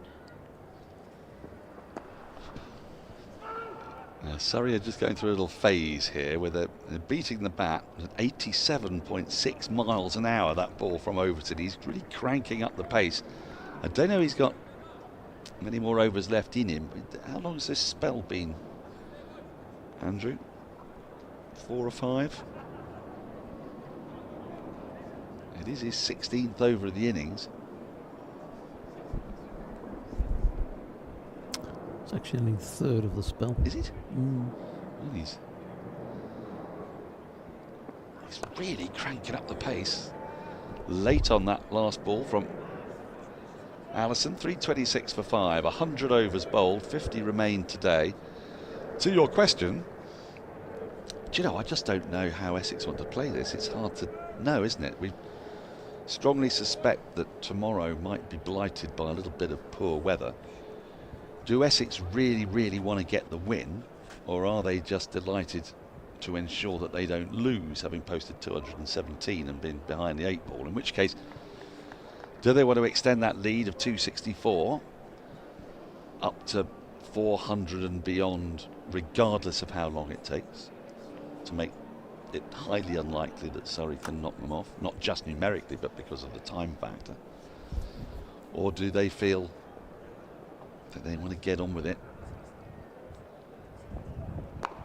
and have what? I mean, if they go at 4 and over for 18 overs up to tea, it would give them a lead of 337. Do they want an hour at Surrey? I don't know if that's enough. I'm not convinced it's enough. I think if I'm Essex, I would want to be batting until tomorrow morning. Oh, you are conservative. Do you know, you're the complete opposite to Katia Whitney. If I'm Essex. Although I would love to see them play for the win, which means they need to pile on the runs now. So going at 4 and over is not going to be enough, is it? So they've got five wickets in hand. If they want to win the game, they need more than a lead of what you've just stated. Well, I was thinking 330 odd by tea, and then an hour's thrashing to get them up to 400 ahead. Well, I'm all here for some thrashing. Yeah, I bet. See what we could do. Get us the birch twigs. After tea. But because then they would have, 100, and to take 16 off that, 2 for the hour. What are we looking at? 110 overs, say, to bowl out Surrey, having set them over 400, and with the likelihood of missing some play tomorrow, it might, between 2 and 4, we think it might rain. And of course, because it's cricket, for reasons that only cricket knows, can't make up the time on the last day. They do have Harmer on a 4th day pitch. I feel like you're trying to pressure me into making a decision here. I try to pressure Essex into getting on with it, playing some loose shots, getting out and giving Surrey a chance. That's what I'm trying to do. Well, I think look, Essex have not had the start to the season that they would have wanted, and they've got an opportunity here to get a win under the belt. Nice bowler was. But will they be satisfied with the draw? If you're Essex, are you satisfied with the draw? I think before you come to the Oval, given Surrey's imperious record in the last few years, and someone said you can walk out of here with 11 points, you might say yes. But then it's just been pointed out that someone's holding a baby. Family show here. But once you're in this position, you might feel, end of the over, 3:27 for 5, that you've got an opportunity. This is it. How many teams can come to the Oval and say we've got an opportunity to beat Surrey here? Well, Essex was one of the last to do it. They did it, I say one of the last. They did it in an amazing game. Was it 2018 when Surrey were unbeaten going to the last match of the season, and despite conceding a first innings lead of something preposterous, nearly 400, they very nearly bowled Essex out in the last innings. I think Essex won by 1 wicket in the end. It's an absolute stonker.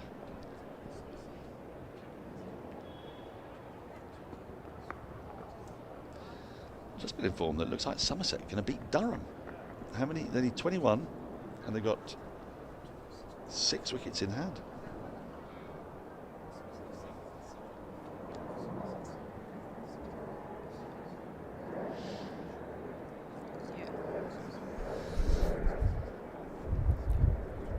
Yes, and Somerset's victory there will put Essex, well, they'll just be mindful that they'll be getting sucked into a relegation battle if they don't win. And Somerset are going to steal a march on them. Edged, gone this time, surely. Well, maybe that noise was the sound of the bat on the ground. There was a serious deviation. Umpire Bailey unmoved. Overton is a very unhappy man. We'll see this again.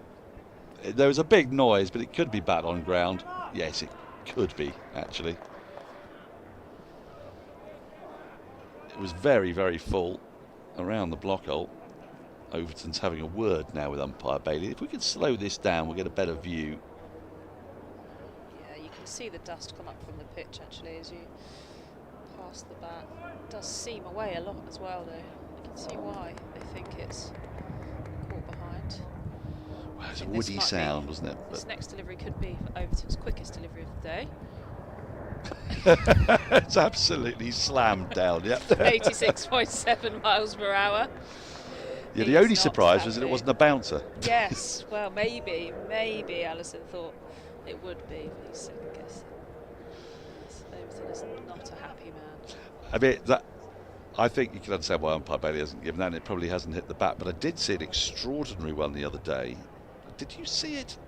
Oh, where there was absolutely no way you thought that it was out. I think it was in the IPL. You thought, there's no way that could be out. But what actually happened was the ball had pretty much yorked the batter.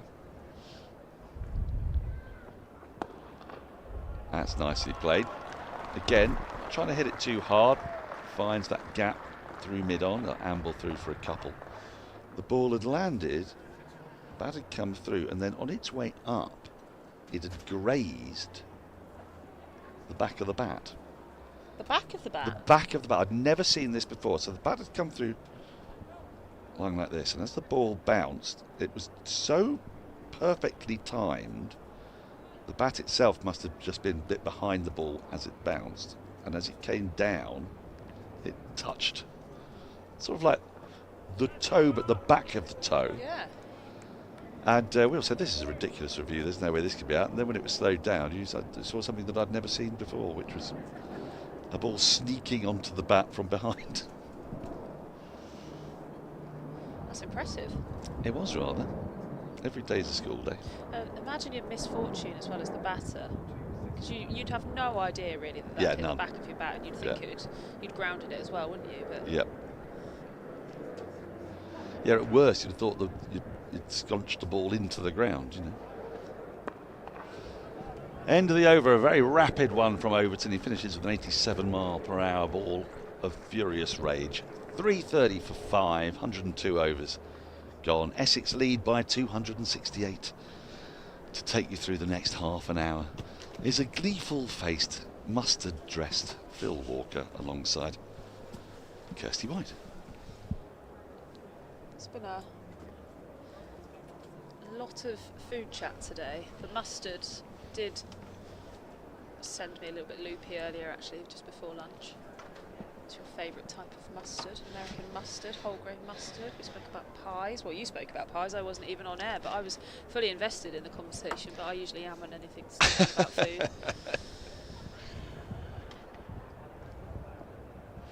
Yeah, Norcross pulls you in does. to these flights of fancy, whether you want to be there or not.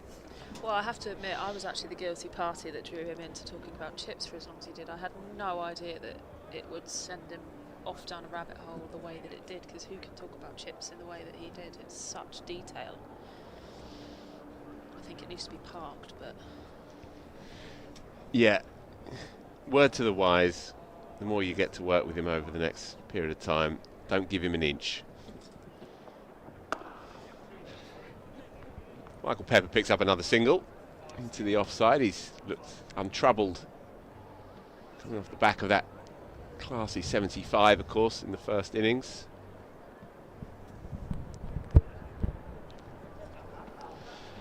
Michael Pepper picks up another single. That was almost a tongue twister. Didn't even realise it. You did well to get it out yourself, actually. I heard it and I thought, I'm going to say it. A lesser commentator would have let that one pass. Well done. Right, Laws in again.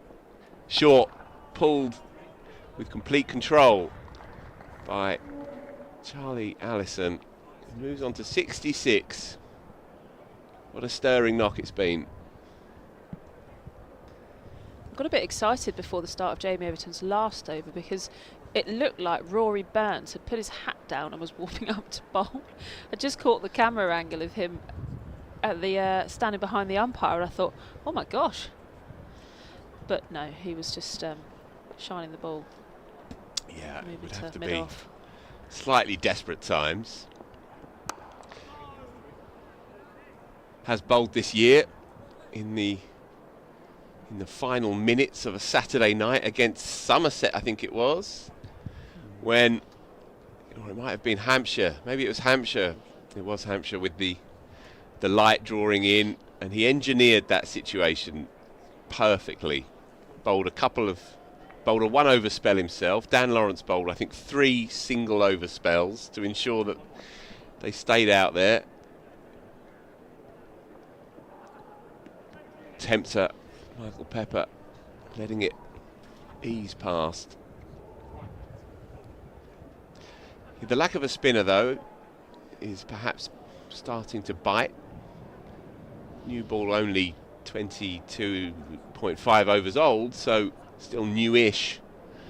But there's been a lot of overs sent down by this cohort of quicks over the last 2 weeks. Laws and Clark both played last week. Smith as well. That's fine, and 4. Pepper on his way here. Useful boundary. Lead creeps up now to 274. 5 wickets still in hand. I can't tell if Sam Curran is just keeping himself warm. He's been stretching his quads a fair bit. Oh, is that a hat? There we go. It is Sam Curran. Well spotted, Kirstie. Well, I was before that about to say he could bowl a little bit of left arm finger spin if really needed. That would be a welcome addition to the game. But I don't think that's what we're going to see. Sam Curran it is. Bowled 10 overs already in this innings. Bowled tidily in the first innings as well. Picked up that first wicket of the game to get rid of Dean Elgar. And he is change of bowler powered by SSE Energy Solutions. Blow the competition away with renewable energy from one of our named wind farms. Really appreciate SSE for getting behind the broadcast. So, 2 slips, no gully. A squarish deep third, almost a backward point on the boundary.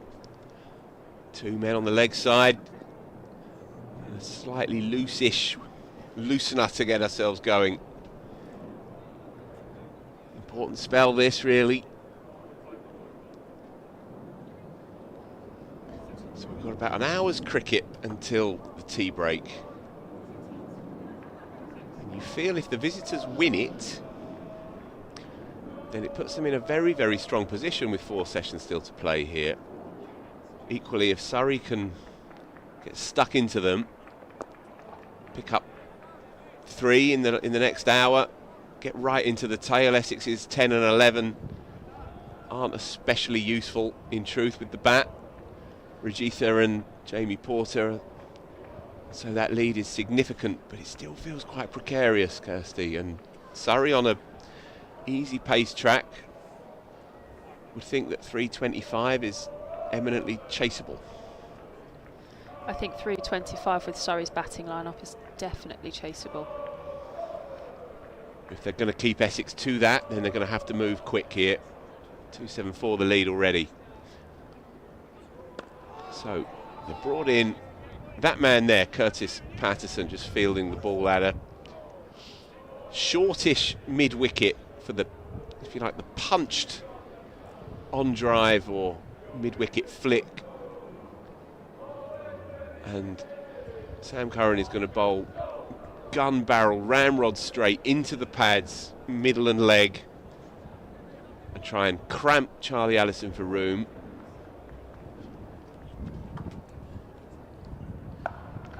Or bowl it short and get clobbered through straight mid-wicket. Shot of real authority. Moves on to 70.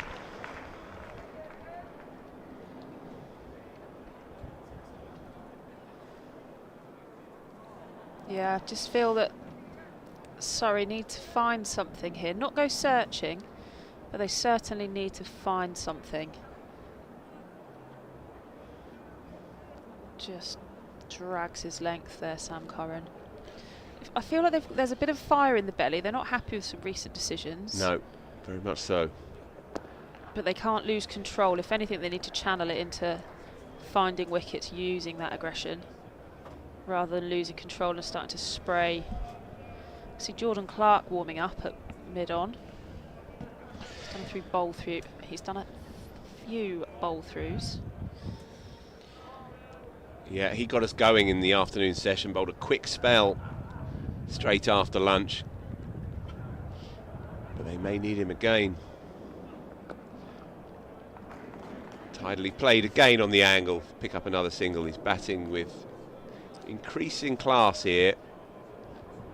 Each over that ticks by, another one down, 3-4-1 for 5, 104 overs now into this innings. With each over that ticks by, Charlie Allison is looking more and more at ease in this still alien environment for the rookie. First class game here at this extraordinary ground, and every experience gets him just that little bit closer to developing the self-belief, feeling like you belong. His first red ball 50 in professional cricket. And here is Jordan Clark. So Rory Burns ringing the changes, powered by SSE Energy Solutions. And the first ball to the final over. Let's power change together, and that's what Rory Burns is looking for here. Clark so often the go-to. 14 overs he's sent down in this second innings. Just picked up the 1 for so far.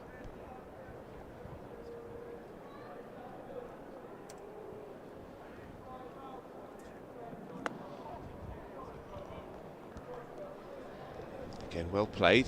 Lets it come to him. Runs off the face for an easy single. So these two pushing up to a 50 partnership of 48. Essex needed that after losing a couple early on, straight after lunch. Wesley and Critchley the men to go.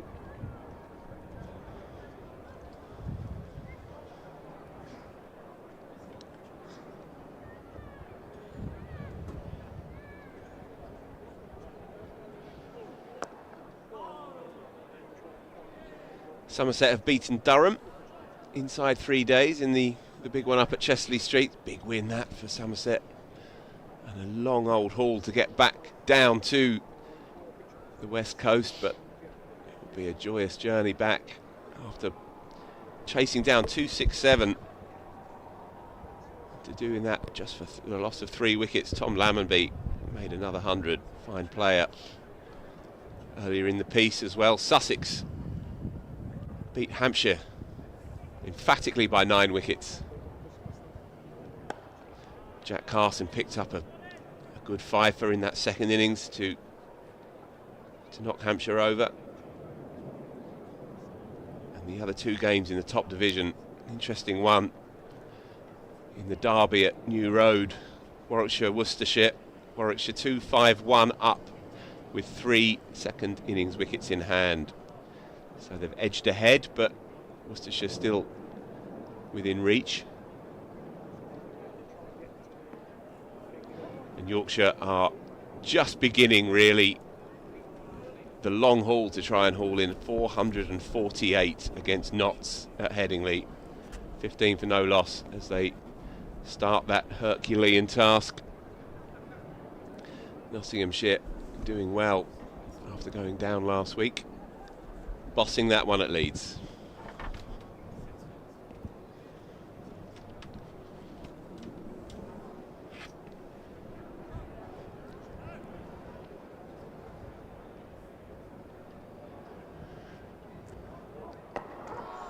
Tried to go for the sand shoe crusher. Michael Pepper equal to it. Sign of the kind of docile nature of the pitch now, Kirstie, that we haven't seen the bounce deploy employed really all day. Saw it briefly this morning. But normally, this is the way that modern red ball cricket seems to go. As soon as the pitch looks like it's lost a bit of life and the batters are in, then 3 men out on the hook and away we go. But it's a sign that perhaps Surrey don't really fancy that there's enough in this track at the moment that they can give it a go. We shall see if they change tack. Yeah, the pitch has played very interestingly actually this afternoon. In the morning session there was a lot of variable bounce. A few deliveries, particularly from this end, were going through, carrying around Ben Folkes' ankles, and the next thing you know they were really just hitting back of a length, and Folkes was taking them up and around his shoulders. But I think the danger with the short ball is it's such a short boundary on that side of the ground that if you get it wrong, you're going to get punished for a maximum, and they're already looking to be chasing a fair total if Essex can continue this momentum. So I can't see it being used too frequently. That being said, Sam Curran has just put square leg out towards the boundary. Nicked, gone. Pepper chases a wide one, and Sam Curran, golden arm, does it again. Boy, did Surrey need that. Essex 6 down, 281 ahead now. But Pepper, the danger man, has to go. Yeah, that was a great way to start the over, very much needed by Surrey. Pepper just seemed to throw his hands at it, not a lot of foot movement at all. Let's check this replay. Oh yeah, stuck on the crease, throws his hands, big nick. Ben Folkes is always comfortably pouching those. Pep will be disappointed with that, I'm sure. Yeah, look, it was there for the shot. Maybe lost a bit of shape. Maybe slightly out of his comfort zone. Lacked a little bit of control in the shot. And a broadly innocuous delivery, but they're so often the most threatening. They're the ones that pick it up. And Sam Curran's come on and got the breakthrough, and so Noah Thane into the bowlers. He's a authentic all-rounder, is Noah Thane. Still at this stage probably a bowler who bats. Shane Snater in after him is a free-flowing lower order hitter. Pins his ears back and lets fly. And then a couple of number 11s after that. So this is a key partnership. Essex tantalisingly there, but not quite yet. 281. they're going to want to find at least another 50 to 70 from these last 4 wickets if they possibly can. Get that lead up to 350 and give themselves some kind of breathing space. Curran in again, playing a miss. Good nip. Yeah, the minute that wicket fell, the first thing that came to mind is, could Allison be stranded here, missing out on his debut century? Are there enough batters to get him through to that debut ton? I'm sure you'll be very excited at the prospect of that. Wouldn't we all, Kirstie, wouldn't we all? Just good to see a young kid make his way in the game. Definitely is. He's going to have to grab the ball by the horns here, though, and lead this Essex batting attack now. Yeah, it's an interesting approach by him. He's played on his own terms for much of today. Don't know if he yet has the game to change gears against an attack of this quality, perhaps.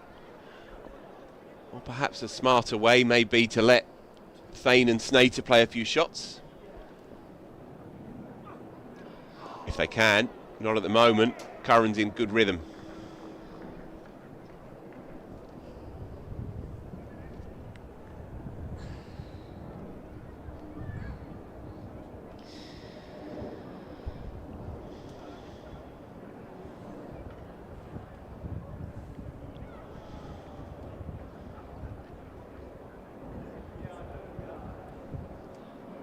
Surrey are going to want to clean up here. You can just sense it. Late on that indeterminate outside off stump. Slightly nervy start here by Noah Thane, just 20 years old. Playing his 13th first class game. Just made the one first class 50.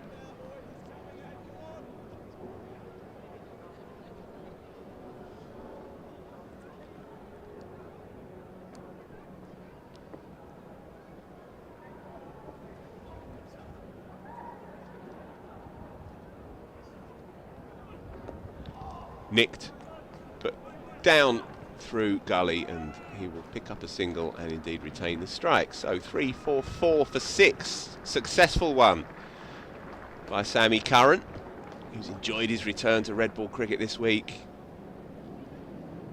Bowled with a bit of vim and personality and batted beautifully yesterday for 70 odd. So Noah Thane, he's not pulled up any trees with the bat this year, but he's contributed some handy cameos here and there. 15 and 23 last week, 24 and 41 in the first innings of the previous 2 games, and a 54 against Worcester as well. So Essex will snap your hand off for a useful 20-25 now. Yeah, I agree. This young pair are in a position to forge a bit of a partnership and extend that lead. Both of them just 20 years old. Homegrown cricketers, as is Essex's style. Solidly in behind that one, and it's a long single, and they will finally, after you, Claude, decide to amble through. Noah Thane had got 2/3 of the way down the pitch there before Charlie Allison agreed to meet him halfway.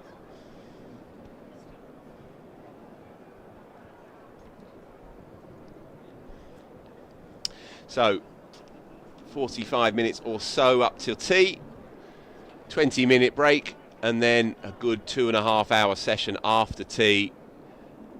And you know it by now, folks, it's free. Driven beautifully. That will run away for 4. Fabulous batting. It's been a feature all day, Charlie Allison's cover driving. Lets it come to him.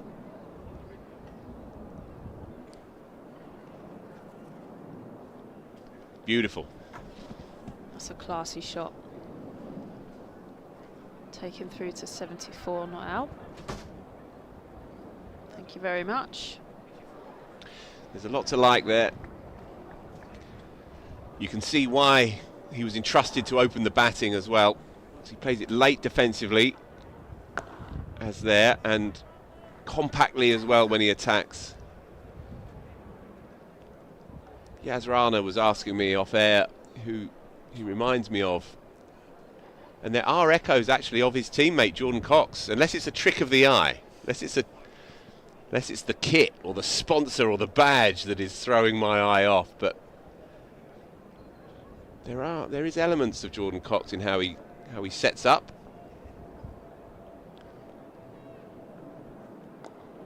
More runs round the corner, just a single. 350 up. Yeah, I wouldn't disagree that, although that drive through extra cover there was giving Ian Bell for me. Oh, now there's a call. Like, maybe just an isolated incident, but it certainly was so compact, so well timed, late and on top of the bounce, that if you wanted anyone to be compared to for a cover drive, I think Ian Bell's probably your man. I saw Ian Bell have a net here in the indoor school at Ken Barrington Cricket Centre with one of those thin bats, like the half bats. Yes, yeah. Bowling machine on about 75, 80. Never seen anything like it. It was ridiculous. That will be 4. Bit of bat, I think. No, Thane. No, in fact, leg buys. Doesn't matter to Essex. 1 iota, 292 the lead. All useful runs. So another one rolls on. 107 overs now into this Essex second innings. 3-5-4 for 6. You're going to lose me, and you're going to hear Yas Rana's tones until tea. I think I hear him in my sleep these days. Top stuff by Kirstie. This game, fascinating really. Curran, in again, full. Allison's technique is working for him here. Can he hold it together? There's been that sense all day with him that with such a young player coming into this game with such a lack of form behind him, that even getting to 30 or 40 was a good achievement. You could be satisfied-ish with that. Well, now he's suddenly 23 off a maiden first-class 100. And he's good for it, Yas. You felt at the beginning of his innings, understandably, given he got a blob in the first innings, that the early stages were just about survival. In fact, he only got off the mark with an inside edge that narrowly missed his stumps. Over time, he's really grown into this innings. Yeah, I think he's been excellent from about that point of 35, 40 onwards. There's a clear change in his body language. He looks more calm and at ease at the crease. No jerky movements, no shadow batting. And the adrenaline is just at the right level now. And he's cruised really from 30 odd onwards.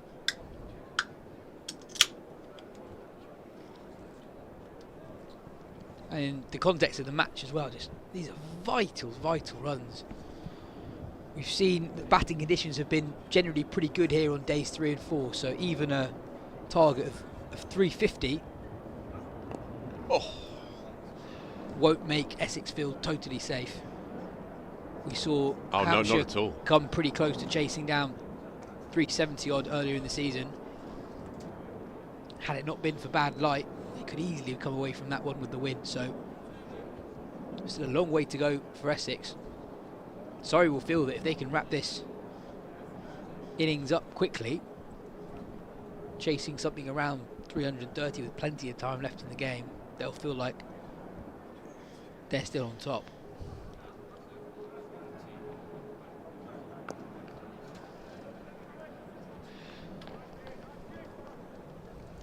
Charlie Allison rarely becalmed as well. Picks up singles comfortably and at will here. Just ticking over. Really impressive.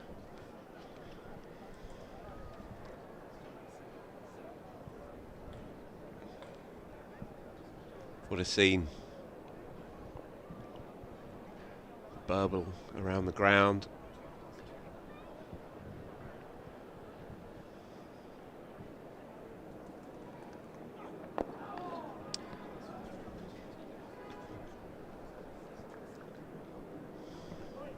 So, 357 for 6, leader 295. Experience cricket like never before. Premium hospitality is available for all international fixtures here at the Kia. And as if I haven't mentioned it before, free to attend after the tea break. Come in and watch this intriguing cricket match reveal itself. Gratis. How about that?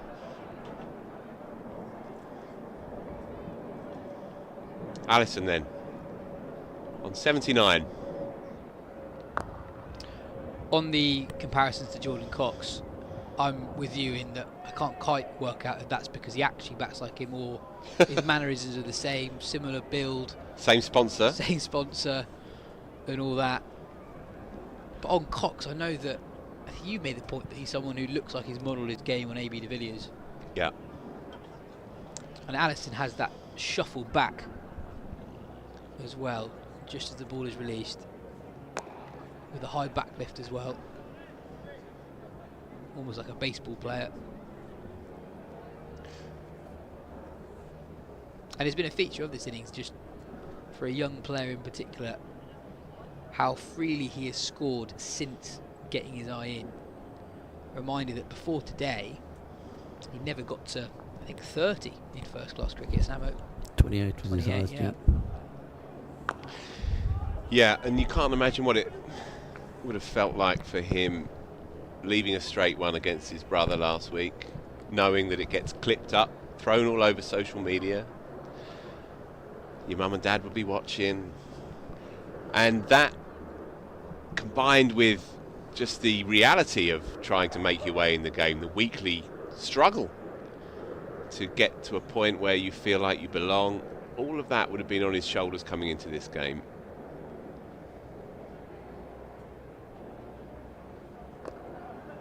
Rides that bouncer, or that heavy ball if you like. And it's a really strong Surrey attack.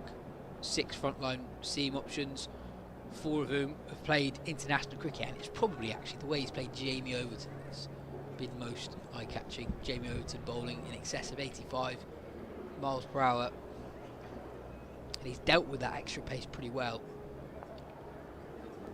Not looked too hurried. And well left. Tempter, but he's good to it.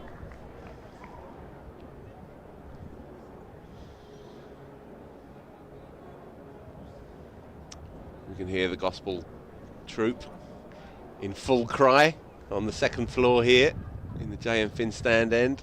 A reminder of the Dan Norcross theory that more happens in the cricket when they're underway a couple of floors beneath us.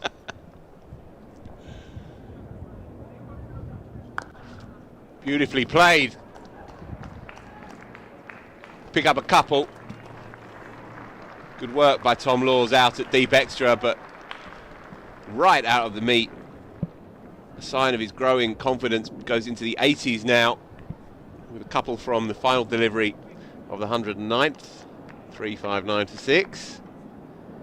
We know a Thane then to face up to Sam Curran. The shot that really got him going was a not dissimilar one to that. Bit of width, and he slapped it with a horizontal bat through the offside, and there's a bit of flourish in the shot as well. That seemed to give him a bit of confidence. It's very good in front of square on the offside.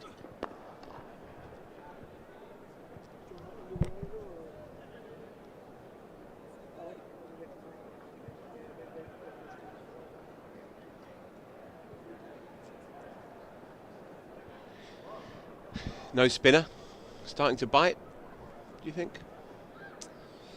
Yeah. I guess we'll see when Harmer comes on to bowl if there is much there for them. But just to change the pace, just change the mood. That is fine.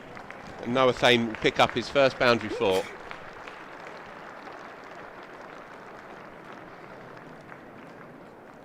Wonder if we might see a leg slip before too long. Lead now in excess of 300. In effect, 301 for 6. Essex? Yeah, it's a good question. I think that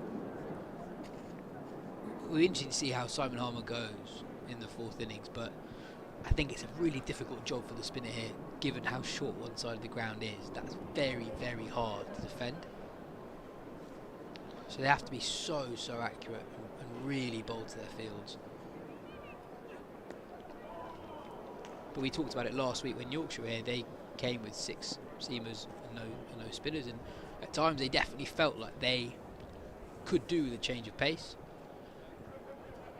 But sorry, without their number 1 spinner in Dan Lawrence. Dan Lawrence is obviously a frontline batter, picked to bat for England, but here at Surrey he also operates as their number 1 spinner. Not available this week. And given that he bats in the top 6, it's quite hard to replace him in a like-for-like manner.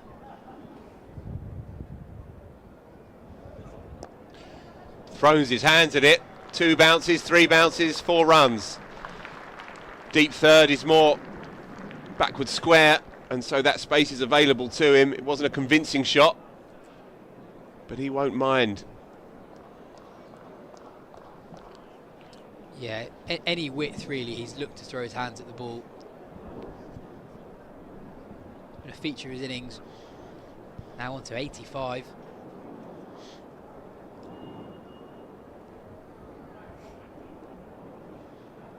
So 9 from 4 balls. All good and useful runs here. On the bounce, doesn't carry to Jason Roy. Well bowled, Sam Curran.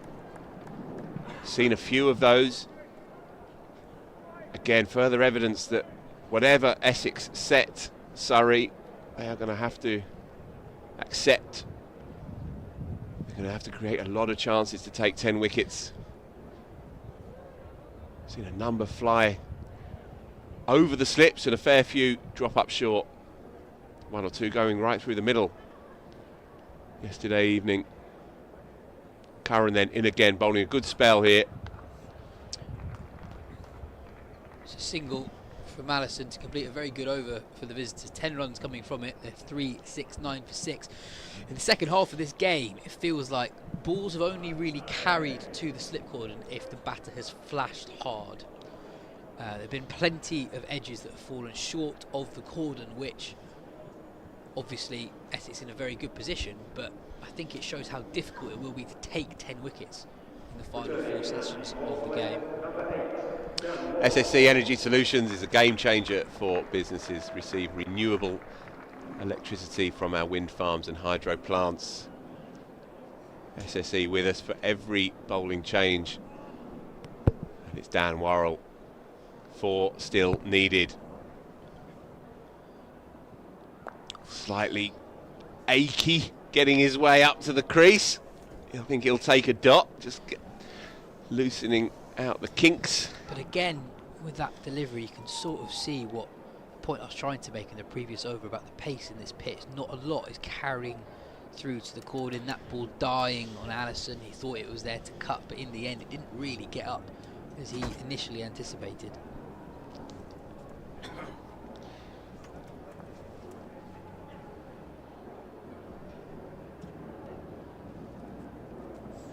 Slightly laboured run up, but enough energy on that delivery, hitting Ben Folkes' gloves hard enough. He's done a lot of bowling, Dan Worrell. He has, and I guess you didn't play last few weeks as well, so that will start to take its toll, you fancy. He's done a wonderful job. 24 overs, 24.2 overs, 7 maidens, 2 for 42, an economy rate of 1.75 runs an over. Brilliant control as ever with Worrell.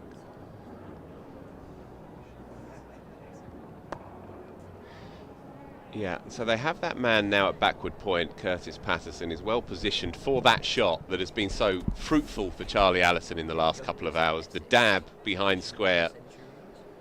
So they have a split 2-man slip cordon and an authentic backward point just to try and dry up that run scoring option.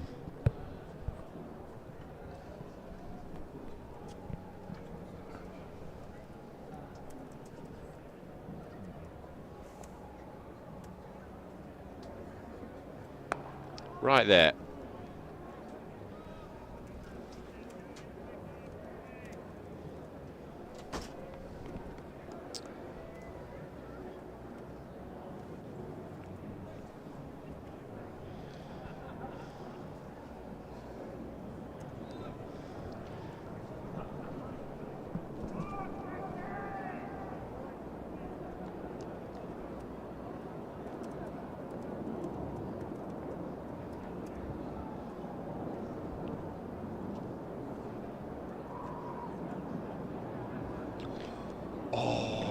fence with an angled bat.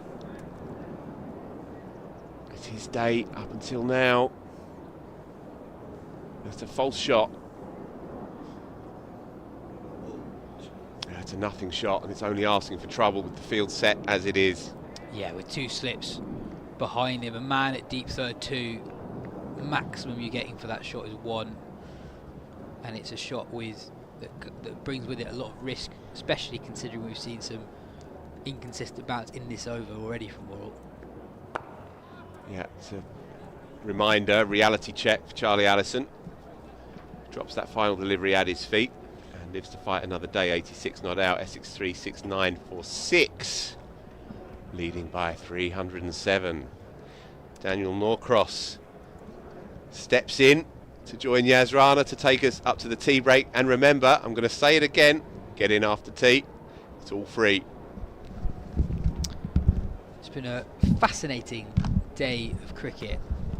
It feels like ever one side looks to wrestle back the advantage, the other side has fought back hard. Earlier in the day when Surrey struck and got rid of Dean Elgar, you would have thought that maybe the door was open.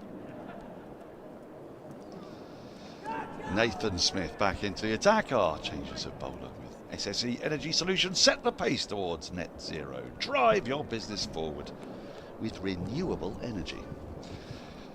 Yes, I agree. It's been one of those days where Surrey have not been able to get too many wickets back to back. There were a couple last night, then Elgar early. Then there were a couple that went quickly, 285 and 294. But after that, a good partnership of 49. And then this one of 26 developing. So it's not been easy. Wickets have not fallen in clusters that much in this second innings. Surrey would dearly love another one before tea and get down to the bowlers. Allison's played really well, ridden his luck a little. He's got a slightly tentative push. And who is it reminding me of? Somebody else that we've seen here this season, who Hampshire player.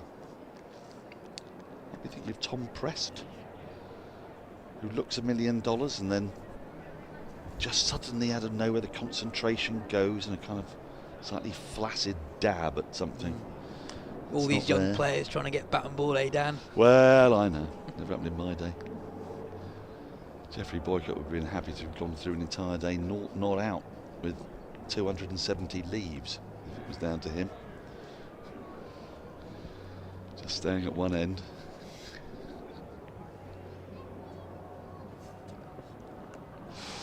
Inside edge, Dane gets away with it, squirts away for a single. In the run up to tea, I'm going to talk about a truly miraculous scorecard that came to my attention yesterday. I'm sure you are all over this, Yas, because you are a badger. You look at one word for it. Every single yes, all right. You're a man without a life. You have a basement. And when it comes up, you'll be amazed. Middlesex League tells you something about the quality of cricket in Middlesex. Since we're mentioning Middlesex, 8 down, trailing by still a run. They may have just squeezed ahead there in the second division against Glamorgan. Well, they've lost another wicket. Oh, they're 9 down, yeah. They got a lead yet? Scores are level. Oh. So Glamorgan will bat again. Well, you know, that is a significant victory for Middlesex.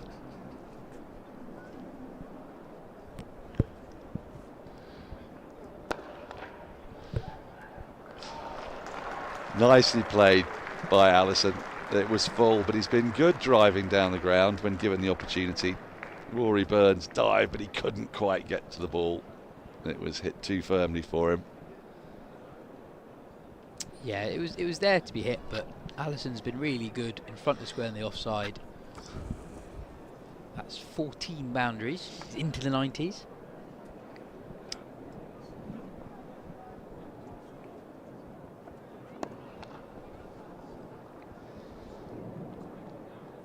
End of the over, 374 for 6. So the game that I'm referring to, you may have seen this, North London Cricket Club's third 11 scored 426 for 6 in 45 overs. So they're going there at 9.5 and over. And Richmond, well, they were in it for a while, a ball or two, but wickets falling at 0, 0, 1, 1, 2, 2, 2, 2 and 2. They only had 10 players in fairness, all out for 2, lost by 424 runs, bowled out in 5.4 overs. Just the 1 run off the bat. Have you ever found yourself in a situation as desperately parlous as that? I mean, that is tough, isn't it? 426 plays 2. I've got a lot of questions. Yeah, I bet you have, yeah. Partly because I actually used to play for Richmond as a kid. Did you? Yeah. And I wonder... Do you recognise those names? The club, well, the names haven't been uploaded onto Play Cricket yet. Well, now a bit of inside edge perhaps. I heard a couple of noises there, which is what stifled the appeal. Well, on the graphic we showed there, we saw the scorebook. The scorebook was put on social media. Maybe at the end of the over we can get that. Oh, well, here it is. So, quite difficult to read that. Yes. Well, it's obviously a dramatic scorecard. I was in the side that was bowled out for 4 once, but I was 10 years old in mitigation. But I think fundamentally, scorecards like that are really bad.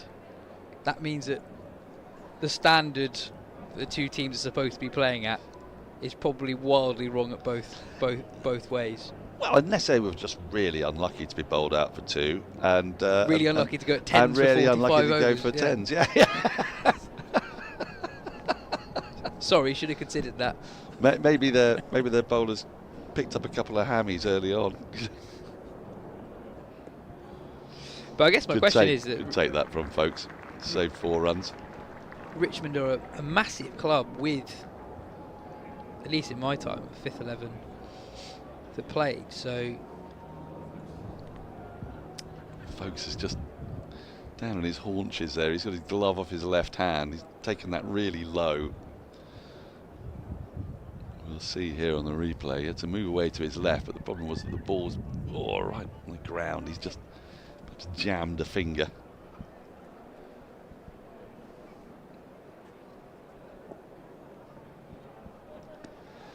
Yes. So there are concerns there. But for you, this is not a laughing matter, is it? No, I mean, absolutely not. My club is in currently somewhat of a hole. Not that much of a hole. Not far off. Really? Not far off. I mean, I don't think I've seen a hole bigger than that. I mean, that is a super black hole, that one. 426 plays 2.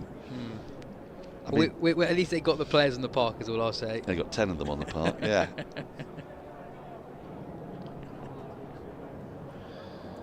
The biggest margin of victory in a test match, I presume that's still end of the over, 374 for 6, and innings and 579 runs here at the Oval in 1938. 903 for 7, played 201 20 odd. 201 and 123, wasn't it? I think, from memory.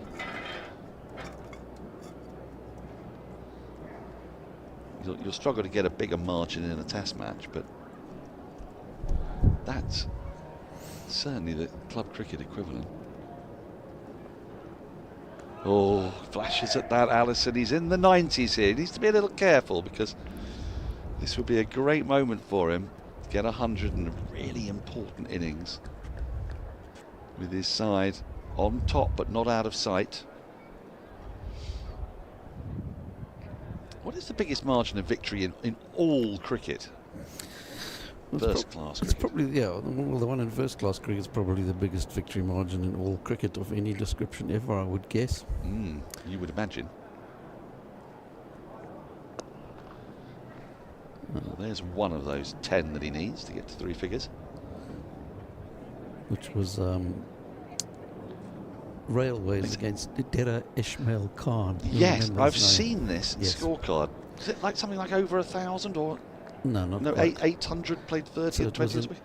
innings and 851 runs. An innings and 851. In 1964, Pakistan Railways made 910 for 6 declared. Dera Ismail Khan in their only first-class match. Ah. Well, that might tell part of the story. Pretty sure it was their only first-class match. They made 32 and 27. Yeah, you'd definitely be considering your life choices if you played for that side. Yeah. Having slogged around in the heat for 950 runs. It's not quite the same thing, but I do recall reading in Wisden, Wisden in the 1970s sometime, I think, of a game that a team won without hitting the ball.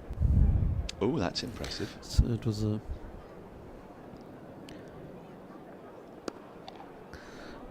club game. It's probably similar to this one, on third 11, fourth 11 or whatever, where the team was bowled out for naught. And there are documented cases of teams being bowled out for naught, not in first-class cricket, obviously, but in cricket. And the opposition came in and the first ball went for 4 byes. 4 byes. And I love the fact they didn't run the 1 bye. They just let the 4. Sheer dominance. Do you know what would have been even better? Was if it had been a wide and they could have won without facing a legitimate delivery. Well, that as well, yeah. One after facing 0.0 overs. I suppose Middlesex have gone ahead now, but there's a chance of that for the Glamorgan game there. Don't you love a chase of 1? I do love a chase of 1. Yeah. Yeah. There's been a few over the years.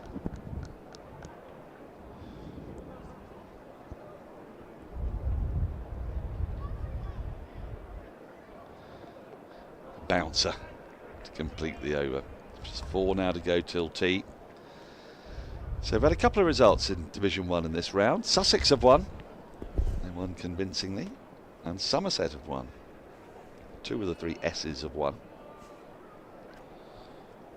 Not Yorkshire need 417. They're 45 for 1. We know what's happening here. Or actually by 273. They still 6 down. 7 down now. Interesting game there against Worcester.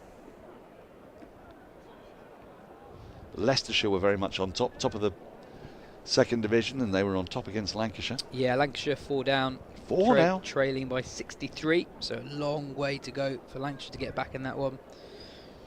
Keaton Jennings, though, back in the runs, 96 not out. Relieved of the captaincy when that burden falls.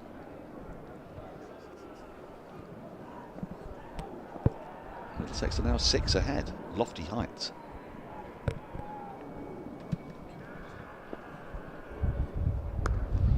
Cracked away for 4. Super shot from Thane. A little bit of width, a little short. Got it past the right-hander point, and it's sped off the bat for 4. It wasn't Dera Ismail Khan's only first-class match. Oh, it was their first one. It was 1964, and then they played again in the 1980s. They played another 10 games in total. that's a very bizarre history. So yeah, they played 11 first-class games. They performed abysmally in their first game. Went and sulked for 16 years, and then returned. They lost 10 of the 11. Right. It's nicely guided. Our second slip for another single. The lead mounts up now to 319. 9 of them by an innings. They lost 9 of their 10 games. 9 of their 11 games. Yeah, and by in the 11th game, they made 214. Not bad. Yeah. Which I think, look here, might have been the highest score. Probably, yeah. Yep, that's the highest first-class score. And they were playing a team called Hazara, who made 221 for 8. Okay, so just a lead of 7. Match drawn, that was it. So so they peaked in their last game. So was that the first game they played that they hadn't lost? Yep. And so prior to that, in their entire history, they'd played 10 games. 10 games and lost 9 of them by an innings, Yeah, including the largest losing margin in the history of cricket. And then just as they were getting good, Yep. they stopped. Yep. Well, this team, which I don't know too much about either, called Hazara. Yeah. Full, driven, but couldn't get it past Rory Burns. Be a bit frustrated there, Alison, because it was something of a gift, that ball, but could have placed it either side of Rory Burns and whistled away for 4. As we see a man tackling a really enormous cake there. Sorry, just very quickly on Richmond. Yes. Because I've been looking up what was going on at the club. Yeah. You're really lucky if you just missed out on selection for the 4s. So the 4s lose by 424 runs, but the 5ths, they won by 4 wickets. So very contrast. And the 3rds won by 58 runs. So. Well, what do you know of North London Cricket Club? Very little. End of the over. 381 for 6 to lead 319, 3 overs to go till tea. It sounds like they've got a geographical advantage. They've got the whole of North London to choose from, and Richmond have only got Richmond. Yeah, doesn't seem fair, does it? Doesn't seem fair. But speaking as a South Londoner, I don't know what advantage you get from North London, really. Selection meetings will be interesting then. Who's in the 4th and who's in the 5th? The only other game that they didn't lose by an innings, was also to Hazara, who they lost by only 17 runs to the year before the drawn game. So it strikes me Hazara might be the second worst team in the history of cricket. They're not very good, obviously. Well, you very generously worked out for us, Andrew, that after Zimbabwe, Middlesex are officially the worst T20 team to take to the part in the history of all T20 cricket. Their win-loss ratio, I think Zimbabwe's national team is worse, and then we set something like 60 games, I think. And delightfully, it turns out that Middlesex are the most inept T20 side in the world.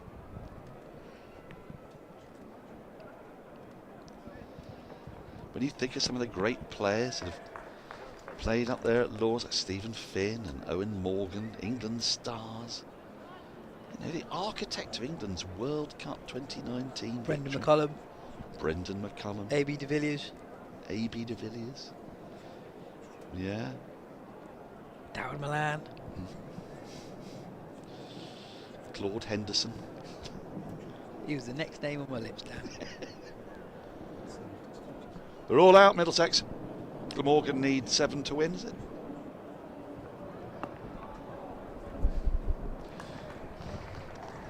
It is just to squeeze that away for his 92nd run now, does Allison. There'll be some nerves coursing through Charlie Allison. He'd love to get to that 100 before tea. If he doesn't, a slightly nervous 20 minutes, you fancy? I wonder if the match situation has freed up a little bit, in that he has something to concentrate on that is not just on his own form and his own current situation in the 90s for the first time in first-class cricket.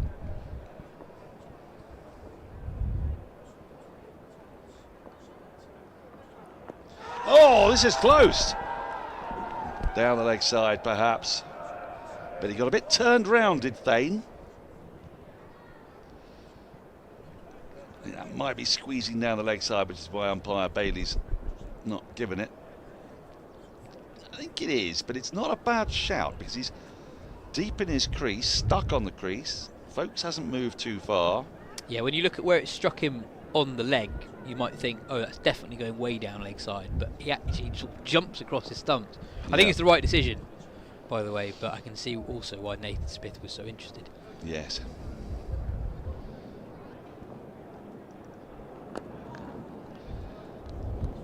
There's not great foot movement that from Thane.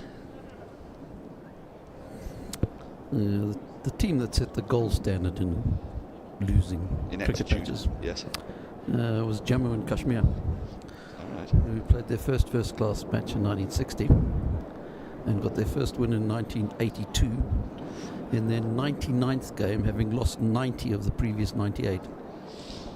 Yeah, the conditions up there you'd think would be quite good for the odd draw, especially in the 60s and 70s.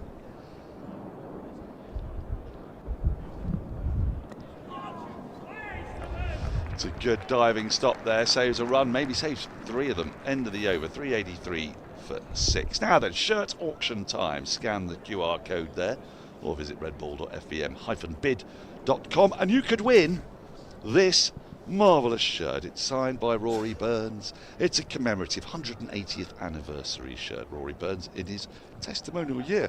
You can see here the year of our birth, 1845, and then down the side are all of the many championships we've won. There's the graphic.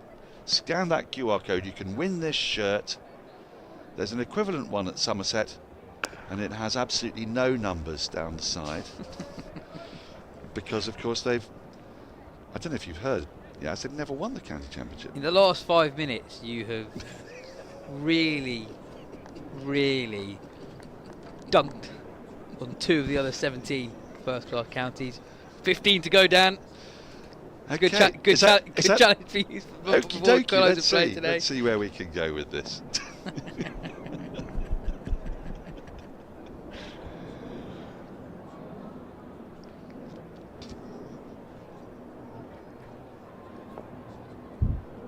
Yeah, that's a good challenge, actually. Can you come up with a statistic that makes each of the 18 counties sound like the worst county? It's quite a challenge, actually.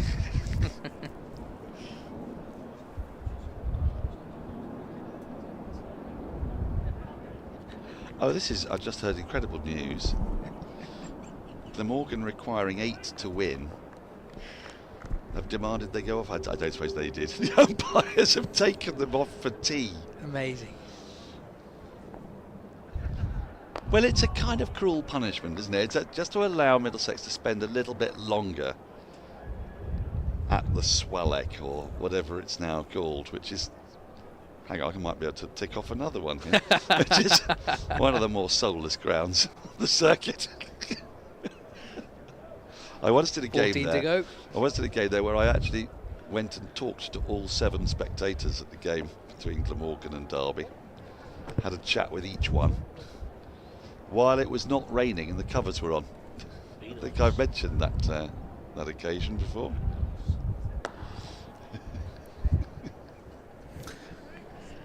I think it's called Sapphire Gardens these days, actually. Is it just called that? Yeah. I mean, it's very nice behind it. Behind the ground, it's lovely. On Glamorgan, sorry. You go, Sammy. No, the Taff, the river. I was just going to say, Jammu and Kashmir once famously lost a game without taking a wicket. Oh wow, that is in impressive. One of the early games, the opposition made 236 for naught, Jammu and Kashmir 92 and 159, which was actually quite a good score for them. In those So they days. actually declared on 236. They declared on 236 for naught. They and knew then they had enough. And then they knocked off the 16 they needed to win. Nice. Anyway, back to Glamorgan.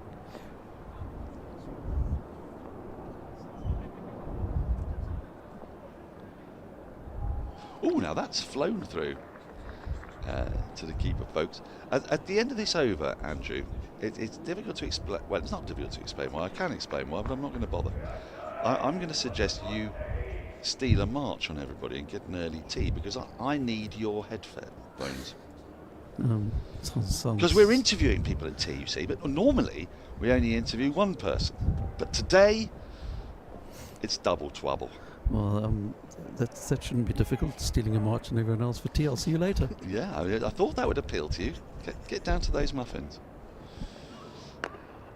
Single to finish, little dab into the offside. It means, though, that Thane will keep the strike, so Allison is not going to be on strike at the start of the last over before tea. He has 93, the lead 323. Some thoughts from you, Yas, and then I'm going to move chairs. This partnership now worth 42, just slowly and steadily building that Essex lead up to something increasingly substantial. Now worth 323, young Charlie Allison, unbeaten on 93 before today, had never got to 30 in first class cricket, only recently turned 20. So last over before the tea break. And during the tea break, we're going to chat to a couple of Surrey members who have compiled a book. We're going to ask them about their motivations for so doing and who appears in it and why they've done it and whatnot. And then when we come back after tea, I think we're going to be speculating quite a lot on whether Essex are going to declare, what sort of target they'd like to set Surrey, if they want to set one at all. Nice shot. Again, it's been a feature of Essex's play today. Nothing too frenetic, just taking the runs on offer. He didn't go too hard at that ball. Found the gap, found the single. They batted really well today on a pitch that's flattened out. It's a bit of a pattern we've seen here. We saw it with Hampshire when they were set what looked like a daunting target, but actually, had the light not intervened, there's every chance they would have got over the line on the 4th day. Well, since Surrey went 7 down yesterday, we've seen 9 wickets fall in about 1.5 days of cricket. So with 4 sessions and 3 balls to go, we'll talk about the declaration, I'm sure, in the evening session, but I'd be surprised if it's that close. Yeah, I agree. I agree. And not just based on what happened in that Hampshire game, but just how difficult it has been for both sides to prize out wickets in the last day and a half. We've seen a lot of edges fall short of the cordon. The only edges that have carried have been times when the batters have really, really flashed hard. Yes, and occasionally when Overton's been bowling, because yes, just that extra bit of pace. We've seen him really crank it up today, up to 87, 88. Bowled in a very hostile fashion. Barring a very dramatic finish here, Allison will go into the tea break in the 90s. Yeah, single and a 6. That would be dramatic, yes. He's not really shown any signs of wanting to go aerially into the stands as yet.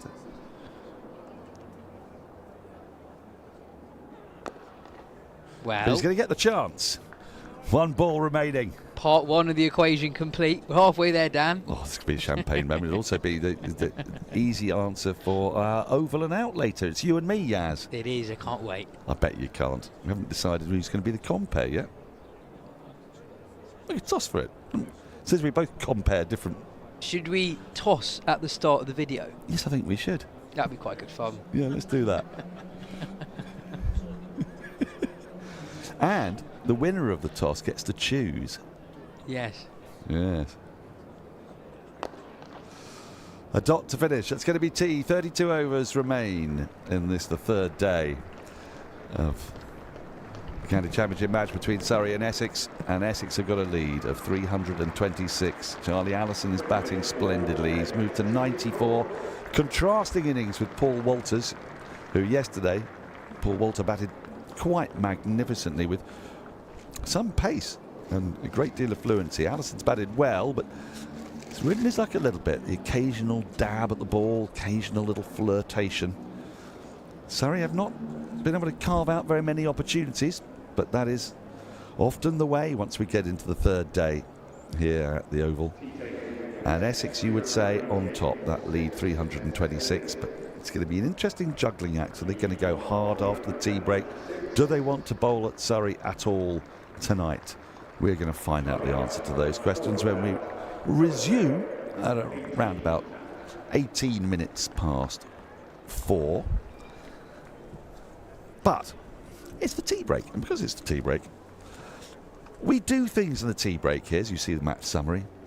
Essex making 217, Surrey 279, carving out a lead of 62 from an unpromising position of 144 for 7, but then the pitch has flattened out. Paul Walter batted magnificently for his 118, Allison with 94, a couple of wickets for Worrell, a couple of wickets for Smith, but generally it's been hard toil as ground staff come out and brush away some dust and whatnot. But yes, it is tea time, and because it's tea time, we're going to talk to some Surrey members. We have a sort of feature this season, which is Surrey members who do unusual things. We've had a Surrey member who has driven ambulances to the Ukraine, which was exceedingly noble. And we've now got 2 other Surrey members, David and Alex Pearl, brothers, I believe. A bit unusual if you weren't, given the physical similarities, and indeed the fact you share a surname. But you know, one day it'll happen. Who have, between them, compiled this book here. If you could just hold it up for us. The Faintest of Tickles. I thought they might have called it Pearls of Wisdom, but they've called it instead The Faintest of Tickles. It's a charming book. It's an anthology of writing on cricket by people who don't normally write about cricket. So I want to ask, first, whose idea was it? Well, it was probably mine. It was the first home day last year in April when Surrey were playing Somerset. Alex and I came. Alex is a writer. He said at one point, I'm not sure what I'm going to do for my next book. And I said off the cuff, well, why don't we use your database of writing friends and acquaintances and colleagues and try to compile an anthology of writing. And that was the origin of the idea. The aim was to find writers who wrote in other fields but had never written on cricket, or possibly writers who had never tried their hand at it at all but were great cricket lovers. So we wanted to have an entirely fresh anthology as far as we could, rather than a collection of well-known and loved pieces. And then Alex had the job of having to round them up and get them to make contributions. Well, I'm about to ask, how do you do that? It's all very well having the idea. You're sat over there having an idea. Yes, I know. Why do we get lots of writers who've never written about cricket to write about cricket? But where do you start with that? Well, I had actually put together, during COVID, actually, it happened almost by accident, a book of author interviews, because I was actually building my own website, because I'm an author, and I did this thing, and I had a bit of a captive audience, of course, because everyone was locked down. Yeah, it's great, wasn't it? So I love that. Audiences could go nowhere. So I put a simple post out onto a Facebook group of writers, and within days I had hundreds of people who wanted to do it was an online interview. So I gave them loads of questions. Anyway, to cut a long story short, I had over 100. And anyway, I published them all over a few months on my website. And then my brother-in-law, who used to be in publishing for Macmillan, said, you must publish these. And I said, oh, that's a good idea. Why not? Because I had self-published a few books. And so I did. I published it. And so consequently, I had lots of contact details for writers. But having said that, the only problem was that over half of them were, in fact, from the United States. So I don't think really that many people in the United States have a great deal of, or they don't even understand the game. So well, the T20 World Cup last year might have helped a bit. Well, yes, that was in the States, yes, that's true. So yes, that's true. Yes, might have sparked a bit. Yes, of but interest. So anyway, but having said that, we did get a lot of people to start with. The first lady, in fact, was a lady called it doesn't matter, but she was from Melbourne, Australia, and she's an academic actually, and she responded really quickly and said, I've got a science fiction story which I wrote, and I'd love you to use it by all means. So that was the first one that came in, literally a day after I put out the thing. Is this the Wet Ashes? Yes, that's right. Yes, that story. Yeah, let's explain what we mean by that, because it's one of the first ones in the book, isn't it? Yes, it's Laura E. Goodin. That's who wrote it, and as I said, she's a novelist, and she contributed to this thing, and it's set in a world when global warming and perennial rain has turned the ashes into the splashes. The splashes. And it was a wonderful, wonderful book, a story, and so that was how we kicked off, and then we had other. Well, it's a hell of a start. Yes, it was. And I'm not surprised you put it front and centre of the book, because you sent me a PDF, I think it was. I forget. Yes. To have a look at some months ago, and it kicks off with that. And it's a crazy idea, brilliantly realised, utterly nutty, and so she's a science fiction writer, is she? I suppose she writes science fiction, and I think she's also about sports, and she's a librettist, and she's an academic. She does research into science fiction writing, apparently. I've not met her, but she contributed a story for an interview for the other book. So I knew her through that, but I've never had the pleasure of meeting her. But anyway, so that was the first one that came in. Then we had several others that came in. We badgered family and friends, and then I'm also a member of the Crime Writers Association. We had is that what the for the most part what you write? Yes, I write. My last 2 novels have been comic murder mysteries set in the advertising world of 1984. And anyway, but that's another story. Quite fertile ground, I should imagine. I wouldn't be at all surprised if there were quite a lot of actual murders in the advertising industry in 1984. Mainly clients, I think.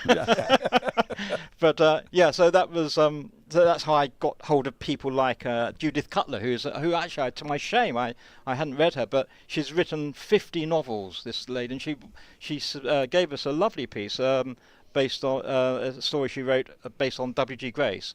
A mystery story, which is fabulous and written in that style of sort of that period. It's really clever. It's W.G. Grace turned detective. Yes. And very, very skillfully done. It's beautifully written. And she's written 50 crime novels. In fact, her last novel was involving cricket, apparently. I'm going to buy it. But so were you surprised at the willingness and eagerness of people to undertake this task? Because, well, I'm not that surprised when I dwell on it, but I think if I'd had the idea, I might have been slightly apprehensive of the take-up. Well, I think that's right, because initially we had no idea what the take-up would be. And we also had responses from 2 or 3 or 4 really accomplished writers who said, I love cricket. Actually, I can't find an angle. Yeah, there's nothing I can put down on paper. I'm going to have to let it go. But they were considerably outnumbered by the fair number who said, yep, I'll do it, and then turned up a week or 2 later with a piece which was emailed in. Have you got any idea why this is the case? I have some of my own theories. When I was reading the book, I was thinking, it's extraordinary how many people who don't write about cricket are willing to talk about cricket. But having dealt with the authors, have you got a sort of theory as to why people were so happy and so keen to give it a go? I think it's because the people that wrote about the subject are just enthusiastic about cricket, and the idea of getting their words into print, it kind of resonated and appealed to them. And in fact, there was one chap Robert Dighton, who's a retired headmaster, who was very keen to write about his father. Yes. Because his father was an extraordinary character, and there's not much written about him. I mean, his mentions in Wisden, what have you. He would have played for England had it not been for the war, etc. But he did bowl out Bradman at Lord's for 98. Good, which is below his average. Just. So Robert was very, very keen to do it, and I think was really chuffed actually to see it in print. It was actually quite a special thing for him. So. And I think a lot of people just it appeal to them. It's an opportunity they're not often asked to write something that will appear in a book. Do you think that the same thing would be true if you were a massive football enthusiast and you're trying to do the same thing, or do you think there's something about the narrative structure of a cricket match in any of its, because there are so many different ways it can play I've out? had this discussion with somebody quite recently. Admittedly, it was a discussion on a tube train, but it was a discussion nevertheless. Somebody who is well up in the football world, and they said, well, we could do it for football, let's try the idea out, but I've got my reservations, and said to Alex at the time, I don't think it's really going to work.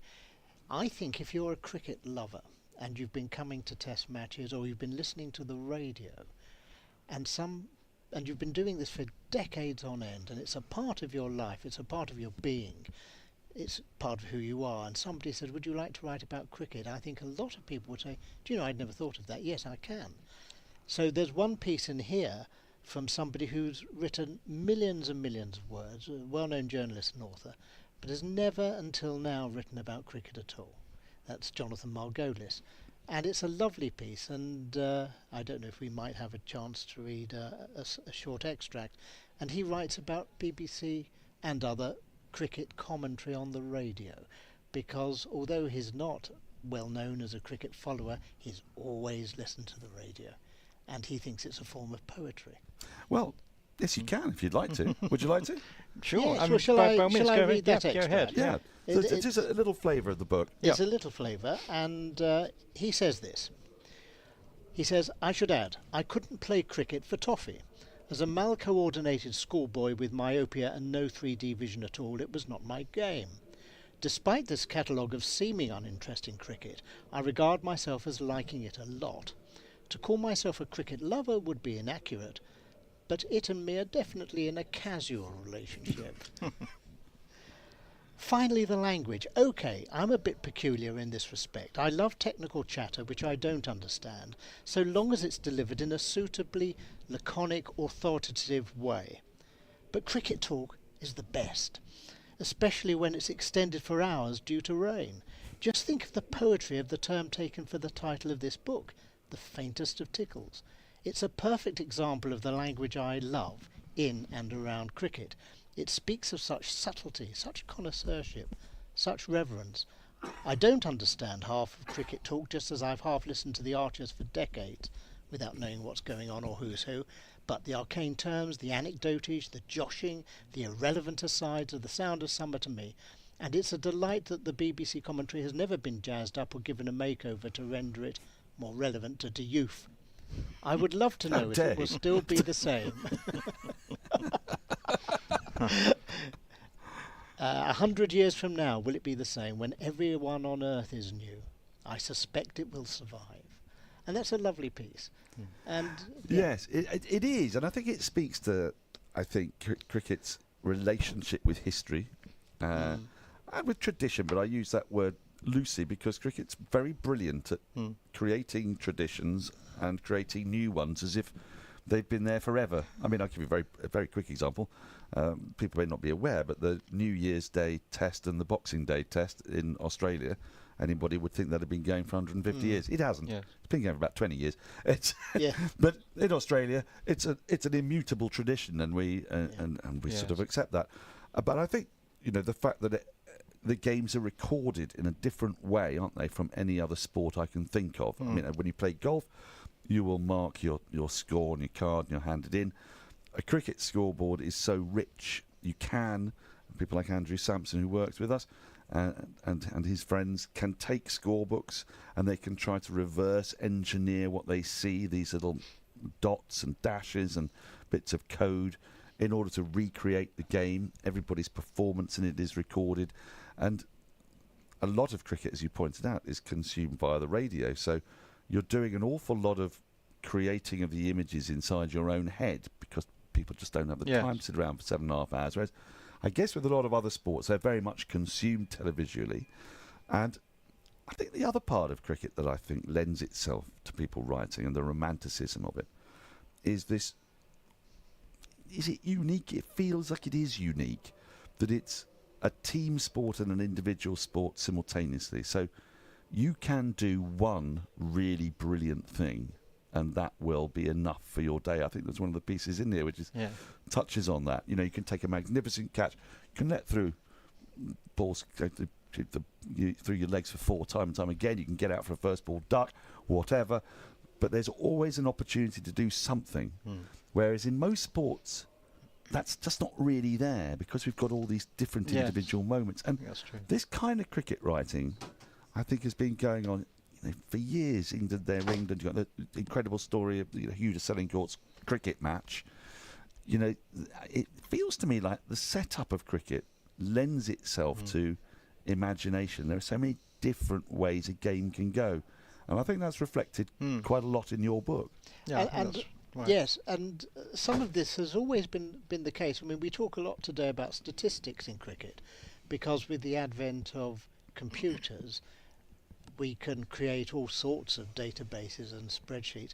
But I came across, a little while ago, a lovely little book, I don't know if you know it, Dan, called Herbert Farjohn's Cricket Bag. No. Which is the collected writings of Herbert Farjohn that his brother put together. And they date back to the 20s and the 30s. And one of the lovely little humorous pieces there is about Farjohn sitting at Lord's or the Oval when his neighbour, a sort of callow youth, starts spouting all these extremely obscure statistics and applauding things that nobody else in the ground knows about, but which he's managed to compile. And it is absolutely foreshadowing Andy Zaltzman or our Andrew here, and their wonderfully recondite and obscure statistical investigations. Now, the players are not far away. I've heard that bell. So it's important that we come on to for whom you have compiled this book, because the proceeds from this book don't go hurtling into your pockets, do they? Indeed, so no. Let's do a come and get me plea to our readers to buy the book. Yeah. Firstly, because it's a splendid book, a lovely anthology. It might inspire some of you to write yourself, but also because it is for a good cause. Yes, it's going to the Surrey County Cricket Club's charity foundation to promote cricket, and so they do lots of great work. And in fact, when we launched it, we had the director, chap, what's his Chris. Chris came down and gave a talk. So I mean, it's hopefully we can raise a few coppers for that, because it'd be great to see it promote cricket. Where can people buy it? Well, at the moment it's available on Amazon, solely on Amazon as a hardback, paperback, and ebook. We need to get this in the Surrey Cricket shop, don't we? Yeah, we should do, really. yes. I mean, that would be nice. Achieve that. Well, that's why I said it on here. Thank you. It's a foreword by me. Not that is a reason to buy the book. It's a lovely foreword as well. It's very nice. And we're very grateful for that as well. It's beautifully written. It was a pleasure to provide you with it. But in all seriousnness, I mean, it's a terrific initiative. Now you've started it, and this presumably could be the start of more faintest of tickles. We have a slight disagreement, because I've got in mind a second version with a title possibly of Second Slip, but Alex isn't sure. Yeah, I'll sleep on that one.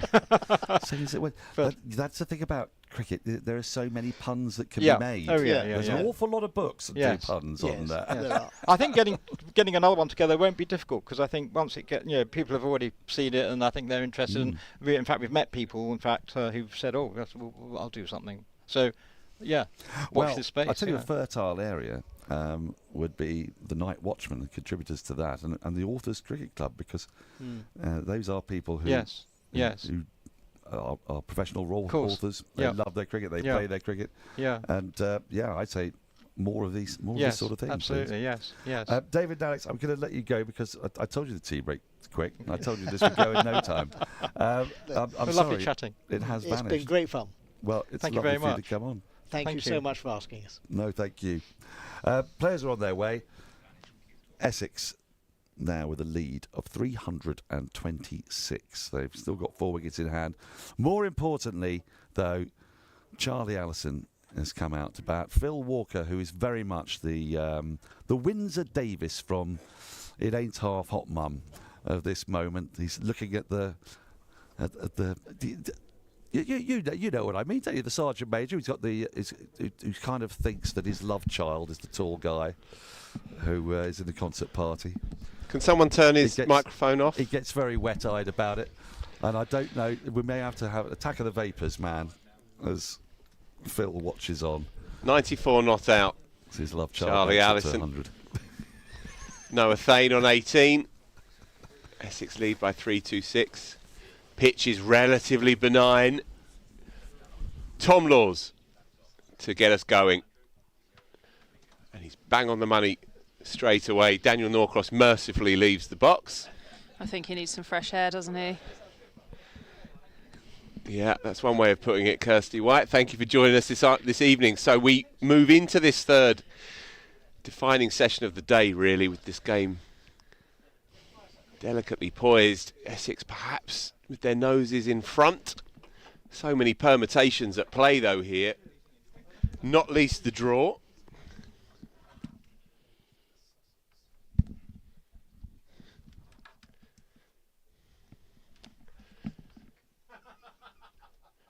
And so, 2 slips, backward point.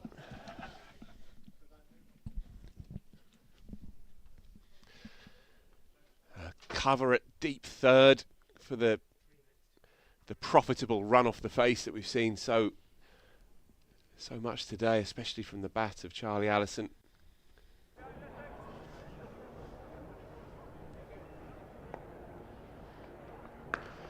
Cut with great authority by Noah Thane, takes him on to 22, and Essex's lead now up to 330. It was a tired drag down by Tom Laws there to hit. Noah Thane needed no second opportunity. No, that's beautifully struck there by Noah Thane. You wouldn't have thought it was the third ball after tea. Looks like he's been playing that shot all afternoon. Really comfortable.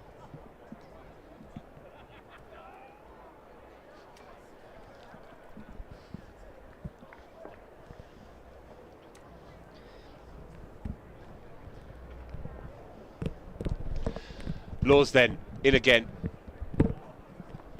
Having to dig deep here. It's been a long haul now for these Surrey seamers. Rory Burns has had to change them up as best as he can, but 119th over of this innings. They've spent a lot of time in the dirt this week and last. These are the tough times though. If Surrey are going to pull off an unprecedented 4 in a row, then these are the hard yakka periods that they have to get through, find an answer, find a way.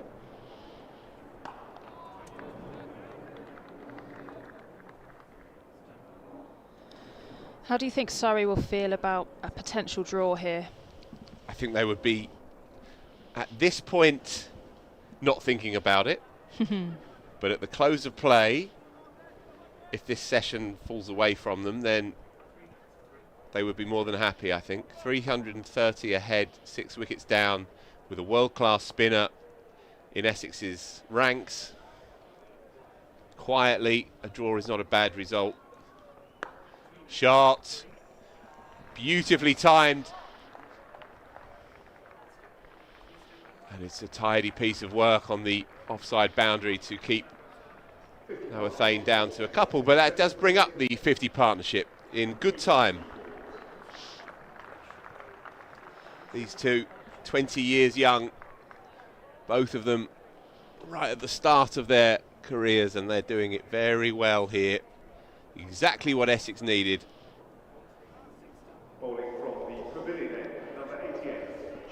Yeah, Dan and I were talking on air before, or just after lunch actually, about what Essex's game plan would be after tea and whether they would come out and have a bit of a thrash for an hour or so after tea and see if they can put a bit more on their total and have a crack at Surrey. What do you think, Phil?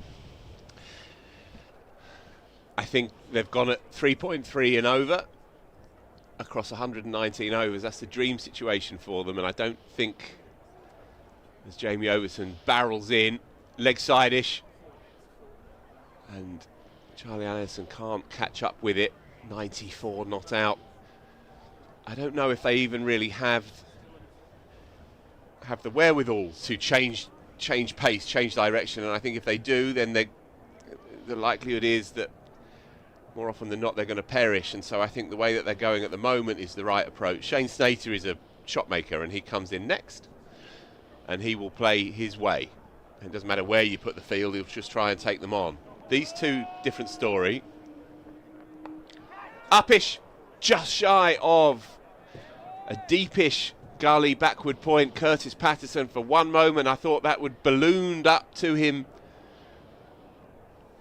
but no, Charlie Allison survives. 94 not out. Good pace though. Sorry, Kirstie, good pace. No, he certainly looked a little bit nervous when that went up in the air. He's into the 90s for the first time in his first-class career. I can imagine he's feeling ever so slightly nervous now, just trying to get through to that big landmark. Overton in again, short again. So, a deep square out. Nathan Smith on the hook. And a long leg as well. No one in at Boot Hill. Short leg. No one in catching on the offside either. It's a sign that this ball is 30-odd, 39 overs in fact old, and the pitch is relatively easily paced. No, nonetheless, Overton is going to bowl a hostile spell Allison right in behind it again. He's just got to try and put that notion of the landmark out of his mind if he possibly can. It must have been a tricky 20 minutes. You go for a Sani and a cuppa and you try and put it all away, but it must be hard. Yeah, correct me if I'm wrong as well, but I think this is the first time today we've only had one slip in play. Yeah, I think you're right, you know. Extra cover protecting that short boundary towards the Bedser stand. Carved away, but to backward point. Lovely shot. Getting on top of the bounce. He's not going to die wondering here. If it's there to attack, then he's still looking to put bat on ball. Short boundary that way, but it's well policed by Surrey. 6-3 in fact, offside field.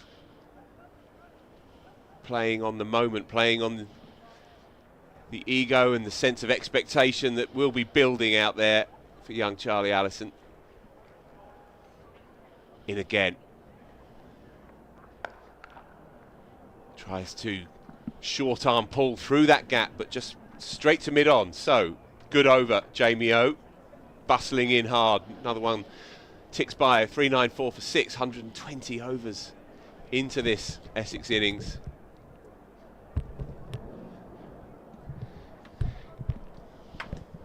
I think it's a really good question about Essex's approach, and I think it's at the moment still too early to make any projections.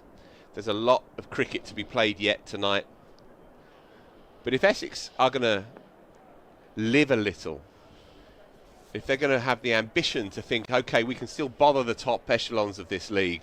They've had a rough couple of weeks, but a win here. Noathane running hard, but will settle for one, so it brings Allison back onto strike. Yeah, if Essex can play with ambition here, then it changes the complexion of their whole red ball season going into the second half of the year. It's been a nasty two or 3 weeks for them. Yeah, I couldn't agree more, and I think this is a perfect opportunity, isn't it? I know if they lose, they are looking at relegation, and there is that kind of early season just whisper around in and around the air, but I feel like it's an opportunity to play like you've got nothing to lose here. I'd love to see them play for the win. I really would. I think they will. But it's a fine line in being a little bit too aggressive. Surrey through the gap, and that may well run away for 4. And it does. Played down as well, that's all fair.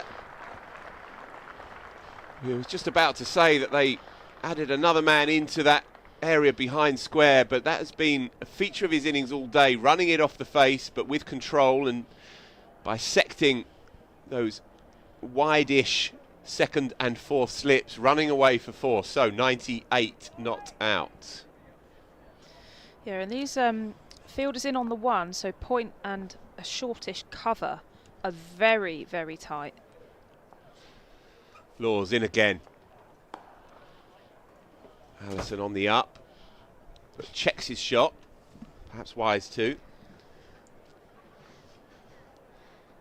Daniel re-emerges with his phone. He's doing a bit of content. That's what he's doing. Trying to tempt fate here. The mother of all mockers, this is 98 not out, Charlie Allison. Drives down the ground, runs hard. First single is sufficient for now. 99. 400 up.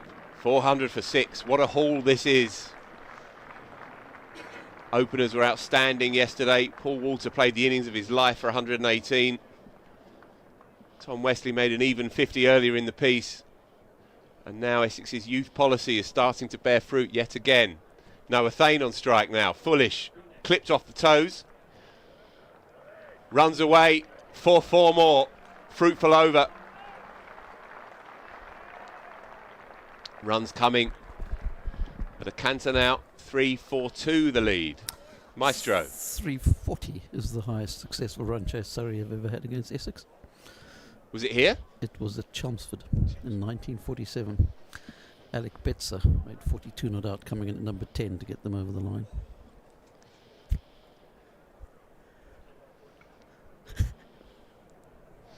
So there you go.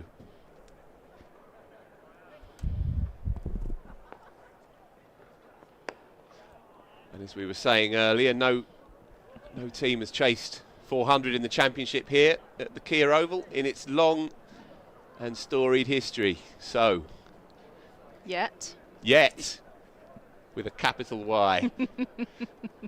Okay, so 404 for 6.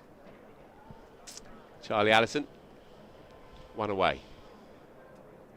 Noah Thane looks like he's really growing into his innings as well. He played that shot so confidently and timed it so nicely off of his legs there to beat fine leg for 4. For such a young pair, they're batting with great experience here.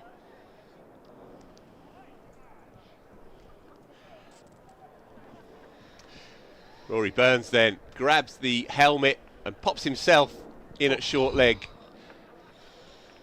And Dom Sibley's right behind him, catching at mid-wicket-ish. Bouncer far too high. And it is a wide. Fair enough, I think. Jamie O exploring the middle of the pitch to a leg side field.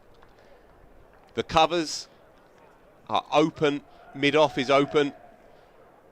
But I doubt he's going to get much in his half just now. So, how can Charlie Allison find that elusive single? All the years he'd have dreamt of this moment. 99 not out.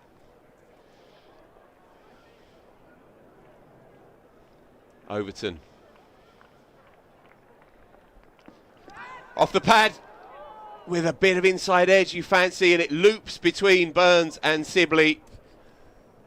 Perhaps just off the thigh pad, Kirstie. Didn't seem to be too much reaction from the fieldsman. Yeah, let's have a look at this replay. Just thigh pad, I think. Fortunately, had there been a bit of bat, I think that may have popped up for Rory Burns. He might have just got away with one there. Heart in mouth moment for Charlie Allison. Not the only one. Barreling in again. Punches down the ground off the back foot. That will be it. These are the moments. A maiden Red Bull 100. A coming of age day for a 20-year-old kid in his first season as a rookie pro. He has withstood a test match quality attack all day long in a crucial game for a club that has come into this one in poor form on its uppers, and now 406 for 6 with a coming of age knock from a brilliant young player.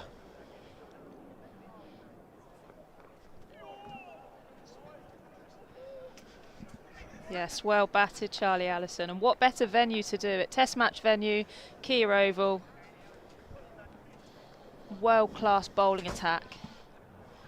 And you could see how much that meant when he hugged his partner in the middle. An extended hug, I'm sure a few words shared. Job's not done though. Far from it. Overton in again. He's bowled a sharp spell here post tee.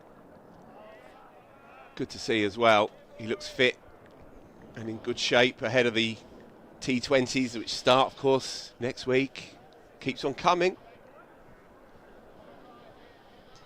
Yeah, no sign of sluggishness after tea. That delivery at 86 miles an hour.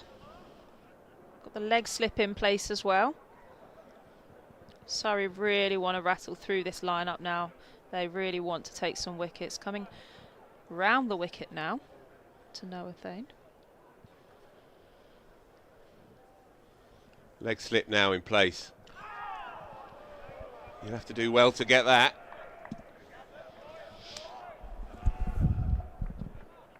He didn't quite make it into the 10 youngest Centurions in the Championship for But Essex. not far off. He's 11th. Really? Yeah. The youngest, as you know, is Dan Lawrence. Indeed. Was also here at the age of 17. 10 years ago. Yep.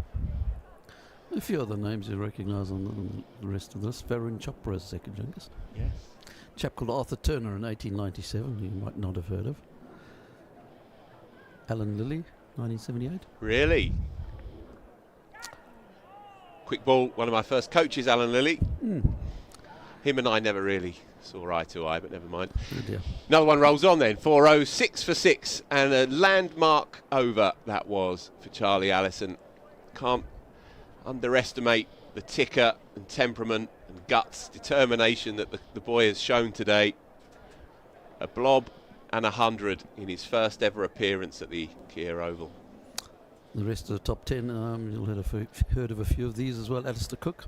Yep. Paul Pritchard. On our wall of fame. There he is, PJ Pritchard. Who put him there? That would be me. Laws in again, driven on the up, straight to the man. Jake Mickleborough. Yep. Ravi Bapara. Keith Fletcher and Percy Perrin. Yes. He's also famous for Indeed. the most number of fours in innings in first-class cricket, which is also the highest score ever made in a losing cause. Percy Perrin's 343. So he's ahead of, just behind him on the list, of the likes of Ben Foakes. And there he is. Just 3 months into his 20s is Charlie Allison. Yep. Keith Pont, Nasser Hussain, Tom Wesley, Graham Gooch, they're all just behind him on that list. Not a bad collection of players, that. It's a lovely good list to be on as well. And well deserved.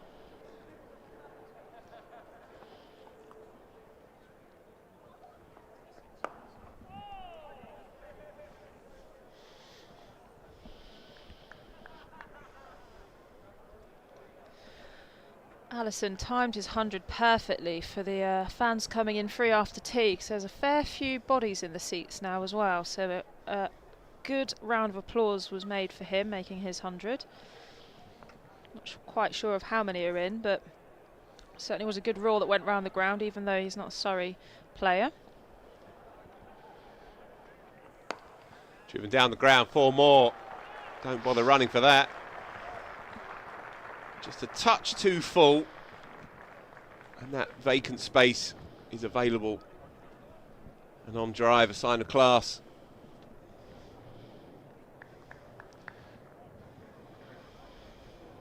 It's like the weight of the world has fallen off of his shoulders now. It really is, isn't it? Yeah, he's really just looking so comfortable now. He's a completely different player to the one that we saw this morning. Coming off the, walking in on a pair. And that inside edge to get him off the mark. Now look at him. He's absolutely thriving.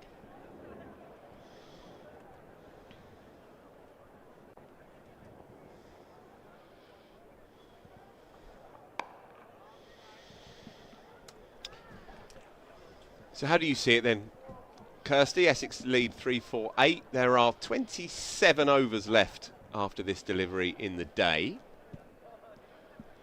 90 tomorrow. Do Essex start to live a little, or do they bat on for another hour in the same vein? Do they try anything funky? Edged, dropped. Oh. My, it is his day. Jason Roy made good ground. That has flown off of the bat. Jason Roy was in the air. Unfortunately can't pouch it, but wow, that has travelled at some speed to Jason Roy, who's at third slip. Yeah, he got there, didn't he? Nothing wrong with the movement or the technique, just popped out. It's been the story of Surrey's day in the field, in truth. A few half chances. Yeah, that one's hurt. I think it's just hit him right on the ball of the hand. Disappointment. Yeah, big moment, really. That would have been the end of Charlie Allison. This is a very easy-paced pitch now. The big man is putting everything into it. As you can see, both players able with not much concern to get in behind it. Yeah, going back to your question, I just can't call quite what Essex are going to do here, because as we've rightly been pointed out, Surrey haven't chased down anything over 340. Short again. Surrey's ploy now is to try and soak up as much of this game as they can. Yeah, over 340 against Essex since, was it 1942? Seven. So, I mean, Surrey have a class batting lineup, and I'm sure even with, if they were coming into day 4 chasing 400, they probably would feel confident they could do it in the batting lineup that they have. But it's a big ask still. So I'm not sure where Essex stand. Sorry. No, not at all. Yeah, it is so delicate. 26 overs remain. So if Essex are going to win, they need to bowl Surrey out. So they need the maximum number of overs they can bowl at Surrey in order to do so, really. But the more overs you give Surrey to bat, the more likely they are to win. So let's do some maths here. 14, 15 more overs to bat. At the current rate, gives them a lead of about 420. That would give them 10 overs this evening, plus 90 tomorrow. So 100 overs with a lead of 420. Shot in the gap. Fabulous. Waiting for it and relishing it. One of the shots of the day. Charlie Allison unfurling the full range now. Everything that they've thrown at him today, he's been equal to. So back over the wicket now, Jamie Overton.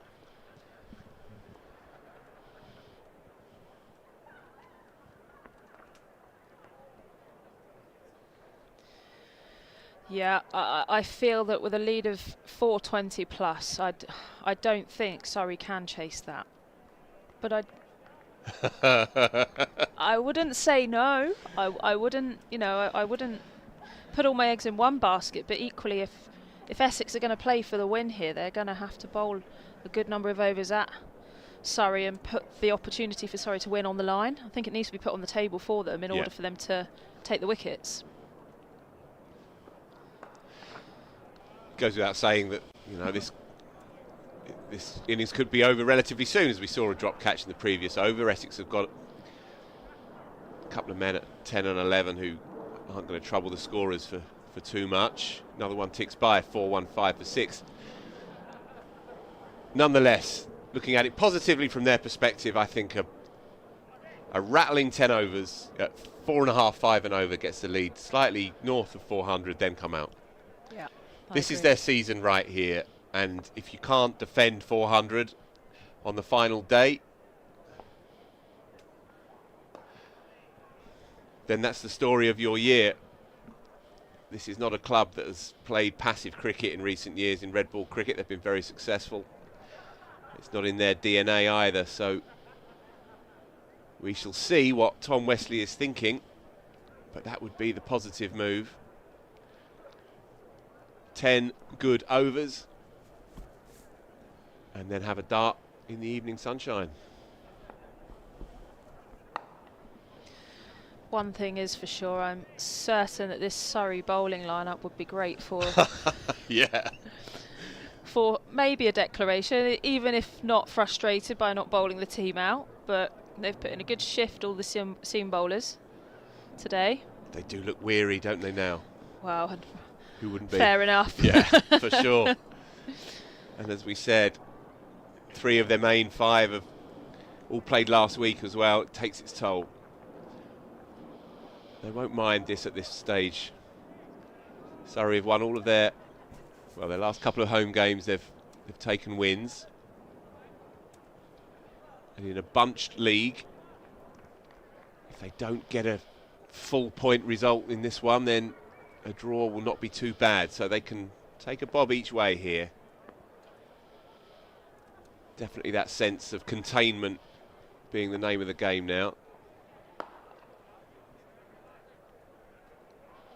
Yeah, and for all intents and purposes, I think Notts are probably set to win against Yorkshire, if not draw.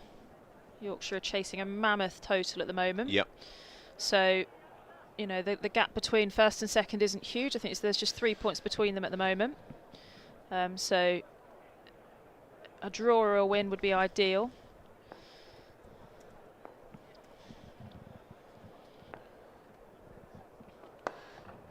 Warwickshire 2 moving ahead in their game against Worcestershire, 311 up, still with 3 wickets in hand in that one. And so Warwickshire and Notts both in the top part of the league, looking strong in their 2 fixtures, which again, as you're right, contextualises where Surrey are at here.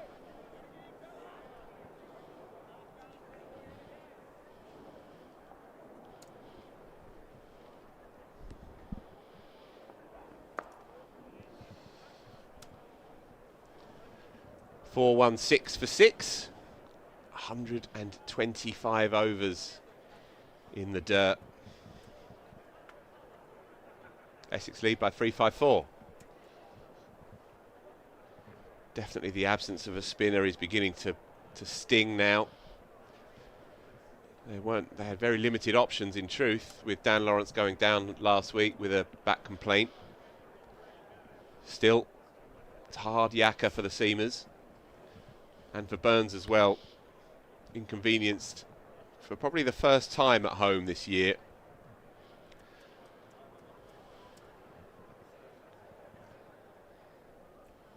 Overton to continue in the midst of a very spirited spell here. Yeah, here's a bowler that I'm sure will be very grateful to put his feet up at the end of the day, particularly with this short ball tactic the last 3 overs or so. I'm sure he's probably thinking, get me in an ice bath at the end of the day, please. Good rub down from the physio, look after my back ahead of the T20s that are coming up. He's a fighter though, isn't he? He's really digging in here.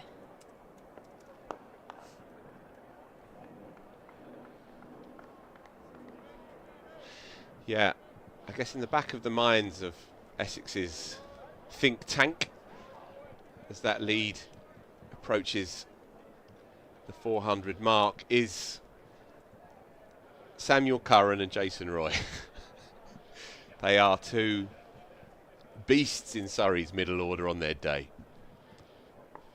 And 4 and over across a day on a flattish pitch that's evenly paced. I guess let's put it this way, if Surrey are given 100 overs to chase 400 and they bat 100 overs, you fancy they're going to be there or thereabouts with the players that they have on a quick scoring ground. And it will break Essex's spirit if they declare and lose. These are the decisions that Tom Wesley and Chris Silverwood are facing now.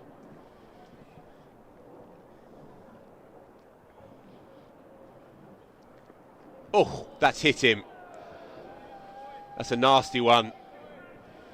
Noah Thane drops the gloves on it and is almost prepared to accept his fate. Cannons into the chest. Looks to be okay, thankfully. Oh. In fact, yeah, just below the shoulder, in that fleshy part.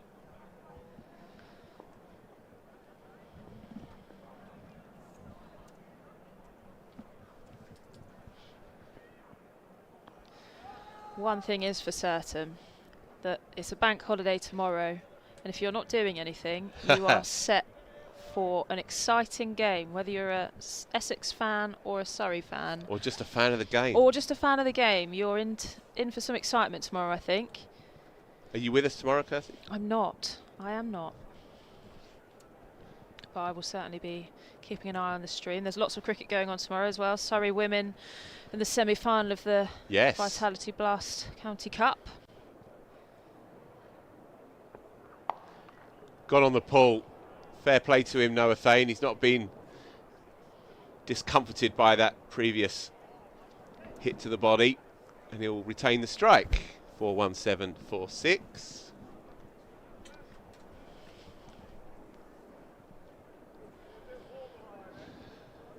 We're going to have a change in the comm box. A few more thoughts from Kirstie, and then it will be Yas Rana.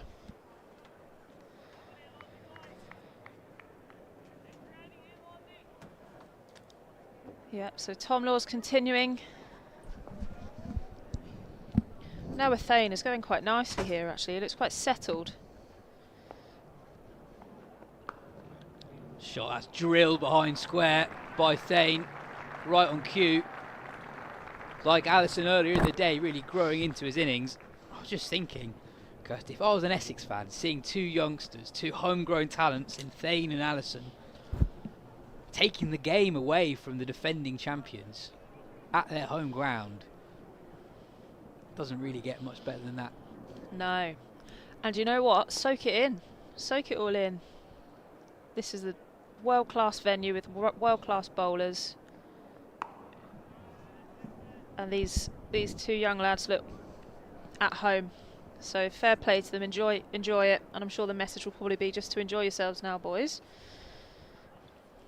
Surely there's a declaration coming soon. There must be. We were speculating about this next door.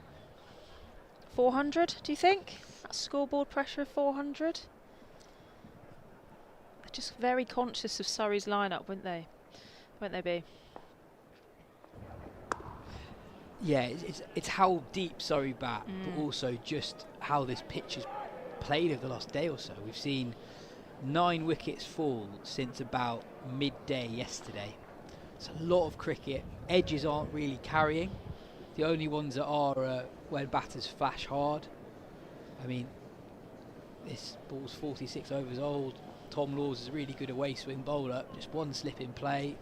Got a shortest extra cover. Suggests that Surrey don't think there's a lot of pace in this wicket. But one thing we don't know about this wicket, and we won't know if Surrey continue to bowl, is how much this is going to turn and what it's going to do on day 4. So Surrey without a spinner, we don't know if it's going to produce anything, if there's going to be turn, if there's going to be bounce, if it's a spinner's haven or not, and that's something that Essex will be conscious of as well. Yeah, it's a really good point. We haven't seen much spin at all in this game. Simon Harmer bowled 4.5 overs in the Surrey innings and took 2 for 14, so he was effective. Driven wonderfully from young Charlie Allison to the left of a diving extra cover, picks up 4, and Essex building that lead. It's a good question about a potential declaration. I'm just trying to do the maths of what the run rate would be if Essex were to declare with a lead of around about 400.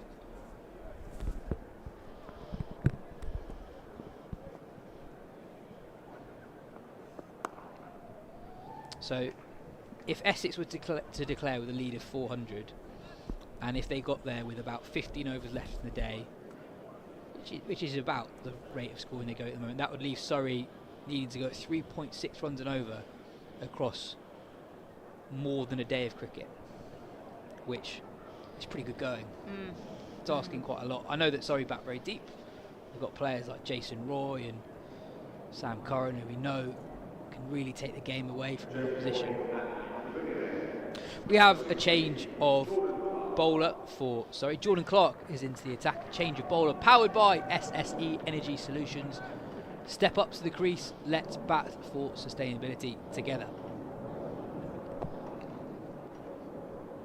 I wasn't paying too much attention, but that looked like Jordan Clark off the short run. Yeah, we've seen him do that a few times this game. He bowled a spell yesterday that finished with an over where he was essentially bowling off 10 yards, and he's doing it again.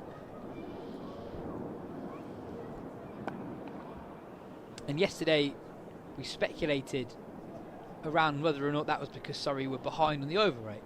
There's a couple of figures on the scoreboard next to each team's name that shows whether or not they're above or behind or level with the over rate, and that figure doesn't just tell you how far behind you are, it also tells you how many points you're going to get docked if you're behind it. But at the moment that number is 0 for Surrey, so there's no immediate urgency to claw back overs that they're supposedly behind.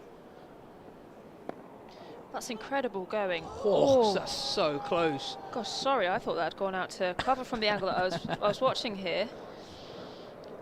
Let's have another look at that. That's almost bounced straight back on top of the bails. Nobody knew, well, everybody apart from Allison knew where that was going. Yeah, you're right. Allison had no idea. He looks behind him, but the ball's gone so high up, he probably wouldn't have been able to see the ball, his visor getting in the way. Yeah, there's nothing worse when that ball goes above your eye line and you just have no idea where it is. But yeah, it's incredible going that they've managed to stay on top of the over rate.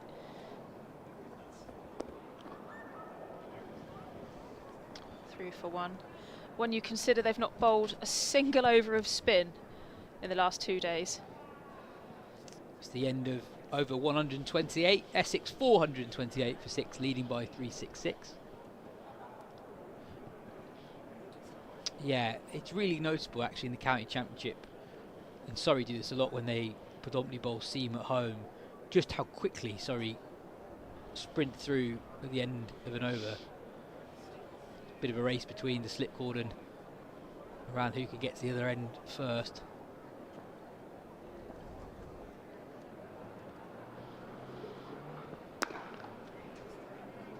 Reminder that we have 96 overs in a day's play in the championship, 90 in a test match, but we still finish it around about the same time, so the over rate in the championship noticeably quicker.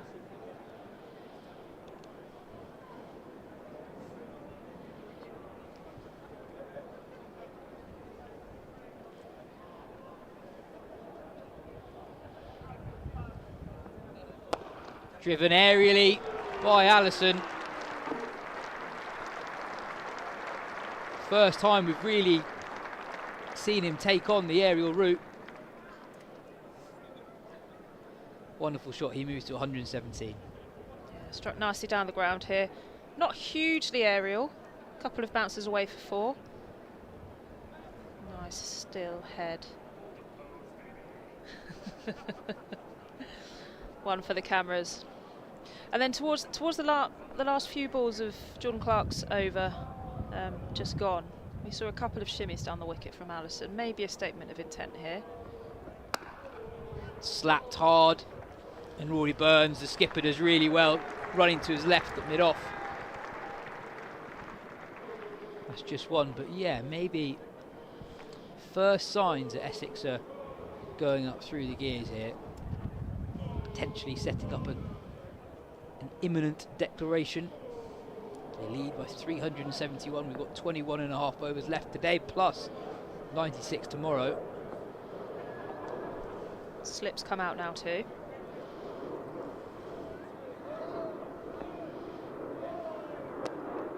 Doesn't get hold of this one.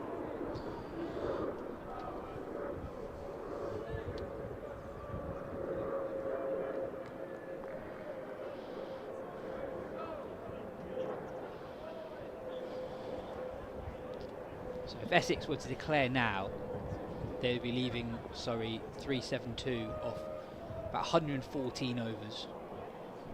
It's a run rate of 3.25 runs an over. Left alone. And that run rate will very quickly, that required run rate rather, will very quickly increase as more runs are added to the total, but also overs reduced from the number of overs remaining. From a psychological standpoint, 4 runs and over is daunting, isn't it? You must be thinking that's for a full day's batting to maintain 4 and over. Yeah, big swing and a miss from Thane, but further signs that Essex are potentially looking to set up a declaration in a few overs' time. 5 runs from the over. Essex 433 for 6. That's all from Kirstie today. In her place comes Ali Brown. Ali, Charlie Allison has been a delight to watch today. That shot in the previous over against Tom Laws, going aerial over mid-on. What's caught your eye from him? He's looked more and more impressive as the day's gone on. I think anyone coming in on a pair is likely to be under pressure. His first 10 or 15, once he got that inside edge to get him off that, he's just looked better and better. In the last couple of hours, he's looked really like he's been playing for ages, isn't he? He's very balanced, confident, and now starting to open up a bit more. Question on what Jordan Clark is currently doing. He's bowling off about 10 yards. And Surrey are ahead of the over rate. Well, there haven't been. The last hour and a half, there hasn't been a lot to cheer for, has there? The wicket looks pretty good, and I think that's the interesting scenario. If Surrey were to bat on it, what would they fancy chasing? I think Essex in this position are thinking, well, can we get far enough ahead that they probably don't think about going for the win? But at the moment, you'd still say that Surrey could chase this down in the time available. So, but the intent coming from Essex shows that they're possibly thinking of a bowl tonight. If you're Essex, do you want to sort of dangle the carrot there for Surrey?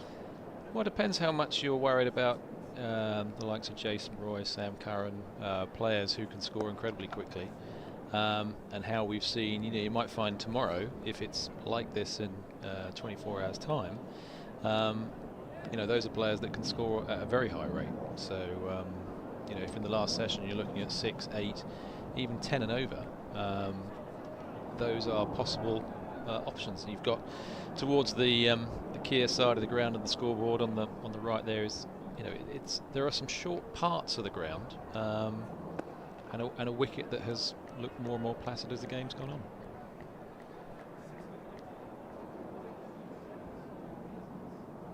We were looking at an old Surrey scorecard earlier in the day, a game where Kevin Peterson scored 100 against Leicestershire, and in the fourth innings of that game, Surrey chased down 220 from just 21 overs.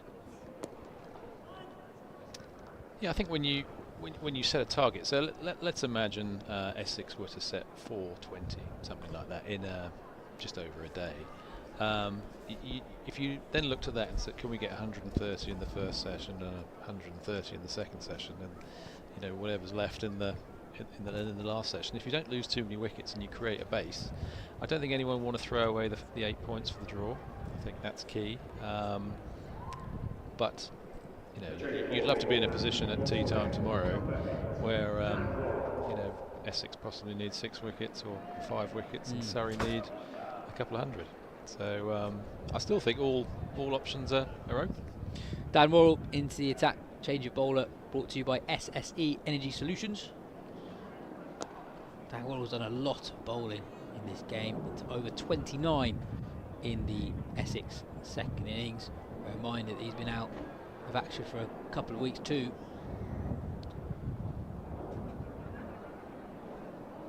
I mean, he's crucial, isn't he, to Surrey? And I think the ball has kept a little bit low at times, isn't it? So you'd want to sort of save him a little bit, but he's obviously been incredibly accurate and in great areas. But I think the pace of the wicket has allowed the batters to plenty of time to react to any movement that's there. And sometimes also on slower wickets it can be simultaneously harder to create wicket-taking opportunities, but also it can be harder to enforce things as a batting side and go through the gears if there's less pace coming onto the bat. Yeah, I think Surrey, having not had a wicket for quite some time, a little bit on the back foot. I mean, they're probably hoping for either 2 or 3 quick wickets or the declaration. It'd be interesting to see what Essex think is the right number. I mean, I think as the game's gone on, it's difficult to force a win, but then I think the possibility of Harmer bowling, we haven't seen much off spin, and it may be why we don't see much of Sam Curran bowling in the next few overs to create potential rough for Essex tomorrow.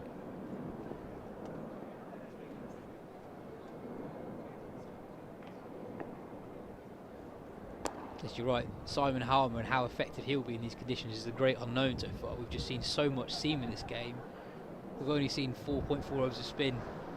We don't really know how it's going to play for the spinners. I mean, you could potentially have, Essex could bowl round the wicket as well to create their own rough.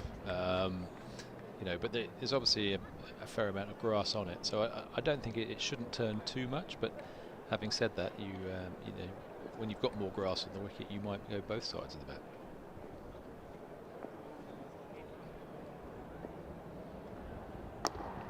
In your time as a Surrey player, spin played a more prominent role here at the Oval, is that right? Yeah, it was a very prominent role, but I mean Saki could turn it on glass, so it's not like you had to prepare something incredibly dry. I suppose our game plan was to try and win the toss, get as many as we could, 400 plus, and if we could do that, then that was the base that we required, and obviously the wear of the wicket would change from there. But Saki also had the Dusra, which was it was a lot of fun, especially at the start of his career, because people couldn't pick it, and I think as you've got more and more sort of video footage of it, where people can sort of say, oh, okay, well that's what it happens. You can break that down. I know back in the day we had footage of Murali and what his Dusra looked like, and for me, when facing Murali, you would see the back of the hand. So that was the key thing to look for. What angle the arm was coming through at depended on how much it might go, but at that point you're just trying to get to the pitch of the ball, so it didn't really matter how much it turned, but that was easier said than done.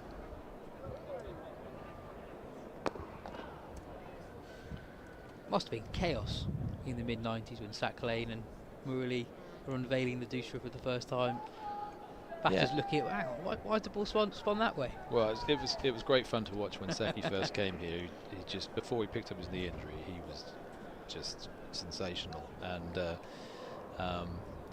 with Murali, obviously we played against Murali, played for Lancashire, and he was difficult to play. I remember one time we set up to try and play him, so we're all just trying to throw balls and to try and get it to turn, and we're working out the best way to play him with slog sweeping or whatever we're doing, and of course that didn't work because Murali turned it twice as much as anyone was throwing it or bowling it. So he was just a genius, and it was in a funny way, it was a joy to be part of that era, because you're dealing with someone who was an all-time great.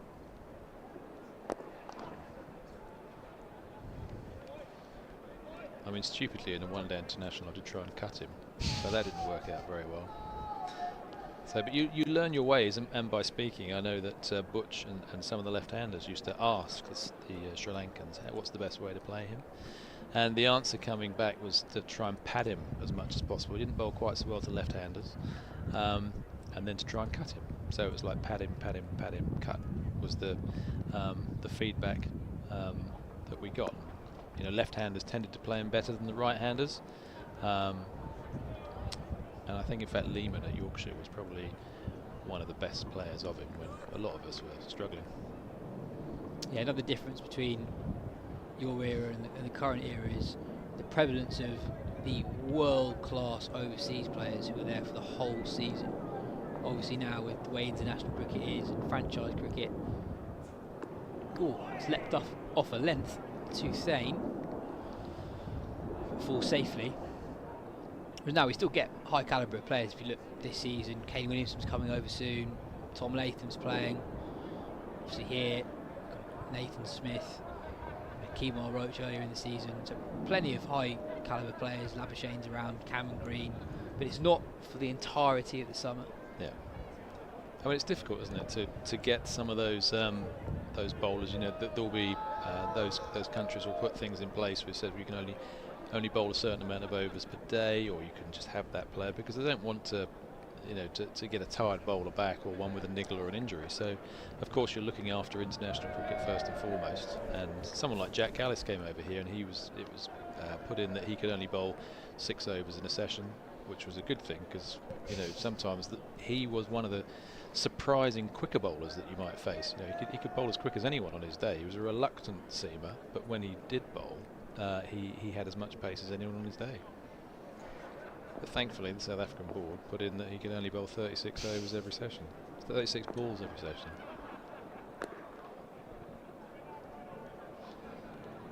feels like this game's in a bit of a holding pattern, with Surrey are bowling two of their star seamers, but they're not quite running in with the same intensity, understandably, having been in the field for so long as they were earlier. It feels like if Surrey did have a spinner in their ranks, their spinner would be bowling a lot of overs at the moment.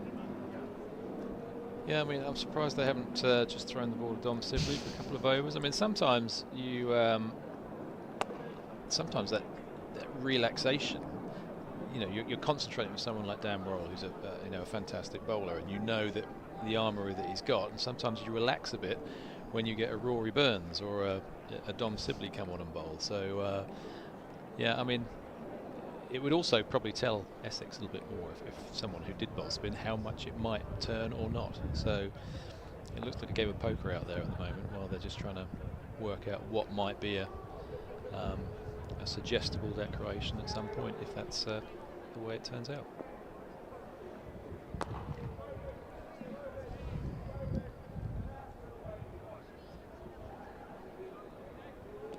I know Dan Warren is quite proud of one particular slow ball in his armoury.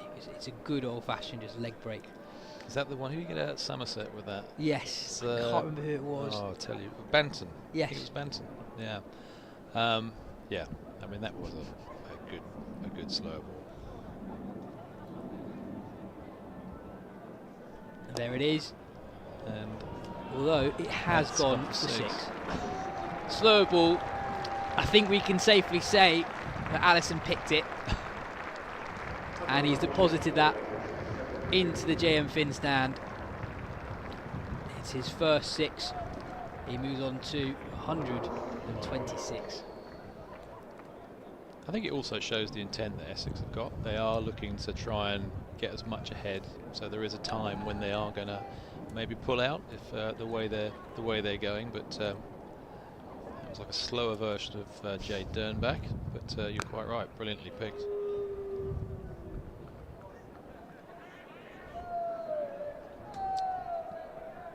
Yeah, Samo, it would be good to hear if Essex were to declare at the end of this over, what would the run rate be for Surrey? Just to work out how realistic the Surrey run chase would be at this point. If Essex were to declare now, there'd be 15 overs remaining on day 3. Defended by Allison, but a very productive over for the visitors. 9 runs coming from it.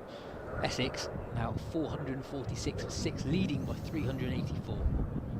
Some other notable slower balls. You've got Franklin Stevenson, who was very good back in the day. Sort of, yeah, I think it's when you've got batters ducking that you've got trouble.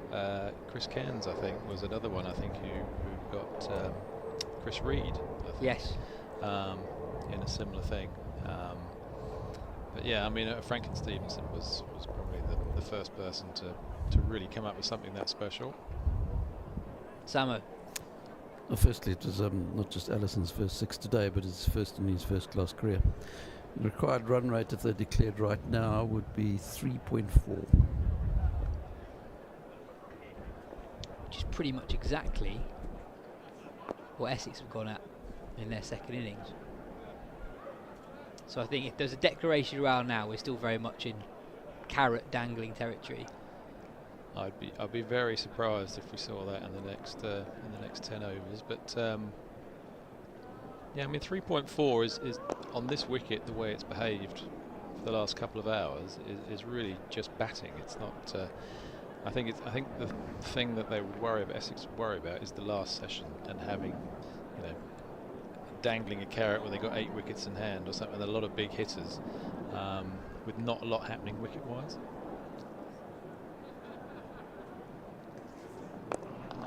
Yeah, absolutely. I think if they were to declare it now, and I agree with you, I don't think it's coming in the next 5 overs. That is just Surrey batting for 2 sessions, and then that's something that if they've got plenty of wickets in hand, they can attack. Yeah, lots of attacking options. They bat a long way down.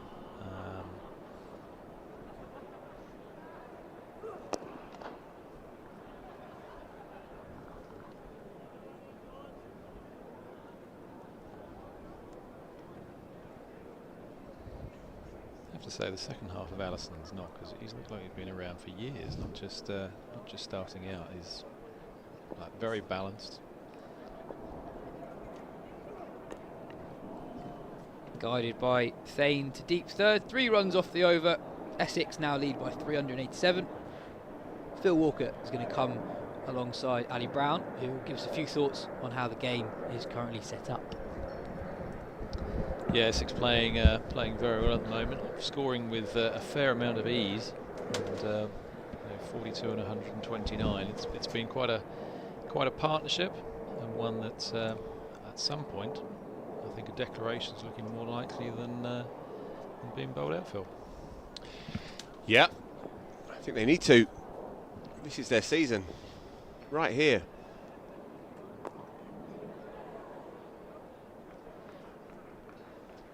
.16 to go this evening. 2 overs for the changeover. Lead of 387. I would bat for half a dozen overs now. At this rate, run a ball. Get that lead up to 420, 430. And have a few this evening. And the reason why I say that is because if Essex are going to stand even a puncher's chance of bothering the top echelons of this league in the second half of the red ball campaign, then they have to win this game, because there is no conceivable way that they can make up the deficit to the likes of not just Surrey, but Surrey being still the team to beat, but Surrey and the others, unless they take a win from this game. And so they can play safe conservative cricket and try and bat Surrey completely out of the game and see where they get to, or they can grasp the nettle a little and have a few this evening. Another slowie. It would be quite a statement, wouldn't it, if Essex could come here and walk away with the points. I think it would say a lot to the county championship, but it's part of me that just wonders whether if you'd give Surrey half a chance for a total that they could get, they'd have to bat very well to do it. Or do you have a side that is actually just trying to play for the draw in a negative way, and that might play into Essex's hands more? Yeah, well, this is all part of the fun, because the counter argument, I guess, would be that if you dangle the carrot, then there's more chance that Surrey may offer up a couple more chances in their own pursuit of the win. But then you're right, a negative mindset with Harmer wheeling away at one end may play into Essex's hands as well. These are the decisions that Wesley and Silverwood will be mulling over right now. There we go, down the track. Thank you very much. In fact, it won't go for 4. Deep third will pick it up. So, in fact, just a single, but a sign that perhaps these two may just be having a dart. Well, the intent is there, and to see Ben Folkes get off a length quite quickly for the return throw shows how much they're worried about creating some rough outside the off stump. Yeah, pitch hasn't really broken up too much, certainly from where we're sitting. Still looks quite compact. Slowie, beautifully pitched by Frankie Worrell, but another single. So 4-5-2 for 6, lead of 390.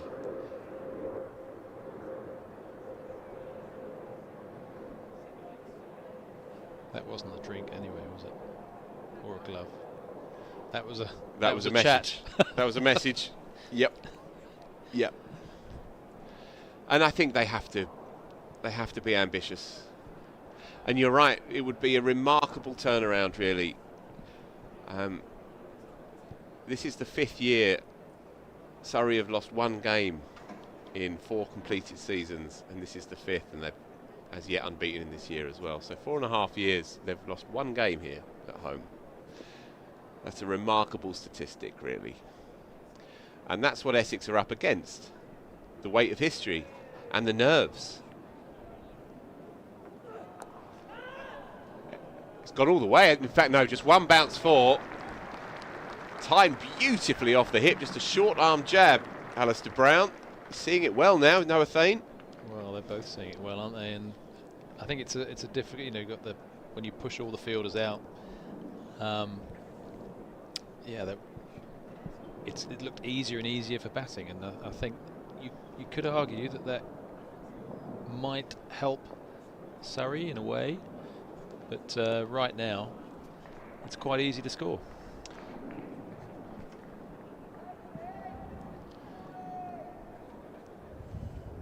So it doesn't look to be too much activity in the hive of Essex's dressing room just yet. We will keep an eye on that. That one's scuttled right along the ground. I haven't seen too much evidence of that, but that will not displease Tom Westley, who has yet to pull the plug on this innings. So if you had to go for a bit of declaration roulette, how many overs do you think they might want at Surrey tonight? 7 or 8. 2 with the changeover, so 14 after this. 4 overs of fun and games. Turn around of a couple. 8 overs.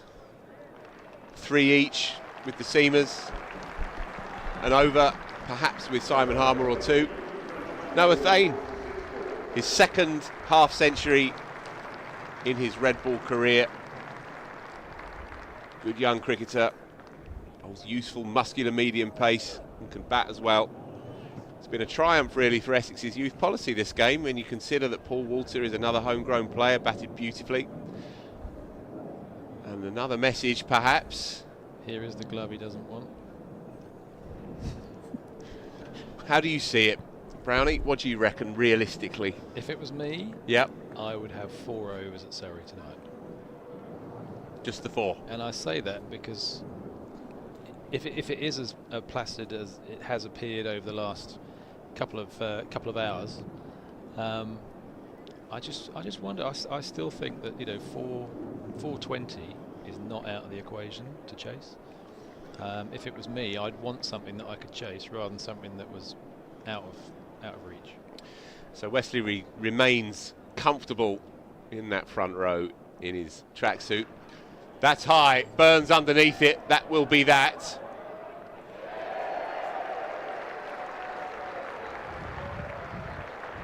And so the very first ball after the message from the 12th man sees Noah Thane perish, but an enterprising half century.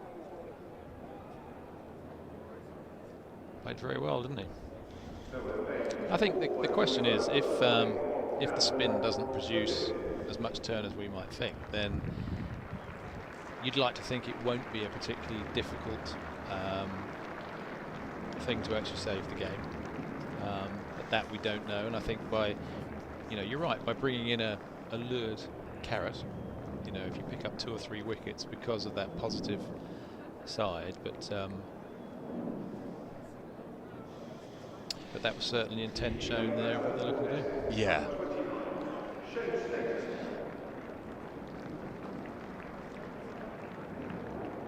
It's about attitude as well, where Essex are at collectively in their mind.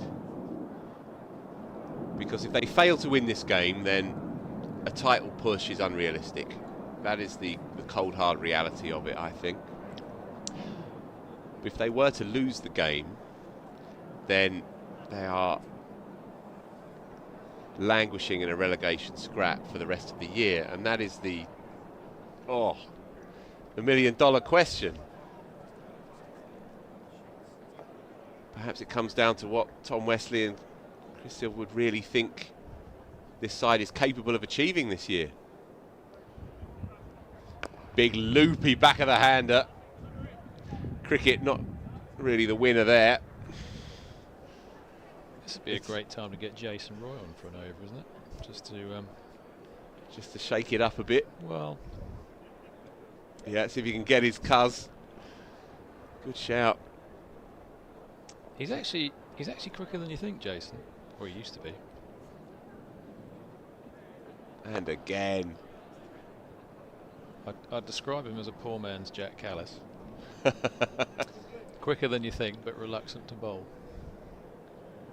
Well, Jason Roy was cleaned up neck and crop by Shane Snater, his cousin, earlier in the piece. I'm sure he'd be more than happy to take it on. Jason Roy, if he's thrown the ball. For now, it's Worrell and his cheeky floaters right in the block hole. So we've entered a slightly surreal twilight zone in the game now.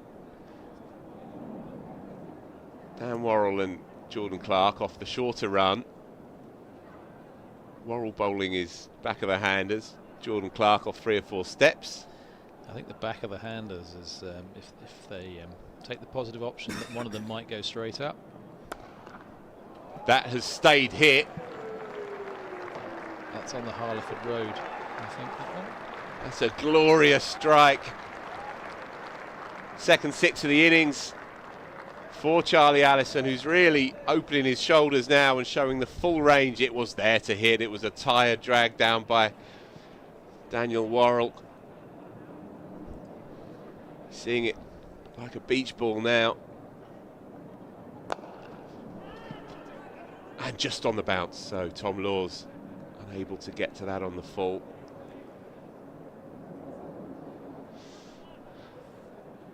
I think, bearing in mind he's got no slips, probably the best wicket-taking option is the slower ball. Yep, long on very much in the game. Yeah. 4, 6, 7 for 7 then, 137. The key point is 13 overs still to bowl this evening, plus 96 tomorrow.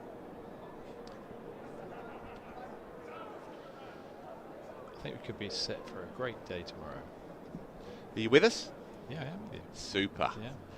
Yep, come along on a BH Monday. Come and see this game finally reveal itself. It's been fascinating. Gives you space, carves it straight to Jamie Overton, and will pick up a single. So Shane Snater will pick up the cudgels here. Lead now 4:06. Yeah, I think from tea time tomorrow, if Surrey can put together a good first session, it could be very interesting.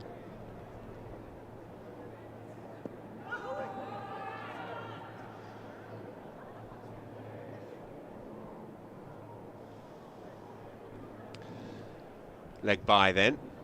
Tired appeal. With good reason. Is that because you're looking at Ben's left foot? The telltale leg side jaunt that the keeper tends to show. Climbs into that one, but doesn't get too much of it, so just a single. The field well spread now. Entirely. Every single Surrey fieldsman on the boundary rope.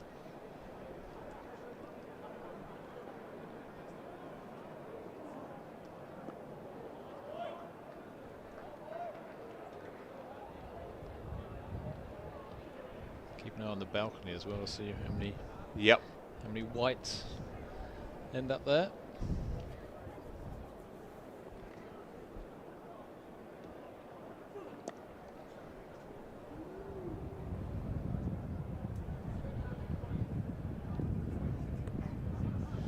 Yeah, Simon Harmer looms large on this cricket match, doesn't he? This is not a pitch that has offered much spin, or rather, we haven't seen much spin utilised. It's probably a better, fairer way of putting it. Climbs into that, gone straight up, caught and bowled, gone. What a knock. Charlie Allison finally goes for 140. Jordan Clark picks up yet another scalp. And just drink it in. A day that's changed Charlie Allison's life. Quite brilliant, no? I thought he looked very composed, great balance, pleasure to watch.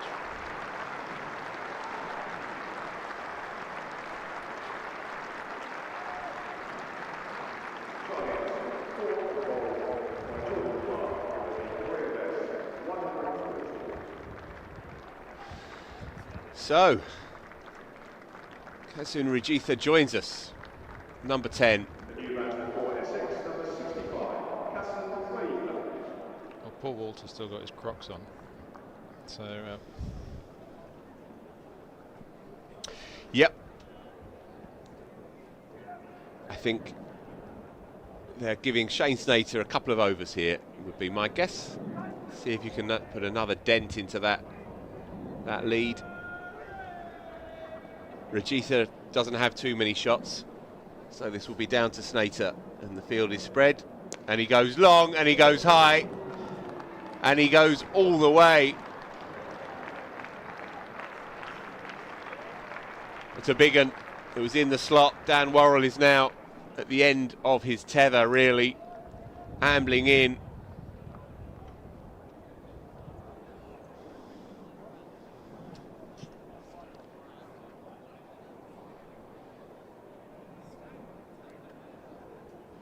Lead 4-1-5. 5 deliveries to come in this over. I fancy this might be the last. Driven, and he'll run hard, but just a single.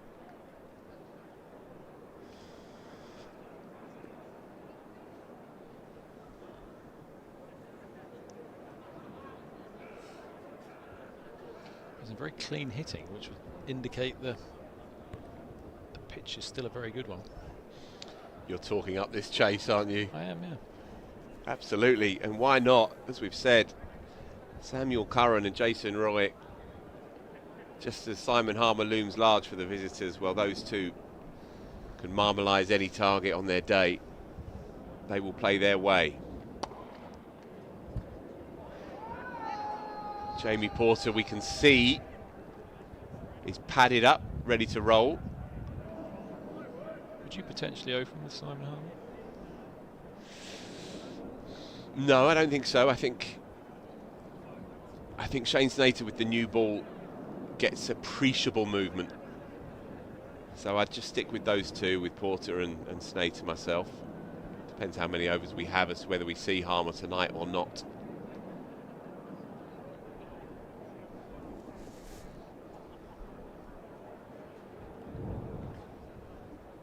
Round the wicket then now to the new man.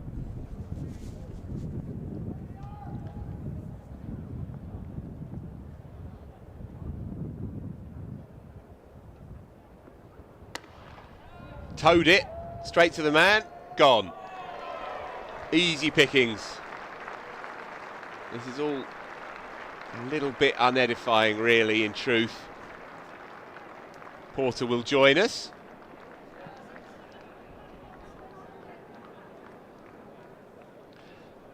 I guess from Essex's point of view, another half a dozen deliveries to Shane Snater, and you never know, he might stick a couple into the road at this rate, and so it's probably worth the punt from their perspective.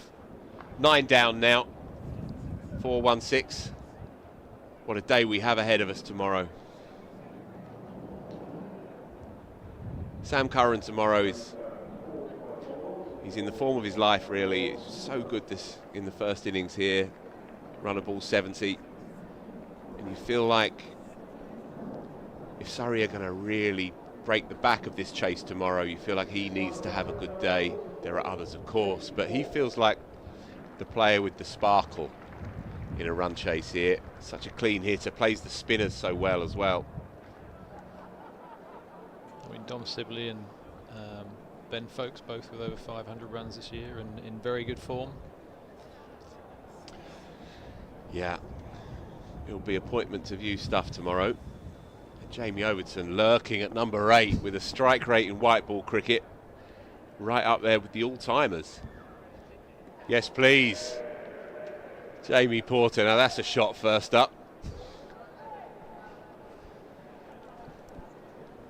Yeah, Jamie Overton, as I was saying, strike rate in 2020 cricket, up there with the all-time greats, up there with Andre Russell and the rest. So, there are any number of potentially explosive options for Surrey tomorrow, should they want to hunt that chase down, and it will be in their nature to have that squarely in their thoughts.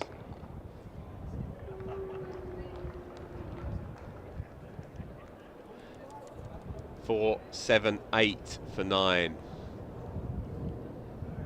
When Essex were bundled out for 2-1-7 inside a couple of sessions, 2 and a bit sessions on day 1, it looked like a forlorn task for them. Like we'd seen this story so many times before here, when a team comes with a plan until it gets smashed in the mouth. Well, they've come off the ropes and they've thrown some serious flurries themselves, and they can take a lot of heart from this, whatever happens from here on in. Shane Snater then to face Jordan Clark. He'll be pinning his ears back. There you go. And he'll run hard, and that'll be that. There you go. So we'll pick up a single for the one completed, be run out from the second, and Essex are done. The fourth act is almost upon us. I don't think it could be a better set match. I think anything could happen tomorrow. So we still have, Ali, 10 overs. So that gives us 8 overs. 8 overs we will have this evening. 4-7-9 all out then. Tail of the tape for you. Essex have a lead of 4-1-7. This whole innings really was set up yesterday afternoon even, by Paul Walter and Dean Elgar, who put together a fabulous opening partnership of 188. Paul Walter playing perhaps his most complete innings in red ball cricket, his 4th first-class 100. He looked imperious for 118 before nicking off to Nathan Smith. Dean Elgar went this morning early-ish after Simon Harmer had perished last night late for a duck as the night watchman. Elgar and Wesley. Elgar went early for 64. Wesley and Charlie Allison came together, and the two of them batted tidily. Wesley going for an even 50. Matt Critchley went early. Michael Pepper too. Noah Fain batted tidily as well for 50 from 93. The story of the day, Charlie Allison, caught and bowled in the end by Jordan Clark for 140. 19 fours, 2 sixes. An innings that really does stamp his mark on the professional game. That partnership of 116 there between Fain and Allison, 2 20-year-old homegrown players, will have given the club great heart. And they now, with 479 on the board, have set Surrey a tantalising target of 417 in 96 and 8, 104 overs. So this is where we've got to, folks. I think if you said you've got to chase 350, you'd think you got a pretty good chance, haven't you? I don't know, you know, can you find the extra 70? Well, I think if Surrey don't lose too many wickets tonight and up until lunch tomorrow, it's very evenly poised. Yep. We were talking earlier in the piece about a game earlier this year when Hampshire came here, and Surrey set Hampshire 377 in the 4th innings, and they came out hard on that 3rd night, and Hampshire finished up 30 odd for 3, albeit 2 of those were night watchmen. It didn't work out for them. Nonetheless, everyone turned up on day 4 expecting a procession, and Hampshire lost 2 wickets across the whole of the day before bad light got in the way, and we were deprived, frankly, of an interesting finish. Really good finish was on the cards there. Hampshire 5 down, 70 odd shy of the target. And so what we are learning of these pitches this year is that it's hard to extract that 20 wickets from them. And so Surrey will be looking at it confidently, and Essex will be thinking, this is our season right here. Over to Simon Harmer and their seamers and see where they can get to.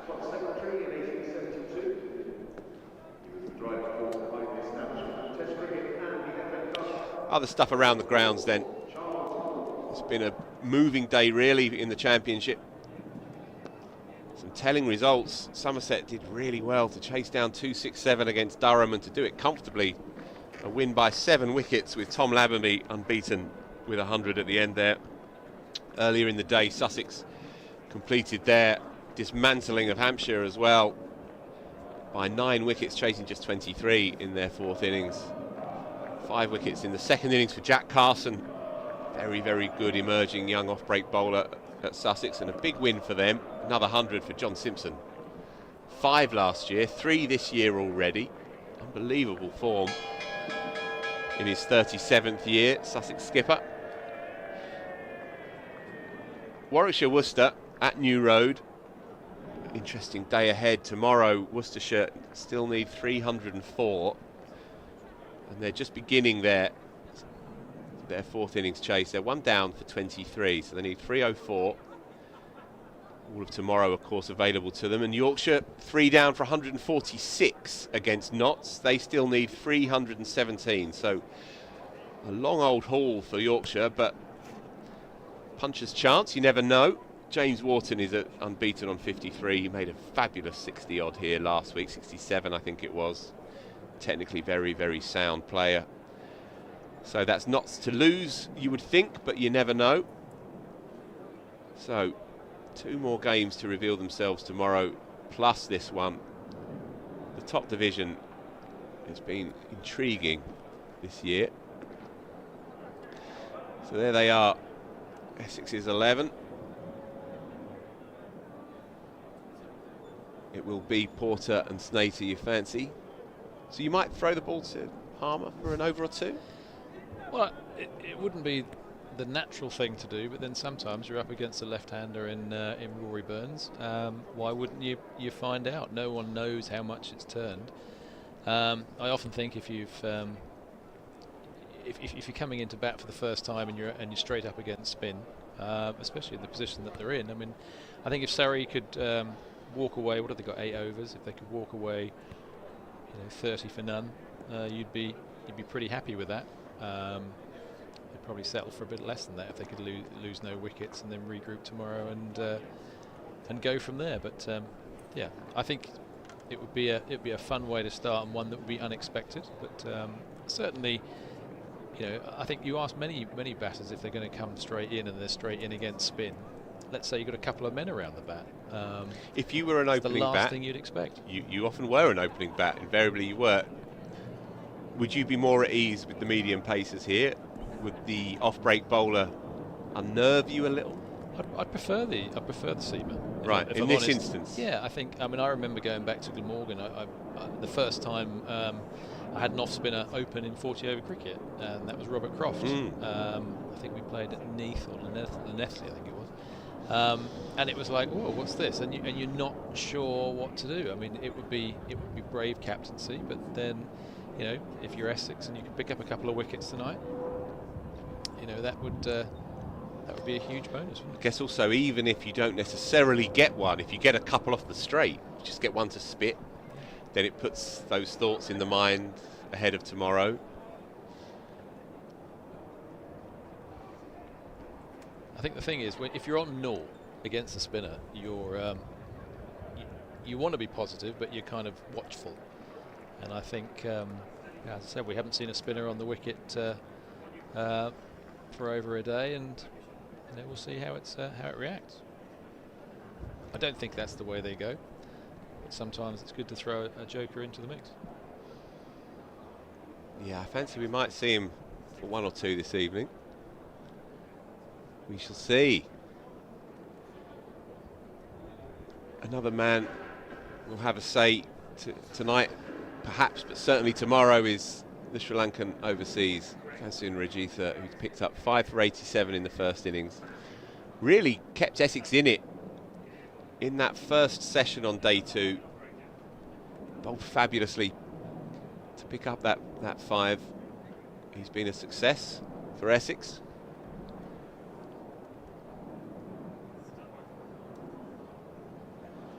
So here they come then. Umpires Bailey and Burns.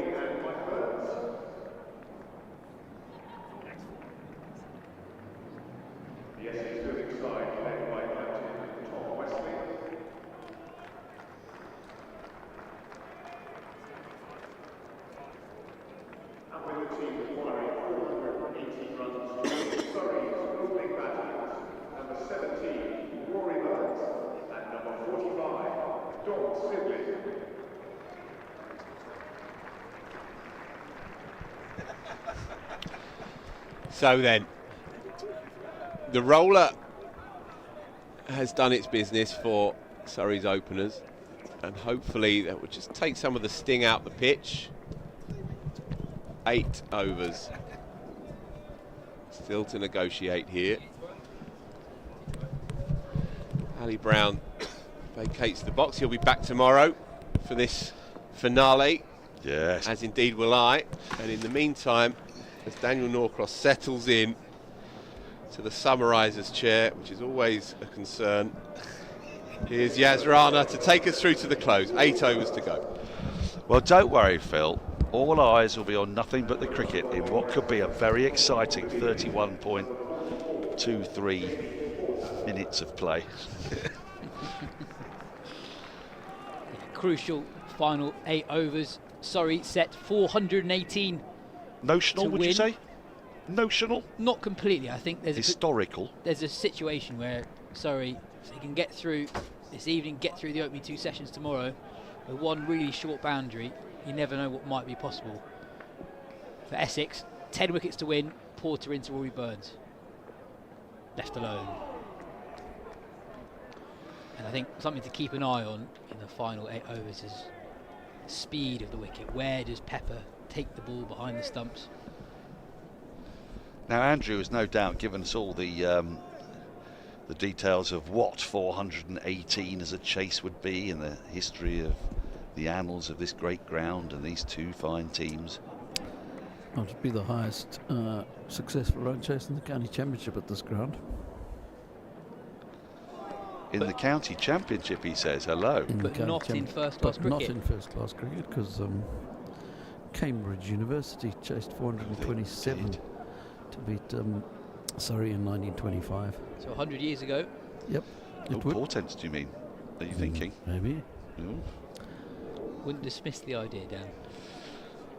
Never dismiss the idea. Highest in the county championship, highest successful run chase in the county championship. Cut aerially, and it reaches deep third on the bounce. I don't think we had caught third man. Well, if it's Rory Burns, though, because he loves the cut shot, and did he not get out in that fashion, I want to say at Scarborough against Yorkshire years ago? Caught down at deep third, cutting. Highest successful run chase in the county championship of this ground is 392 for 8 by Middlesex in 1994, and the highest successful run chase by Surrey against Essex is 340 for 8 back So in it's 1947 at Chelmsford. History is against this notion.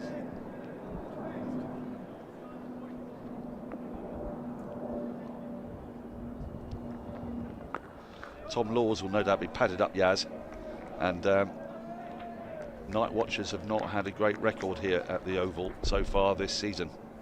They haven't. Simon Harmer last night, not lasting very long. Last week, Jordan Tom Buckingham. Laws the night before. Absolutely. Jordan Buckingham, and then 2 Hampshire night watchers. There is the Surrey balcony.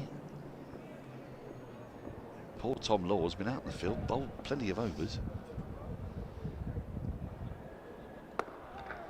He's presumably getting his pads on, isn't he? You think so? Yeah, it's been difficult for bowlers to create wicket-taking opportunities over the last day and a half, really. This game was totally different to what it did at lunch yesterday. Doesn't it? Half an hour before lunch yesterday, Surrey were 144 for 7 in response to 217. Well, you and I were spitballing, I believe is the word. Term.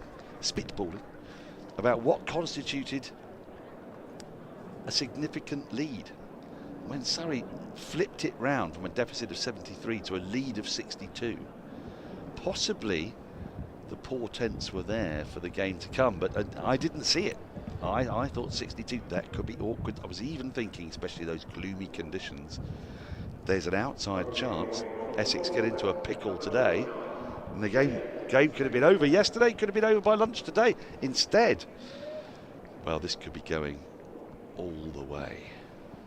It's a lip-smacking prospect for a bank holiday, the festival of red ball cricket. And another record on the cards, Daniel. It really is, isn't it? Another attendance record is possible. Be a part of history. Come down to the Keir Oval tomorrow. It's bank holiday. Bank holidays are notoriously nothing like as good as they're billed. I'll tell you why in a minute. Because Bank Holiday Monday is basically throwing in an extra Sunday. And Sundays, we all know, are difficult days of the week if you have a job. So you prefer Bank Holiday Fridays? Most definitely, yes. Yes, I think all bank holidays should be Fridays, not Bank Holiday Monday, because Monday, I mean, I suppose no one likes Monday either in a way, but Monday.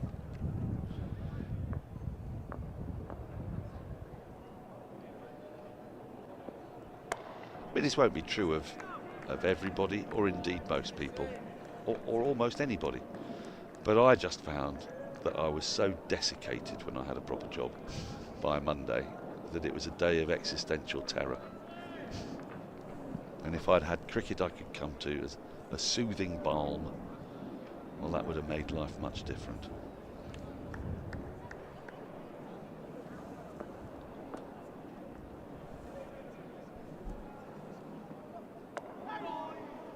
Sibley gets off the mark. Snater 1 for 72 in the first innings, but bowled a lot better than those figures suggest.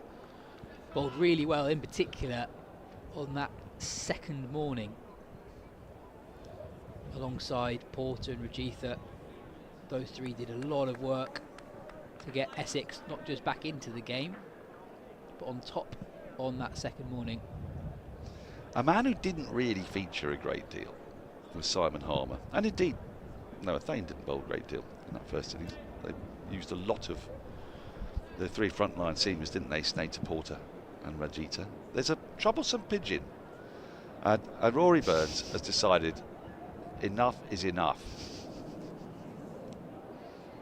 So now the pigeon's coming to bother Sibley. Now he's going after the bowler. Wow. Finally he's found three mates down at long off.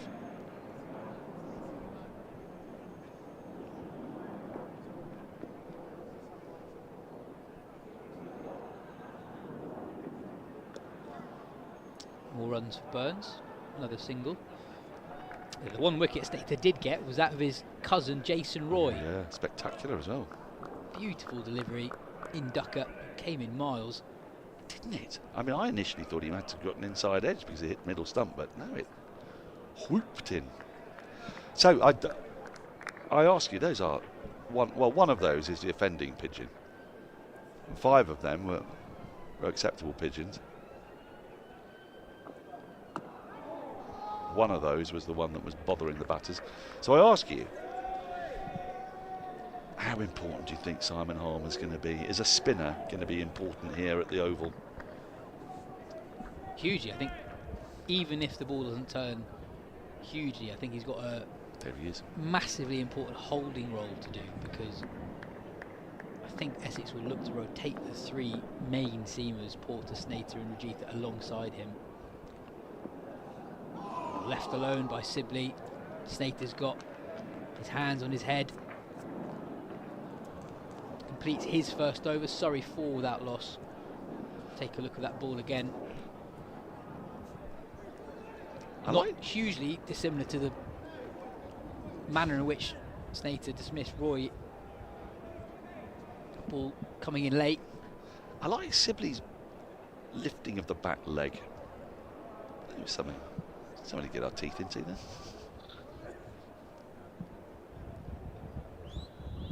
But he really covers his stumps with his legs when he leaves the ball. Gets right across, head on or just outside off stump.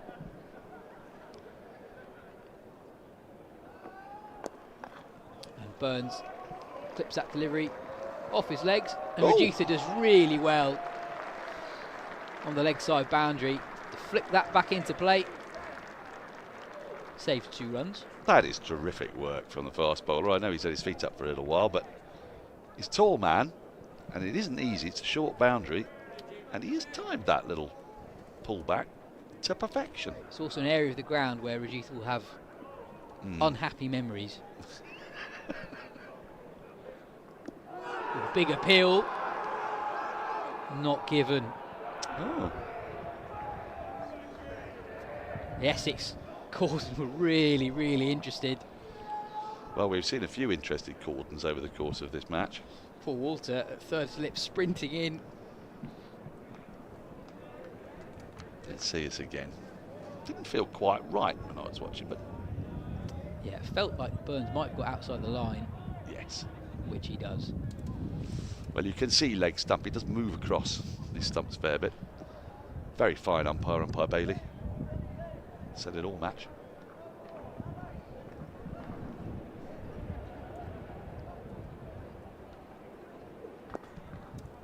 Clipped again towards Rajitha. Yeah, if you missed that moment with Rajitha in the field yesterday. Oh yes. The ball was on its way towards the boundary, but not at great pace. It did, however, probably just kick on the cut strips towards the Archbishop Tennyson kick on is the Mose Juste. It kicked on, and then Rajitha kicked it on over the rope, and then took an almighty tumble over the advertising board.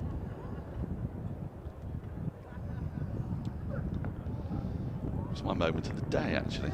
So I thought he did rather well to bounce back from that. But it looked as an awkward moment where we really did fear for Rajitha.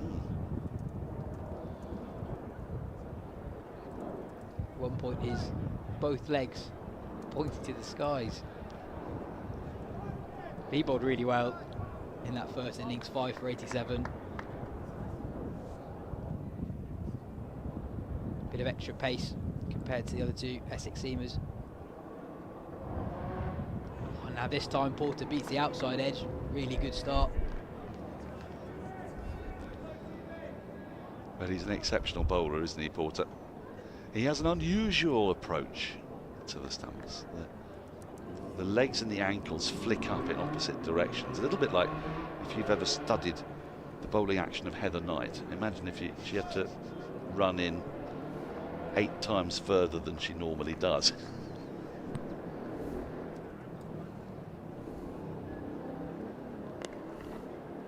Clips into leg side for 1. 4 runs off Jamie Porter's second over. Surrey 8 without loss. 5 overs remaining in the day.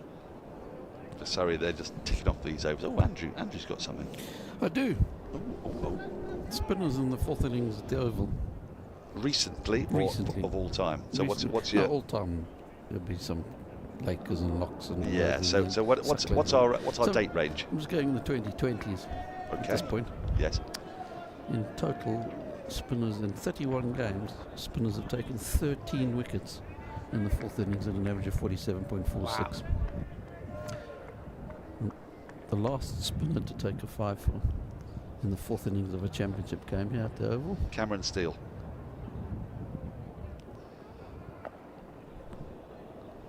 Cameron Steele?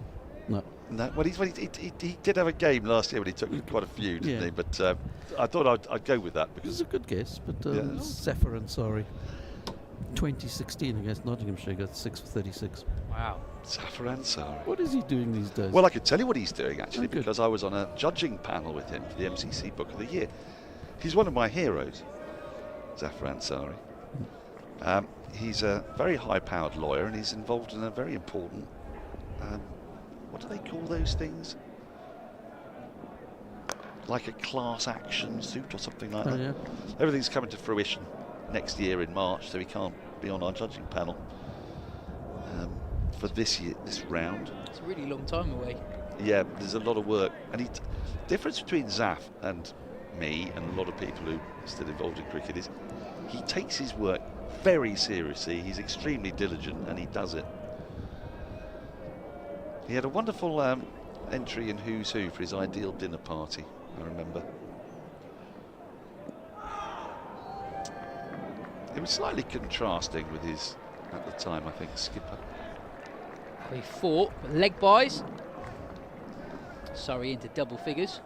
Target down to just 405, Dan. Nigerian female novelist I can't remember her full name, Malcolm X, Rosa Luxemburg, and one other. It was something like Heidegger. I saw that entry. Oh, it's left alone by Burns, but that's so close to his off stump. If you look at where Pepper's collected the ball, diving to his right, you can see how close that must have been to Burns' off stump. Snater getting this new ball to talk. That is tight, isn't it? That is really tight. This is a good angle here. Oh, I say. If you're comparing Burns' leaving technique to Sibley, he doesn't quite get as far across.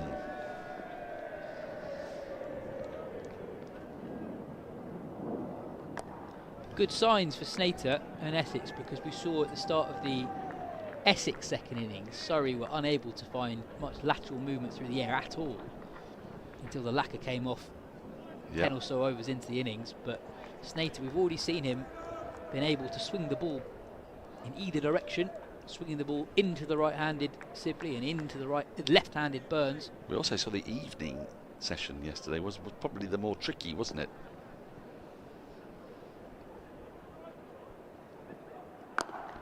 Defended to mid-on, 5 runs from the over, Surrey 13 without loss.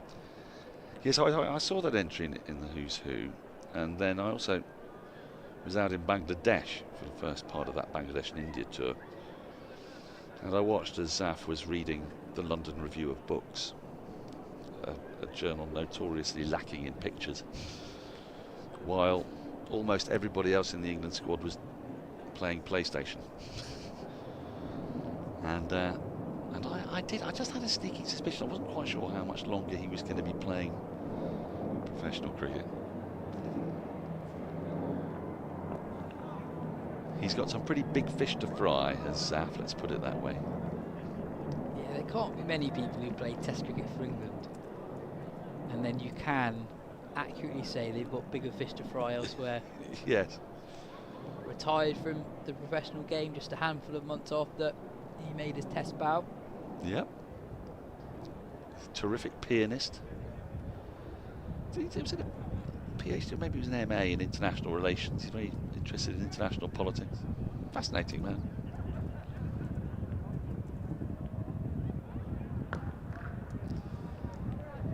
Gentle, humble, open-minded. I don't think cricket was really for him. Very fine player as well. Well, for a while, owning the batting alongside Rory Burns. Yeah, he played those 3 Test matches in Bangladesh and India in 2016.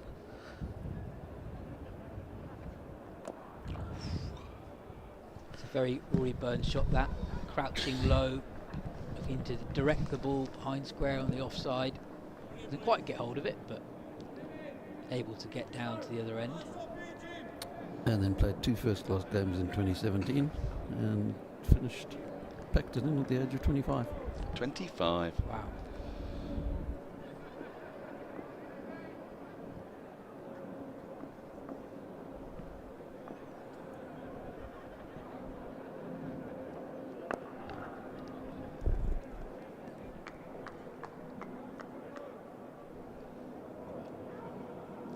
This has worked out rather nicely for Essex, hasn't it? Because the ball, when they get it back tomorrow, it's going to be lovely and hard. But, as you were talking about, a bit more of that lacquer will have come off. Morning session. I've seen the ball misbehave a little in morning sessions. Didn't do too much today.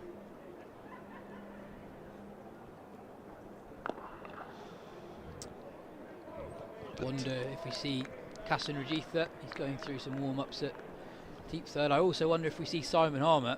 Well, an over of Harmer from the far end and 2 of Rajitha. Is that what you're thinking, Captain Rana? I just think that the result of this game, I think, will be determined not totally, but significantly by how effective Simon Harmer is. Well, I guess it's also, yeah, that effectiveness isn't just to be measured in wicket taking, exactly. Is it? driven to mid-on for no run. 2 runs off the over. Surrey 15 for no loss. Because the different composition of these two sides' bowling makeups is, and no disrespect to Noah Thame, but he's young and working his way into being an out-and-out all-rounder. So the bulk of the seam bowling work, and it has been the seam bowlers who've prospered most here, it's going to be done by 3 bowlers. Now if Harmer, you're spot on, it is Rajita who's coming in. If Harmer can bowl and not be leaking runs, if he can keep control, then that will allow Wesley to rotate the seamers, and that will make a big difference. If, on the other hand, he's not quite at the races, if it's just too easy to milk him, push him around for 1s, 2s here and there, I mean, this is scenario building a long way into the future, because it doesn't really become a problem unless Surrey have still got plenty of wickets in hand halfway through the second session, moving up towards tea, isn't it, really? I mean, that's sort of when, if you were Wesley, you wouldn't really be concerned unless Surrey was sort of 230, 240 for 2 or 3 at tea. And that is a very, very long way away.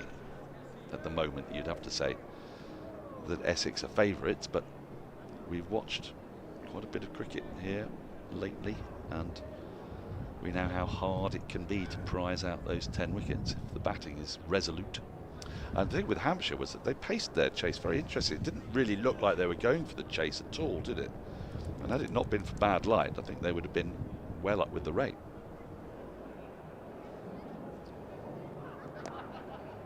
On the stat that Samo gave us a few moments ago about how spinners have fared on the final day here in the last few years, it's a slightly misleading statistic, because we haven't often got to the final day, and sorry, the home side, they build their attack around seam, so yes. And that's not necessarily condition based, that is based on the personnel they have. Yeah, opponents have spinners, don't they?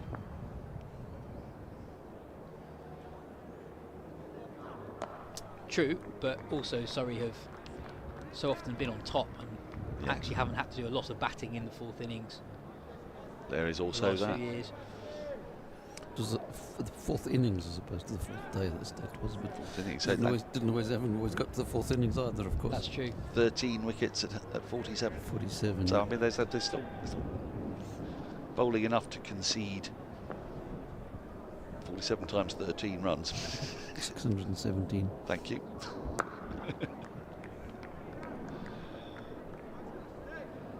So, you know, there's a fair bit of bowling gone in there. But I take your point.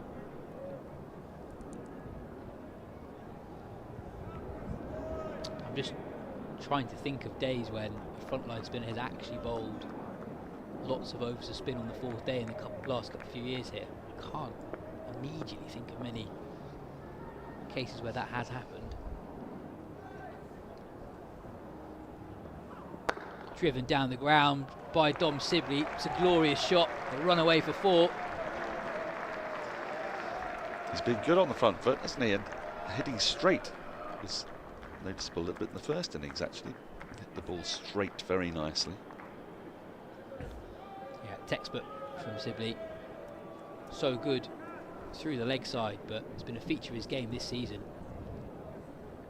Just how many times he's driven the ball straight into the stumps at the other end. Yes.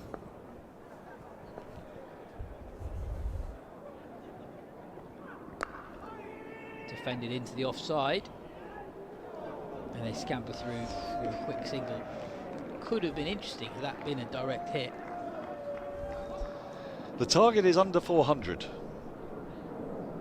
and there are 2 overs remaining in the day. If Surrey can survive this over without losing a wicket, then Tom Laws, or whoever it is that's padded up, probably is Tom Laws, will be able to remove his pads. 96 over days in the championship, and I suppose we could get the extra half hour. Is that possibility on the final day? No. Okay. You have 16 overs from the start of the last hour. End of story. So if we have 98 overs left in the game, Surrey requiring 397, It's just over 4 runs and over.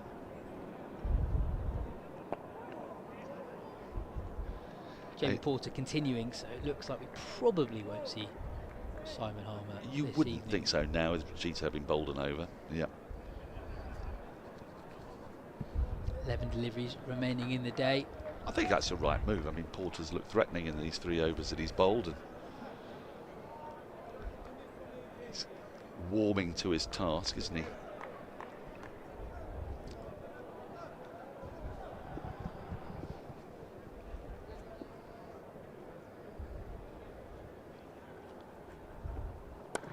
Driven firmly through extra cover by Rory Burns.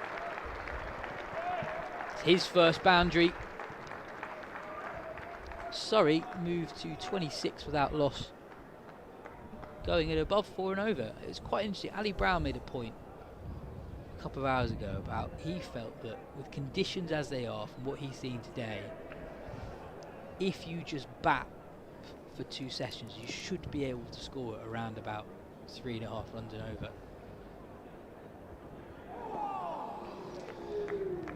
Yes, I think the caveat I'm going to put on all this, though, is that Surrey are missing a couple of key players in Jamie Smith and Ollie Pope, if you're thinking in terms of the romance of a mammoth run chase. And this is take nothing away from the exceptional abilities of Sam Curran and Jamie Overton, but we've got to be generous enough to recognise that they're coming back from the IPL. Well, depending how things are set up, that might actually play into their hands. Well, it might do, but you know, Sam Curran batted very well in the first innings. Jamie Overton's batting at number 7 here.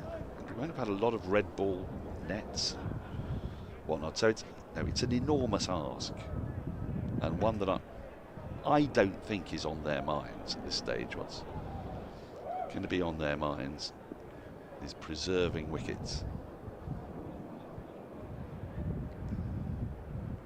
And then the mighty Lord's prognostication that you can go at 3.5 and over without too much trouble with shorter boundaries, fast outfield.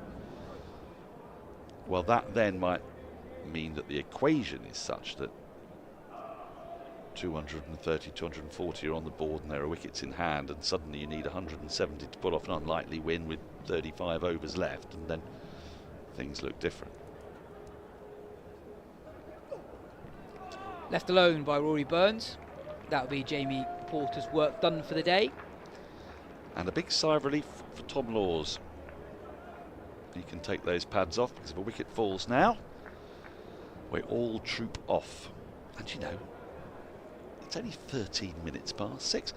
Got to give big plaudits to Surrey for having a 6-man seam attack and ending up with an over rate of +3, which is why we're in this. They really did whiz through position. their overs this afternoon. Rajitha coming in from the Vauxhall end for the final over of the day. Now for Essex, and again, look, we're just looking forward, and this could all be undone by events, dear boy. But another thing that Essex need to keep an eye on is they've got an over rate of -4. Now they won't care if they are making their way towards a really important victory. Then the over rate will be kind of less important to them. I think it will take care of itself tomorrow with Through Simon Harmer. Harmer likely to bowl a lot.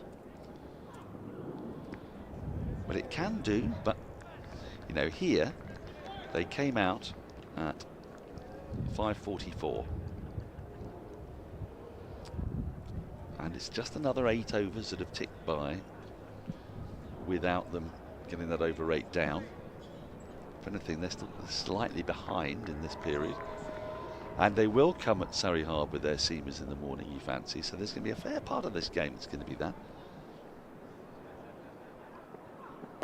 Yeah, I imagine we'll see the main Essex trio of seamers to rotate across the first hour and a half tomorrow. And then you'd expect from that point on, with the ball more than 30 overs old, that will be when Simon Harmer becomes the protagonist really in this game. as you say, even if he's not picking up wickets, if he's able to just control an end. Flicked past mid-on, and that'll be 4 more. It's been a positive start by the Surrey openers. Clearly, survival, the aim of the game, with just 8 overs to negotiate before the close. But they've picked up runs when they've been on offer. Burns moving across his stumps. It's a delicious shot, isn't it? The timing of that is impeccable.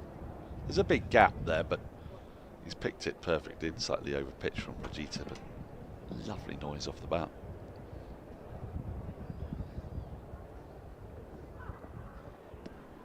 Left alone. 1 delivery left in the day.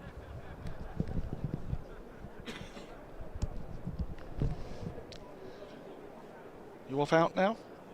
After we've done oval and out, of course. We've got oval and out. Yes. Not entirely clear who's going to be presenting it. No, we need a coin, actually. Andrew, do you have a coin on you? Any denomination. £2 preferably, but 1p if you're miserly.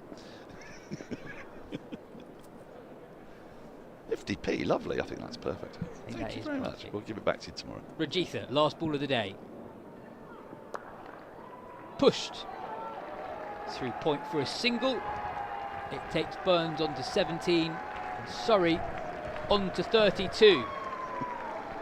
It's a warm round of applause by the Surrey faithful, acknowledging the effort from their opening pair to get through to the close unscathed. What a final day we have in store for you.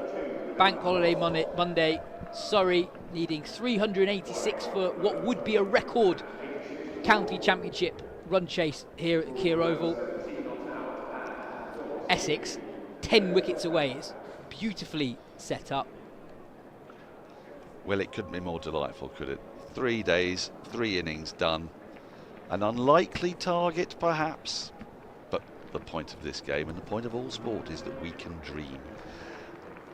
32 without loss. They've been going at 4 and over. They've negotiated those 8 overs with very few alarms. The only alarms really, bat was beaten once. There were a couple of leaves that were close, but you'd argue they're very good leaves. So we'll be back tomorrow from around about 10 to 11 to bring you full coverage of that 4th and final day. It's the last home game in the county championship for a little while, and it's the last match of this slew of 7 games. There's the map summary. Essex 217 bundled out on the first day. Surrey replied with 279 with good tail end wagging, and then Essex with Centurions. Charlie Allison, his maiden first class 100, and Paul Walter yesterday with a magnificent 118. They've got Essex into a dominant position, maybe. Will they rue the fact that they didn't declare a little earlier? Might they have had a few more overs at Surrey to apply a little bit more pressure? Well, they opted for just the 8, and Surrey negotiated them without alarm. We'll be back tomorrow at 10 to 11. But from Yas Rana, from Ali Brown, from Phil Walker, who was pretty emotional today, I think we can all agree, from Kirstie White, and from Andrew Sampson, as well as our fabulous producer Mark and all of our cameramen. It's goodbye for now. Make sure you watch for Oval and Out, because we will be doing a live coin toss. Coin toss. Coin toss. It's already bad.